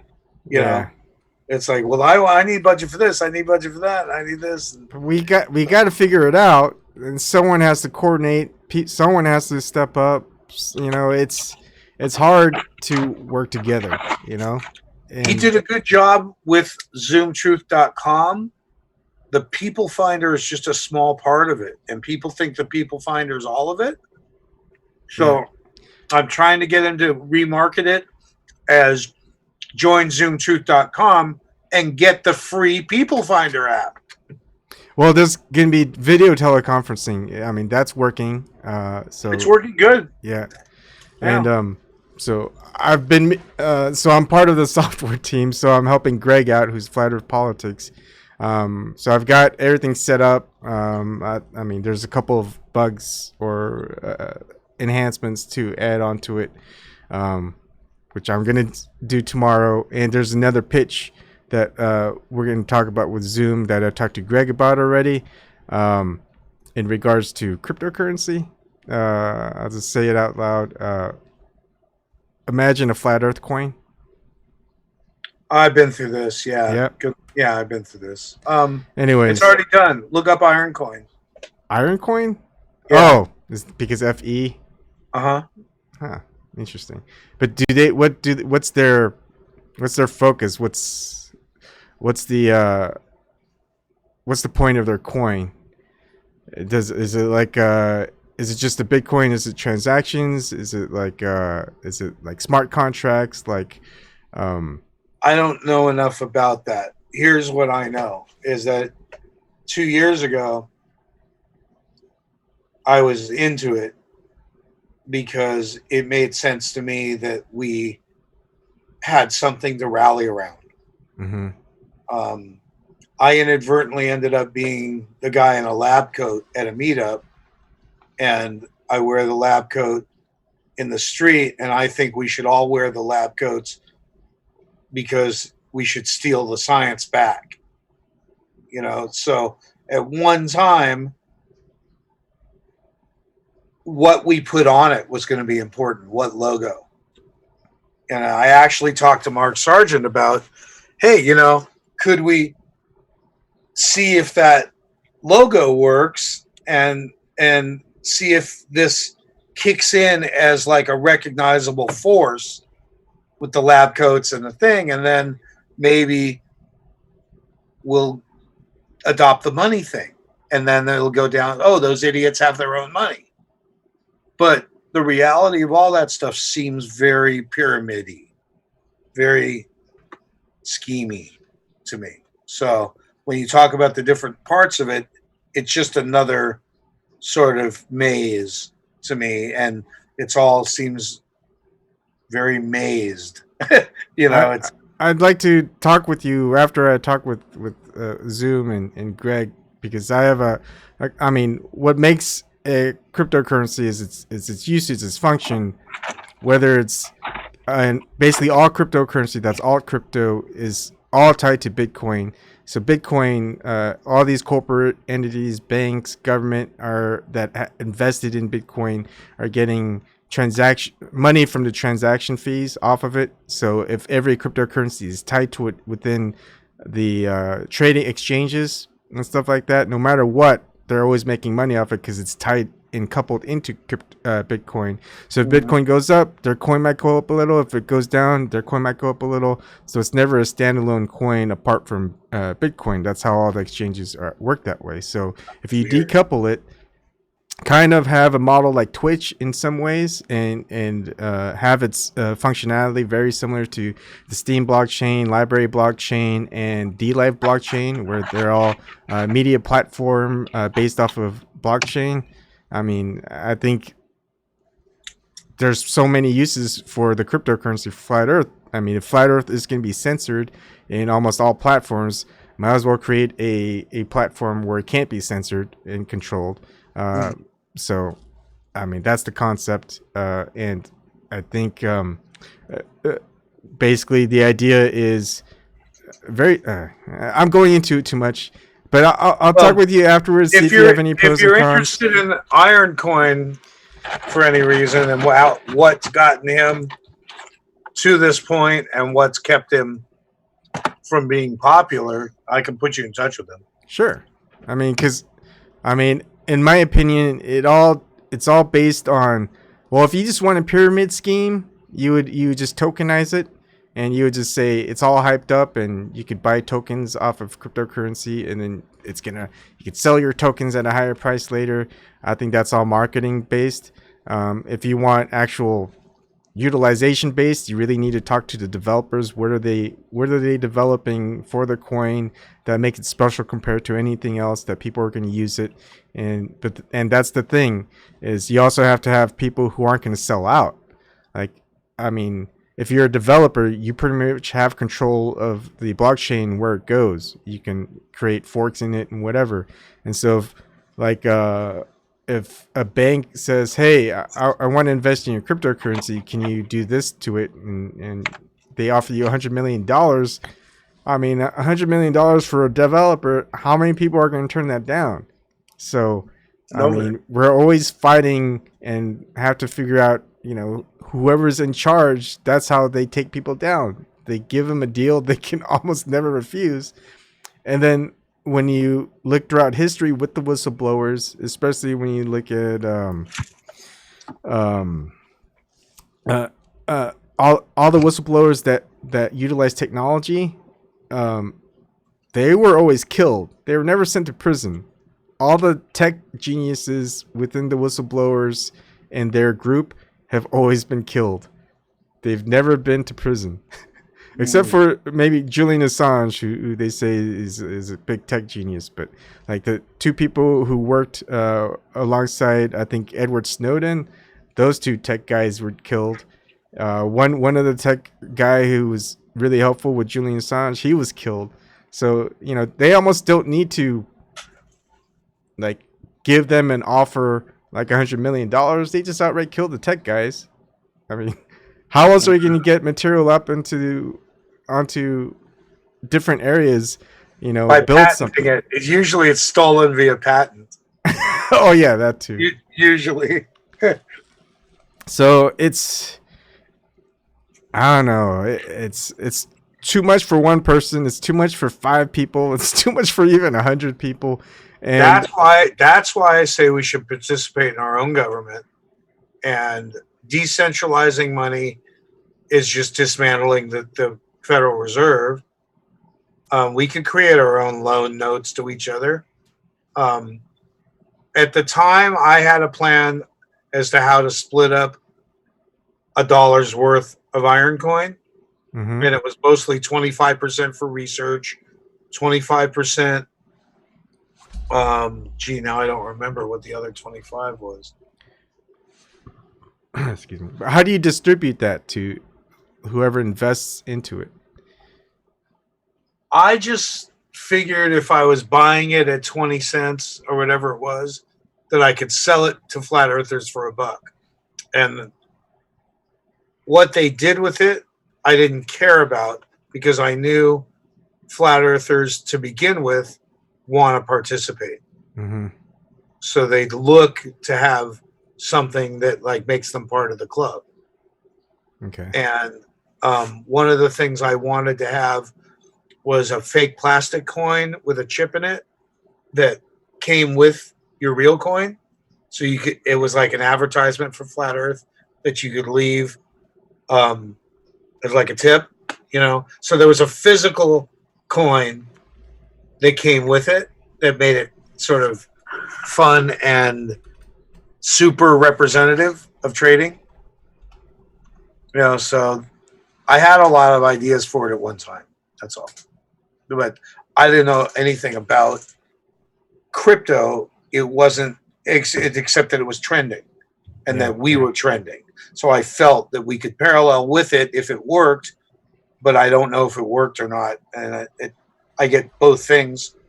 A lot of people made money on crypto, and other people talk about it. So I'm not sure if it's a sure thing or not. If you could give me the contact info of the person who created it, and It's still probably running. publicly available. Ironcoin. Let's see. Let me just type it in and see what I get. Because it's probably a regular way to reach him through it.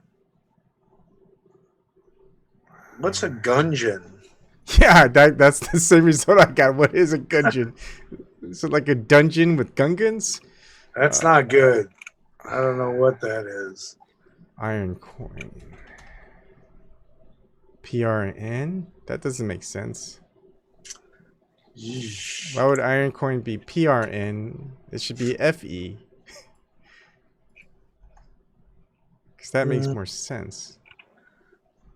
So I don't know why it's this hard to find, and if that's part of the problem or what. Yeah, I didn't even know it existed. Let's see. Type in this one. Oh, there's a Facebook page. Maybe that's it. Yeah, I found the Facebook page. Let me make sure. Okay, I'll take a look. Let me make sure that's here. I'll show you. I'll put it in the YouTube chat.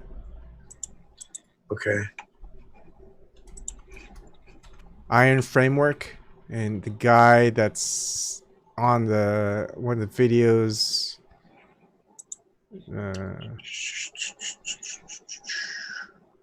Here comes. Hang on. Looks like get Iron Revolution. This looks like. Is that the right guy? Trying to see where he puts his contact info. Ironcoin.org. It's got to be him, but I don't see his name pop up. Oh yeah, there he is. Is that the right fella? Yeah, and it looks like it's ironcoin.org. Yep, ironcoin.org. I see. Yeah, Aaron Kreischock is his name. Aaron Kreischock. And where'd you find that name? I know him. Oh, okay. It's just, I mean, he used to be like the leader of the West Coast meetup groups, and he just got so much into crypto that we never see him. Do you trust him still? Do you think he just took advantage of the flat earthers, or it made off? It's right in between. His heart is in the right, was in the right place, I think, but I think he just got way too excited about money and crypto and the scheme, like that's why I think it's a scheme, because it just seems. Because that is part of a lot of schemes, is because when you first, it's really easy to just fork a branch off of any cryptocurrency that's out there, start it up, mine a few coins, market it saying, hey, this is going to be the biggest thing, and people buy tokens off of it using Bitcoin, Litecoin, Ethereum, what have you, and then I think he sold $18,000 worth of them. I think it sounds like a lot, but I think he did. But if you ask me, he might have distributed that many and not sold that many. Okay. Yeah. And so I don't know. A partner of his has 1 million of them. Okay. And I mean an ex-partner, and they fight about it. And he goes, I want my coin back. And I'm like, why? It's worthless. As a matter of fact, he wanted me to negotiate between them. And it's like, if it's worthless, who cares? Plus, you promised it to him. Plus, you gave it to him. What do you want it back? You know? Yeah. So, you know, the other guy thinks he has $1 million in his pocket, and it's 1 million times 2 cents. Yeah, well, $2,000 is what it's worth. And if you can't do anything, we utilize it the correct way, it is going to be worthless. And that's what they fought about: the marketing and the campaign itself. Yeah, that's what it was part of. So it got stuck in the water. It got stuck in the water. Yeah, I guess is what you know. I think it. I'm gonna have to look at the white paper, because the problem is, if you're just using it as a monetary exchange for merchandise, which is just, it has no usage. Like if it was actually tied to, say, iron, where you actually, if you use it, you know, you in exchange you get like a block of iron, right? At least you can melt down iron before it rusts or something and make something out of it. But, you know, it should be something, it's tied to functionally, where there's like a use for it, not like, you know, just a plastic coin that's worthless. It's just symbolic. And so that, I think that's where the usage is. That's where like a lot of the media technology based off of blockchain, like DLive, LBRY, and Steemit, that they're really getting, they got the right idea, because they've got the business model, but they actually have a reason for it to exist and to tie it in, and that's for people to use it as a media platform. And so people actually have a use for it. People can watch it. You know, it's powered by people who install it on their computer systems. So they don't need people to mine it really heavily. You know, they just mine it enough where, you know, they can distribute all the data. And so it's stored on everyone's computers little by little, stuff like that. And I don't know, it's just a lot. 24/7 Flat Earth Discord Live is on. I am subscribed to his channel too. They just go on Discord and talk Flat Earth all the time. I thought of going there, but you know, I just kind of stay away from Discord. So yeah, I do too. And I found, surprisingly, you just go a little somewhere else, and there's a whole nother 40 people you didn't know that are used to haggling with each other. And it reminds me now of like British pubs arguing about their football team. Yeah. You know, and it's like, to us, it's like, first of all, we're way over here. Like, so who cares about soccer? You know, would be your first thing. And you guys are only drinking. In other words, looking at flat earthers, you'd think you guys just sit around and do bullshit anyway, is what they would think. Mm-hmm. And then when you find out that just a block away, there's another 40 people, half of which hate each other because they sit in the same spot. This time they're talking about football or baseball or hockey or... We do it with Flat Earth, but there's these pockets of 40 to 60 people everywhere that you don't even realize exist. It's like finding out about the Facebook crowd. Mm-hmm. You go, man, look at them go, right? Yeah. And they don't know shit about the YouTube crowd, you know, and then you just go, the Discord crowd, you know, basically departed from the YouTube crowd mostly. So it's just weird when you find that there's a whole nother complete group. And then you'll start talking to one of them and they go, you know, so-and-so, don't you? And it's like, no. You know, like somebody mentioned ride a dinosaur. Shelly, she goes, this guy ride a dinosaur. I'm like, who? You know, and it's like, you look at these people have thousands of followers and you don't know who the hell they are. You never heard of them. Yeah. But so, it's nice finding people though. I mean, I do like even separation, like, I mean, it's so bad in Flat Earth as far as if we do want to work with each other as a community. There's so many, it's worse than the cliques that used to exist in the high schools of the 80s and 90s. I was going to mention that because I think that's all that Iron Coin ran into, is that we don't trust each other anyway. And so I think he ran into us at a shitty time when we were, the infighting was at the biggest point. Yeah.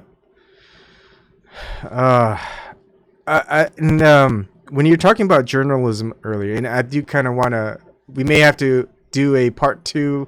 Hopefully we can get Shelley and what was it? Wendell. Wendell. It's a bad time for us because we got upcoming travel. They're working on a film together. Okay. And we've got experiments coming up, or observations coming up in January. No worries. I mean, they're totally willing to do it. I'm just not sure if they want to set aside time now or wait till we're done. Okay. Yeah. Just whenever I'll just throw out my contact info. You know my channel now, and I mean I try to live stream as much as I can, and anyone's always able to join. So all that information is always in at least my YouTube description box. But in the very beginning, there's like a back chat here. I can put my email, right? Yeah, you can put it on the YouTube or on Zoom. You have a chat button on the very bottom. It's to the right of center. I could probably find their emails too, but we talk all the time. They're busy, really. We're planning a lot of stuff right now. Yeah. And because I worked, I took for almost a year. I've been out of work, and it was a job that's like, I'd say $150,000 a year. I know if you add in the salary, the vacation time, all this other stuff, and started just doing activism, working with activism, and got to Flat Earth. But my activism previously, like before, it was actually working with like Susie Dawson, Unity for Jade, Julian Assange. Then there's a group that kind of broke off because of infighting. Consortium News, and then I was working with them so they could live stream in different places. And it wasn't even much. They did want to pay. It was like $100 per episode, and it was once a week. And I'd put in like tens, if not hundreds, of hours getting it all set up. And I said, just so you guys know, I talk about conspiracy theories, and I'm a flat earther. That shouldn't be a problem. And then I'm chatting one day and during their live streams, and someone says a lie about me or misinterpreting it. Imagine saying a sentence and they only focus on 1/3 of the sentence. And then I'm like, right. Dude, you didn't hear the rest of my sentence. That's why I have commas and stuff like that. And they have that on their website. So I looked at the comments, the same one of the same. I don't know if it's the same person, but they have a different username in their comment section. They're saying that I was saying something that every mass,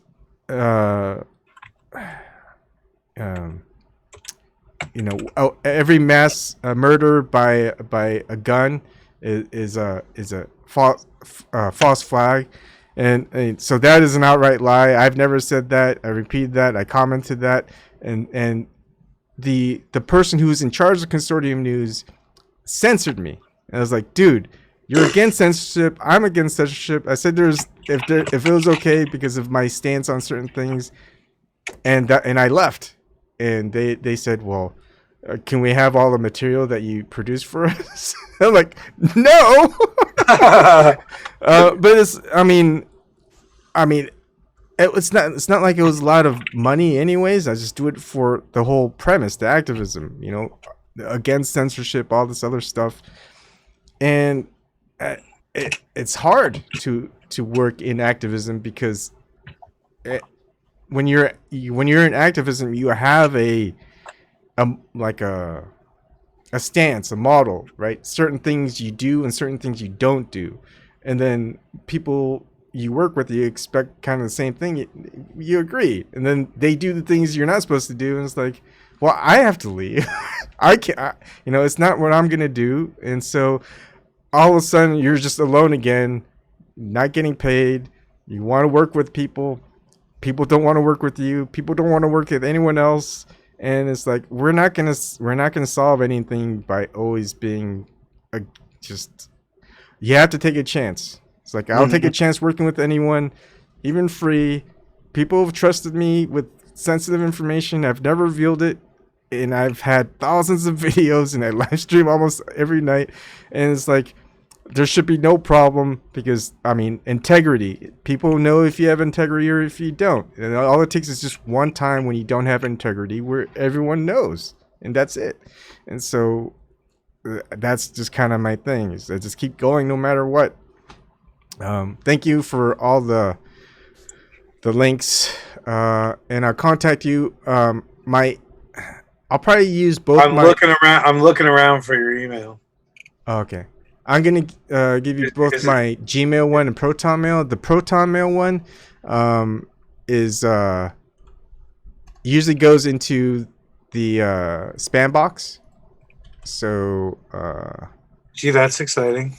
So check your spam box if you see this one. The subject list is Ebon.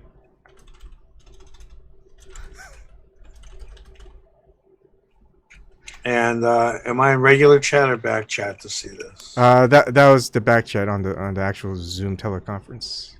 Okay, looking for that. Oh, I just sent you an email, but heck. Okay. And sorry. Oops, can't delete that. It's not that one. It's that one, and it's pretty Flat Earth Hollywood. Did you see live? the stuff? Come check it out. Flat Earth Hollywood live Saturday. Come join us in Hollywood. Check it out. Flat Earth Hollywood live Saturday. Come join us. Find out the real scoop Saturday. What are you on? A ball? I don't think so. Saturday. I doubt it. Flat Earth Hollywood. Check it out. You'll see things you'll never be able to look back. Check it out. Come join us. The excitement, adventure, fun, thrills for everyone. Saturday. Flat Earth Hollywood live. Come join us. Flat Earth Hollywood. Hold on. I'm getting bombed here with something. I don't know where that audio is coming from. Was that you? Were you playing something? No. Okay. I got so many tabs open. I don't know where it's coming from. Oh, I hate when that happens. Yeah. But yeah, whatever that was. All right. Anyways. It comes sometimes maybe your Facebook. Is your Facebook thingy still? Oh yeah, my Facebook's creepy that way. Yeah, Facebook is creepy that way. All right, I gotta get away from this stupid Facebook. Facebook's creepy anyway. Yes, it is. They stopped my live stream a long time ago.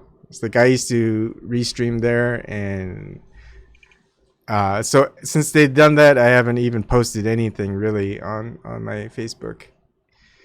What how are they in relation to like YouTube? Like, what's the difference in their policies? They don't really state their policies like YouTube does. They just they don't want you to upload or live stream, they just don't let you upload or live stream. And it's like, what's going on? Why can't I get it working? And yeah, so Facebook is weird. Did you see any of the stuff I did with in Hollywood with Zoom Truth? No, you're gonna have to tell me the backstory so I could ask Zoom Truth as well. You guys' backstory. All right. Well, the easy part of this is going to be, you'll be happy to note, I have a channel called Flat Earth Hollywood Live, and I gave you the link there, and that is activism that I do every other week. But I'd be happy to do it on with you if you want to do it. And what I do is basically take a small panel to the street and interview people in the street. And it gets festive, which is kind of funny. And we get to have fun with Flat Earth. And we bump into Flat Earthers and eventually arguers that come out But a lot of foreigners in Hollywood, a lot of people take pictures of stuff that we have out and are interested. I use a reverse psychology where I'll wear the lab coat and I'll make them come to me so I don't yell at people. And I have some lighted stuff. I got one of those models, with the lights in it, Mm-hmm. and with the sun and the moon, and a Chris Pontius flatearthmodels.com, like a lighted display kind of thing. Like a marquee. I think I might have seen one of your videos, but I didn't recognize that was you. Yeah, so we do that and just go, look, there's real flat earthers, and it's such an important message. That's why I'm like really proud of that Jubilee thing, because even though it's a bunch of people saying you're dumb, we weren't that dumb. There was a bunch of people that went, well, they weren't all that dumb, but they can't be right. There has to be some reasonable people, that said, oh, they made a point or two, but they really probably don't get around to looking into it, which is why the censorship is weird. It used to be easy to look up flat earth stuff, and it's just they don't recommend it anymore. They use the term, I don't know if you saw the video, but they use the term authoritative news versus fake news. And the terms authoritative news is so intense. Yeah. That's like, wow, authoritative news. I mean, the words don't even fit together. Yeah. So I can definitely get Shelly for you. And Awesome. if you ever want to go onto the boulevard with us, Zoom doesn't feel like hosting it anymore. He doesn't want to spend the 4 hours hanging out. Okay. So I might do it through the empty chat room there. Yeah, that would be actually good. But I would live stream it. One of the things that I wanted, because 4 hours is a big session. I could probably try to do it one day. I don't know, like a regular thing. I mean, this thing is going on 4.5 hours. So, but how can I keep from getting bombed? Is basically if I start giving out anything, that room. Oh yeah, well yeah. Until you can have your own private like coordinated rooms, like it's gonna be shared. So you might get bombed. I mean, I could try hosting for you one of these days. One of the things I wanted to do, a suggestion, but I didn't know it was you. You're in the lab coat, but you're playing the part as a globe Earth scientist. And you're saying, look, Pythagoras figured out that it was a globe in the 5th century BC, and it was by ships in the horizon. They disappear over the curb, and so we're going to show you how it easily debunks the flat Earth. And so we're going to take this camera, the P900, and we're going to zoom in on that ship, and we're not going to see any ships in the horizon past that point because the Earth curvature should be like 8 feet. And then you give it the camera to someone to zoom in, and they go, "Wait, I see a boat over there." And it's like, "No, wait, you're not supposed to see the boat." And you give me the camera, so you're playing the part of a globe Earth scientist. I used to have what do you call it? A stand for my telescope. And the telescope I'd set up when we went to Venice Beach, and I'd go view the curvature of the Earth. And they pick it up and they look and they go, I don't see it. And I go, that's right. Next.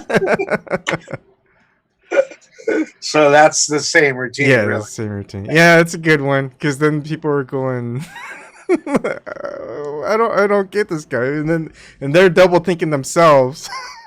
So I wanted to have a small tent where people could come in and I could serve flat Coca-Cola. And then I could record them, and I go, well, how is it? And they go, it's flat. I go, thank you. Next. Oh, that's just bad trickery there.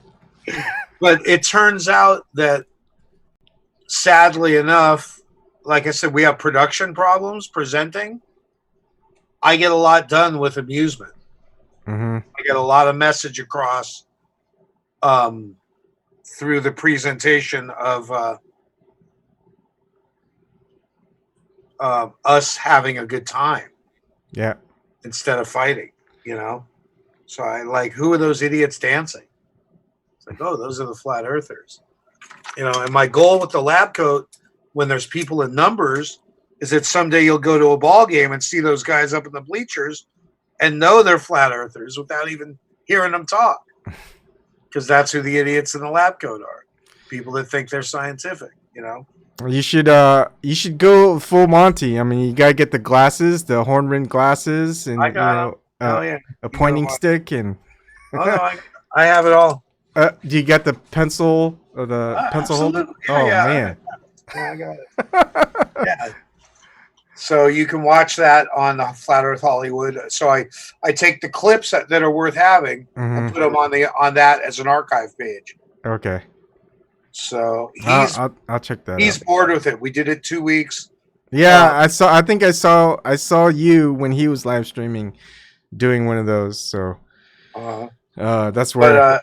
But he didn't build a panel, and he didn't really realize how much fun it could be to basically put the people in the street together with the panel, and you just watch them interact, because the panels, you know, can be really international.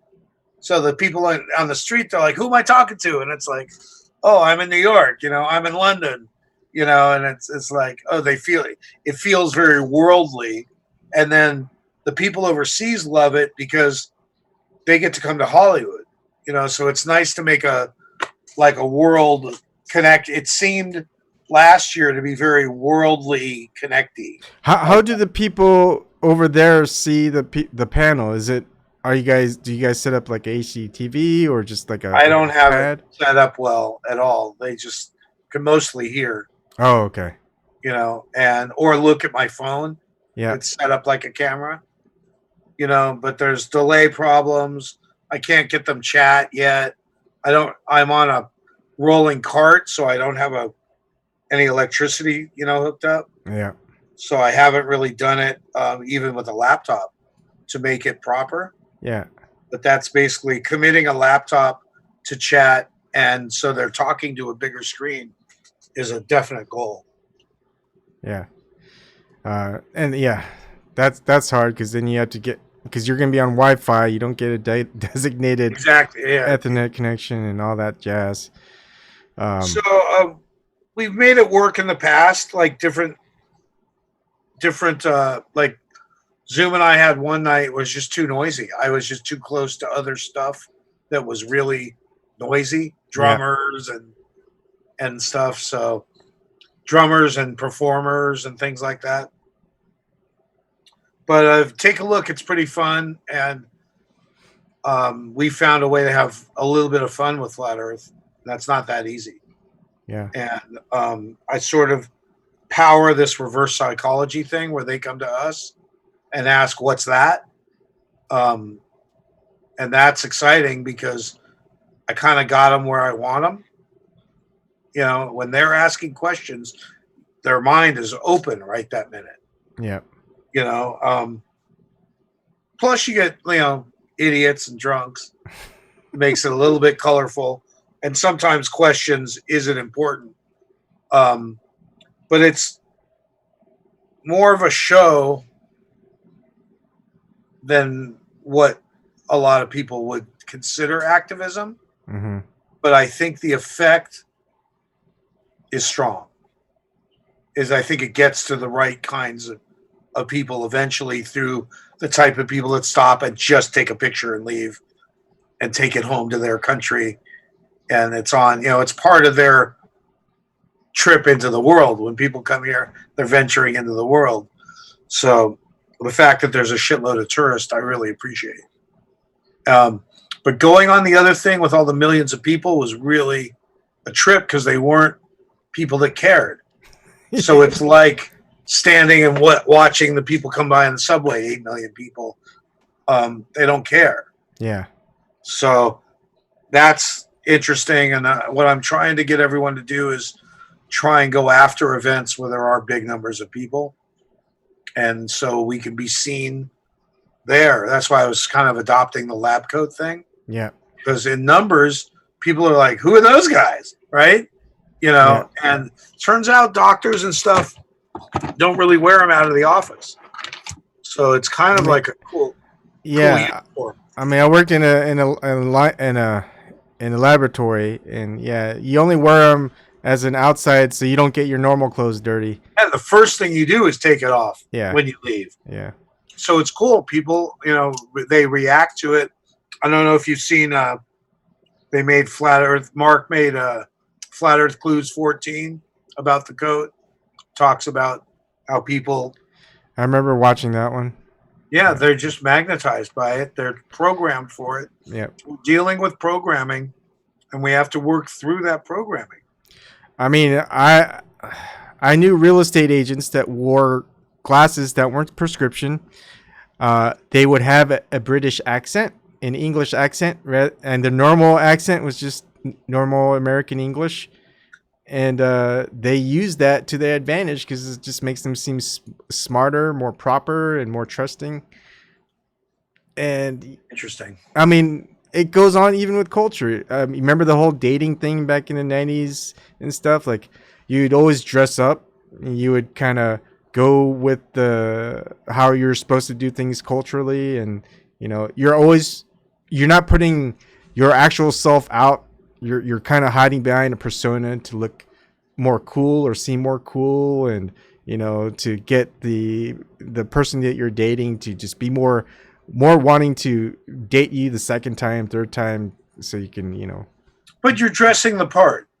You're dressing the part of what they call a proper suitor. Exactly. Right? Yeah. And but now, like, it's great because now if we went back. I don't know what your thing is, but a lot of people in our age, right? If we went back to dating, you know, we're almost too tired to dress up and act the part, dress the part. We're just like, we go in our clothes, like I'll be in this thing. If she doesn't like me wearing like a camo, it's like, I'm sorry, we're not going to have a second date. But it's like, get past the outer layer, you know, because what really matters, we don't want to waste time, you know, with all the trivial stuff. We just want to get to the meat and potatoes and, you know, have a good time with that. That's why Flat Earth is so interesting, because as soon as it's out, it's over with. And we're on to everything else. Mm-hmm. So I want to move on already, you know, and we're impatient because of that. I want to make T-shirts that say, I told you so on the front. And then on the back, it says Earth is flat. Yeah. But I just want to go straight to I told you so, because I don't have salvation or anything at the end. That's all I get to say is I told you so. Yeah. I mean, I went on to a lot of stuff afterwards, which is great. A lot of it is going through history again, and like, where did all this mystery school and stuff, like, they tell you straight off, it starts with Pythagoras. And you look up Pythagoras, he started mystery schools. You know, he never wrote anything down. He had all these weird idiosyncrasies. He was the man behind the curtain. He never talked to his students face to face. He would be behind a curtain, like in Wizard of Oz, and he would teach from there. You know, all these stories about him and stuff like that. And then people took a lot of his teachings, whatever, and they kind of formed the whole Sophism movement, where you got philosophy without the love that, you know, got passed on to like even Aristotle, and, you know, everything, instead of being objective, is now relative towards each other. So, you know, rather than everyone sees the world differently, you know, and went from the idea of a flat stationary model to, you know, a sphere, and, you know, things orbiting and revolving around it and all this other stuff. So if we want to go back to ancient Greek philosophers, you got Heraclitus and the Stoics, Marcus Aurelius, philosopher king, Epictetus, and then you've got Pythagoras, you know, and the sophists and the philosophers who used rhetoric, or I should say sophists, and they're the ones who propagated the globe Earth model. So it's funny just seeing how it stems all the way back to the ancient Greek philosophers, and how it just differentiated between the way that we see the Earth, ones who tell the truth and act accordingly, and those who, well, you know, the truth is what they make of it, type of thing. it's pretty awesome.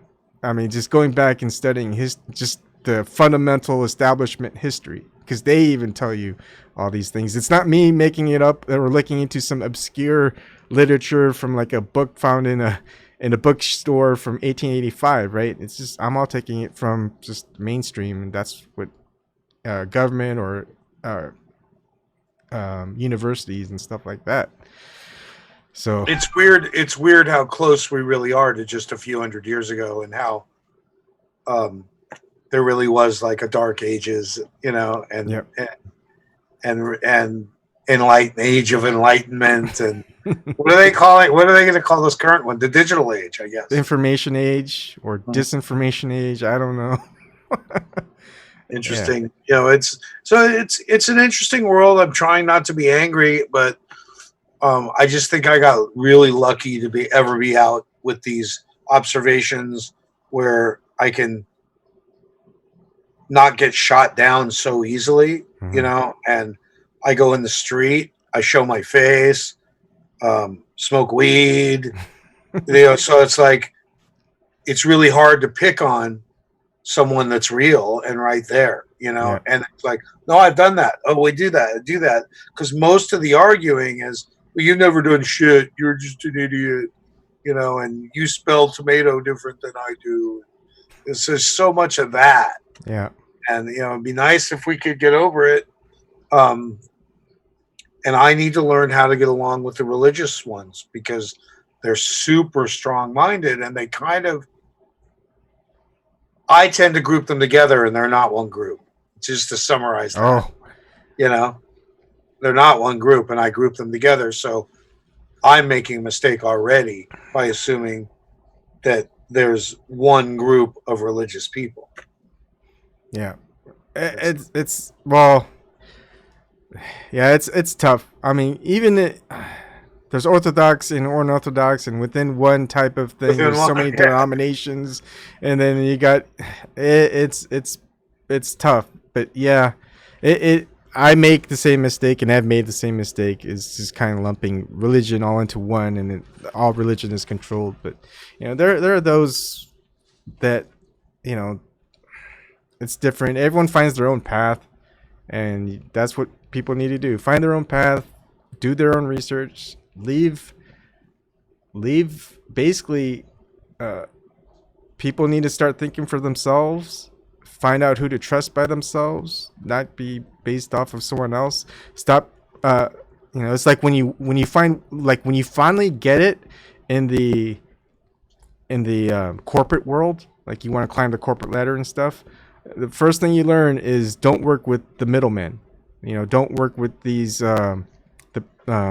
agencies where they find you work, because they get most of the money and you're not, and therefore the more you work in the industry and you have a small salary or smaller pay, the next step, you're not going to get as much. So if you actually get to work directly hired for the corporation and not through another employment agency, you're going to make 20 to 30% more, and the next raise that you get, or the next salary you get from the next job, is going to be much higher than if you keep going through the agency. So every time you actually have let someone else do something for you, you're actually paying a lot more than you actually think.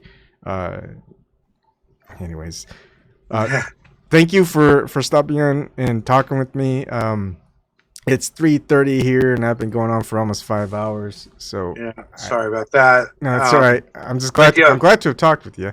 Yeah, we can jump on with that. Also, you can you can piggyback on some of the activism stuff that we do on Saturday nights, and we have trouble often with figuring out how to get live stuff going when we're in the field. So, for instance, we might have one crew on one side, but really a whole nother set of eyes on the other side, and you're talking about 10 miles away. So you'll have everything from reception issues to split screen issues. And sometimes it's fun to just put it all out there and tell different people to cover it and be there, do it live, because it seems to be only meaningful if it's live. Otherwise, we're accused of I mean, that's easy to do. Like if you use this application right here, right? You can have you can log into it on your computer. You can log into it on your cell phone.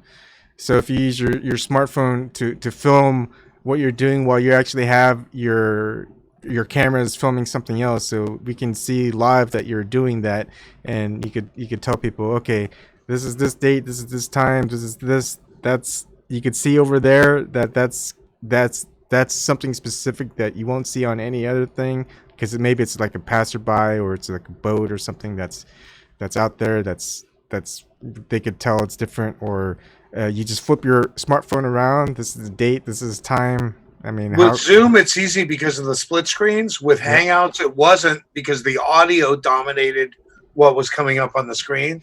Oh yeah. So if somebody spoke, it stepped on the video. Okay. Well, Skype, you can actually, I think you can switch the views now too, so you can see multiple people. It's split up as well. So again, like when everyone's on different stuff, it's hard, and sometimes it's easier to just say, look, we're all going live, open up a stream. So when we're doing these observations coming up, it's great to just have it all over, because different people catch different stuff with their cameras. Yeah. It's kind of cool to switch around and see it all. So I'll invite you to, to stuff, no problem. Yep. And I subscribe so I can see what you do. It looks like you're busy. Yeah. Sometimes I overwhelm myself because I really want to spend time with my family. And so I dedicate most of my time to that, and all this other stuff is extra. But I really want to help people out, and usually it's all technology related, because there's just not a lot of people who do technology activism. Because I mean, if you understand technology, it's an easy 6-figure salary out in the corporate world. But then if you don't like the way that the world is being run by corporations, why would you want to work in the corporations? So hopefully we get something good and alternative out there. I mean, everything is starting to become standardized. Every country out there, I mean, every country has McDonald's, Burger King, Pizza Hut, and Kentucky Fried Chicken. Same same type of banking system, loan system. It's all being the same, and it's all the worst same. And so we got to figure out how to kind of reverse all the negative stuff that's going on. There just needs to be more rating systems, that the process of exposure, like we were talking about, that it's done. It was done through whistleblowers. Now it's not, but it'd be nice to have it just like whistleblowers, an app would be fun. But it's hard to trust people. I mean, I've been through the whole thing. It's like, who do you trust? Because the agencies are going to be more invested in infiltrating those types of groups than the flat Earth group. It's just a different beast. And if you infiltrate like these whistleblowers, it's like, well, I was just trying to make it so anybody could do it. So anybody could, like Waze. Anyone can report an accident. Oh yeah. And have that start petitions and bills and build the active part of us back into the system. Yeah. But my thing is also is we've gotten to the point is, if someone reports like do as a whistleblower, but we don't see their name or their face, how much do we trust them? I mean, do you trust Q, Anon? Do you trust any anonymous? No, it couldn't be trust-based. It would have to be evidence-based.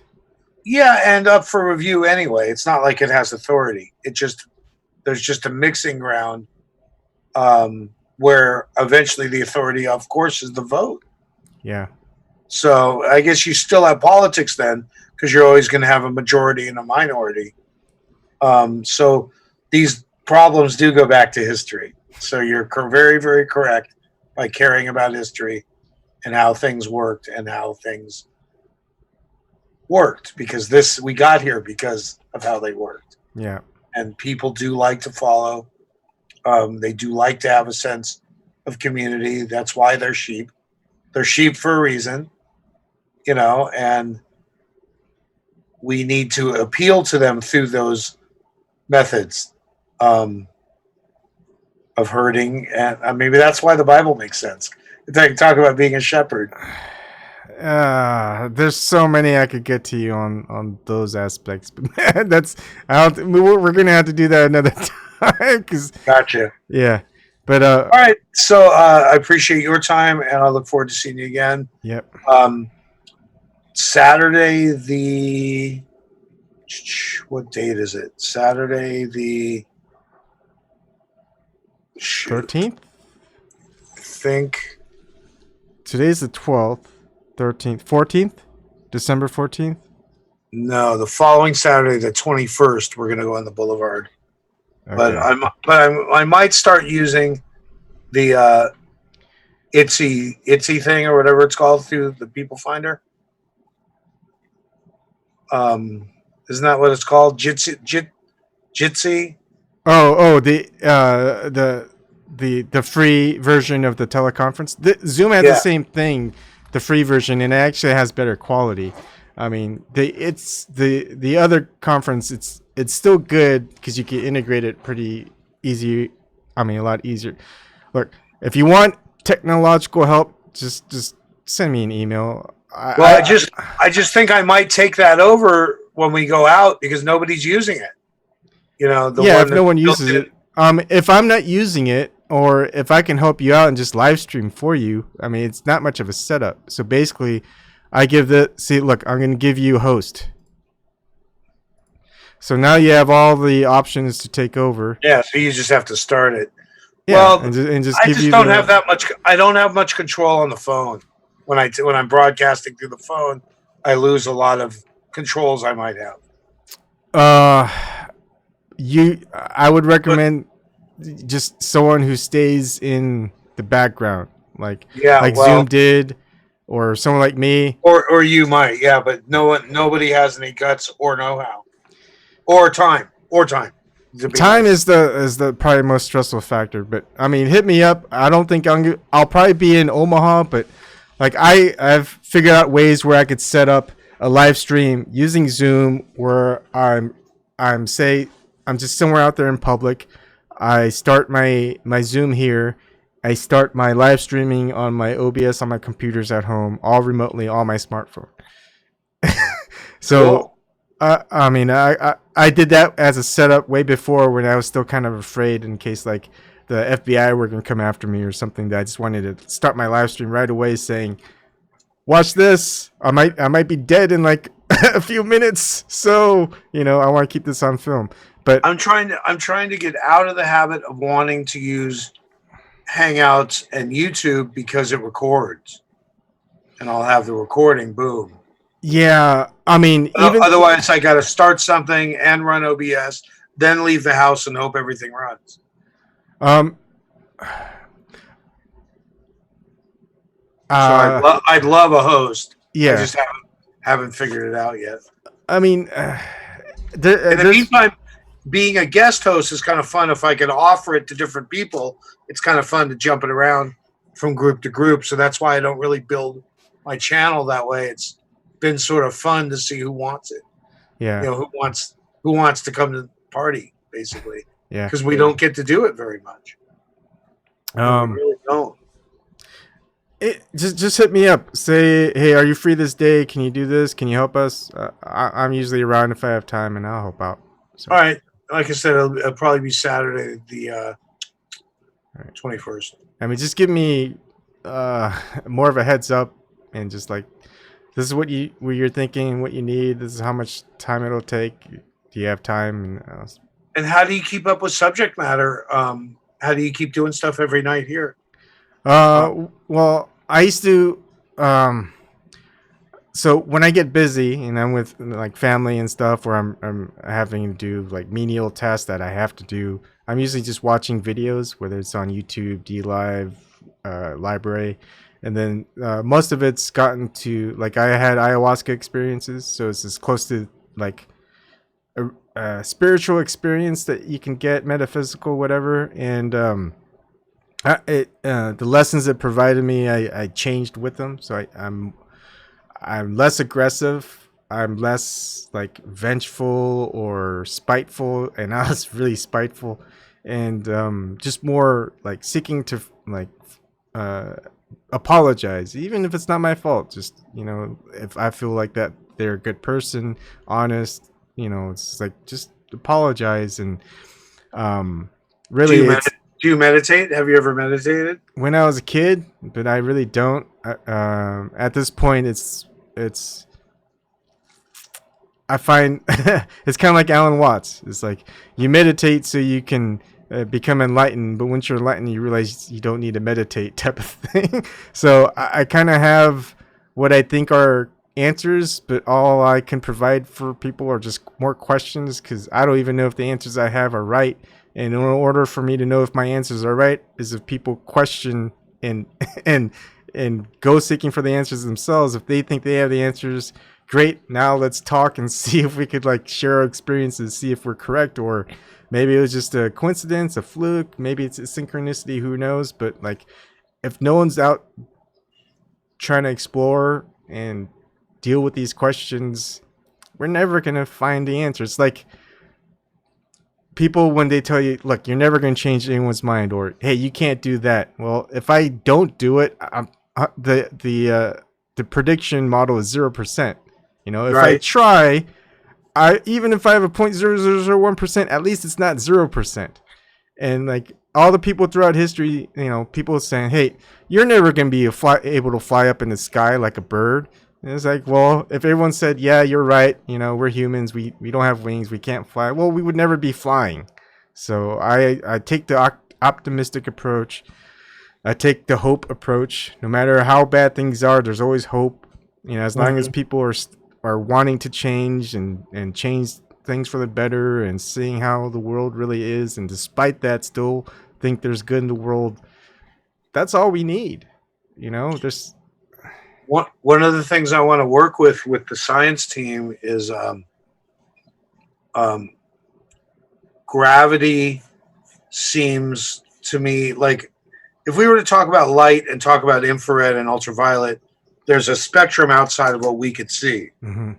I'm assuming that gravity is an electromagnetism that's out of the spectrum that we can read. So it'd be exciting to observe that, just like we observe light that's out of the normal range we could read. So it'd be nice to figure out how to measure and observe that. And I use love energy as an example of something that I can't prove, yet it has a powerful effect. It's similar to Contact, if you've ever read the book. I think it's more in the movie. I'm not sure if it's in the book, but Matthew McConaughey, he's the religious guy, and Jodie Foster's the scientist, and it's like, how can you prove something that like religion or something like that? And he goes, did you love your father? And she goes, yes. How do you prove that? Right? Just the same concept. Yeah. Love, these emotions, these experiences we have, how can we prove it? We can't. They're all our own. But we understand that other people have to have that same level of experience and capacity of emotions, and at least some they have us. us. They have us distracted because otherwise we'd kick ass. Yeah. You know, so they have us distracted to keep us from knowing anything close to the human potential. You're on point again. My third ayahuasca experience is all about distractions. Don't get distracted. It's really about what you care about, what you love, people who you want in your life. You know, don't just get distracted about everything else. I'm serious. You could be my guru. You seem to understand things, and I had to take ayahuasca experiences to understand them. So that's good. I'm still learning. You know, we're still learning, and that's what keeps you alive too. You know, and it's the only reason to be alive, really. Otherwise, I think you come back if you didn't learn. you come back and repeat the same thing, and that would essentially be hell. Right on. Oh man, we gotta do just a segment between you and me, just on the metaphysical.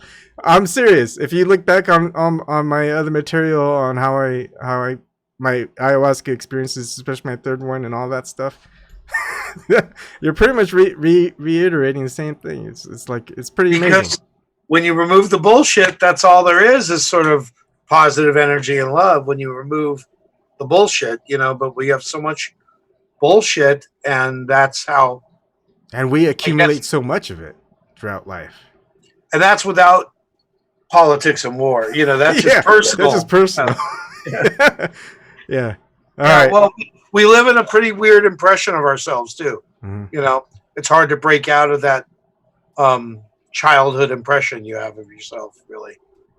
But we should keep some of that childhood, because that childhood stuff is like, we really like exploring, we really like imagining, we really like having fun, and we don't like getting hurt.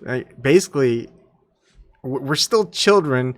We just have a bunch of baggage, tied to us that we need to adhere to. Otherwise, we're told to grow up. We're told to get rid of childish things. We're told to, start doing this and all this other stuff. And it's like, well, what's the point of it all? It was weird one day when I realized that the old man feeding the pigeons in the park doesn't feel like an old man. He's the same kid he's always been inside, So we have a lot to learn to be able to get along together. So I think you're doing a great deed by trying, and that makes you a great guy. Yeah, you too. Thanks. Anyways, we'll leave it at that. Thank you, people who are watching and listening, and we'll stay in touch, Dan. Thank you. All right. Have a good night. You too.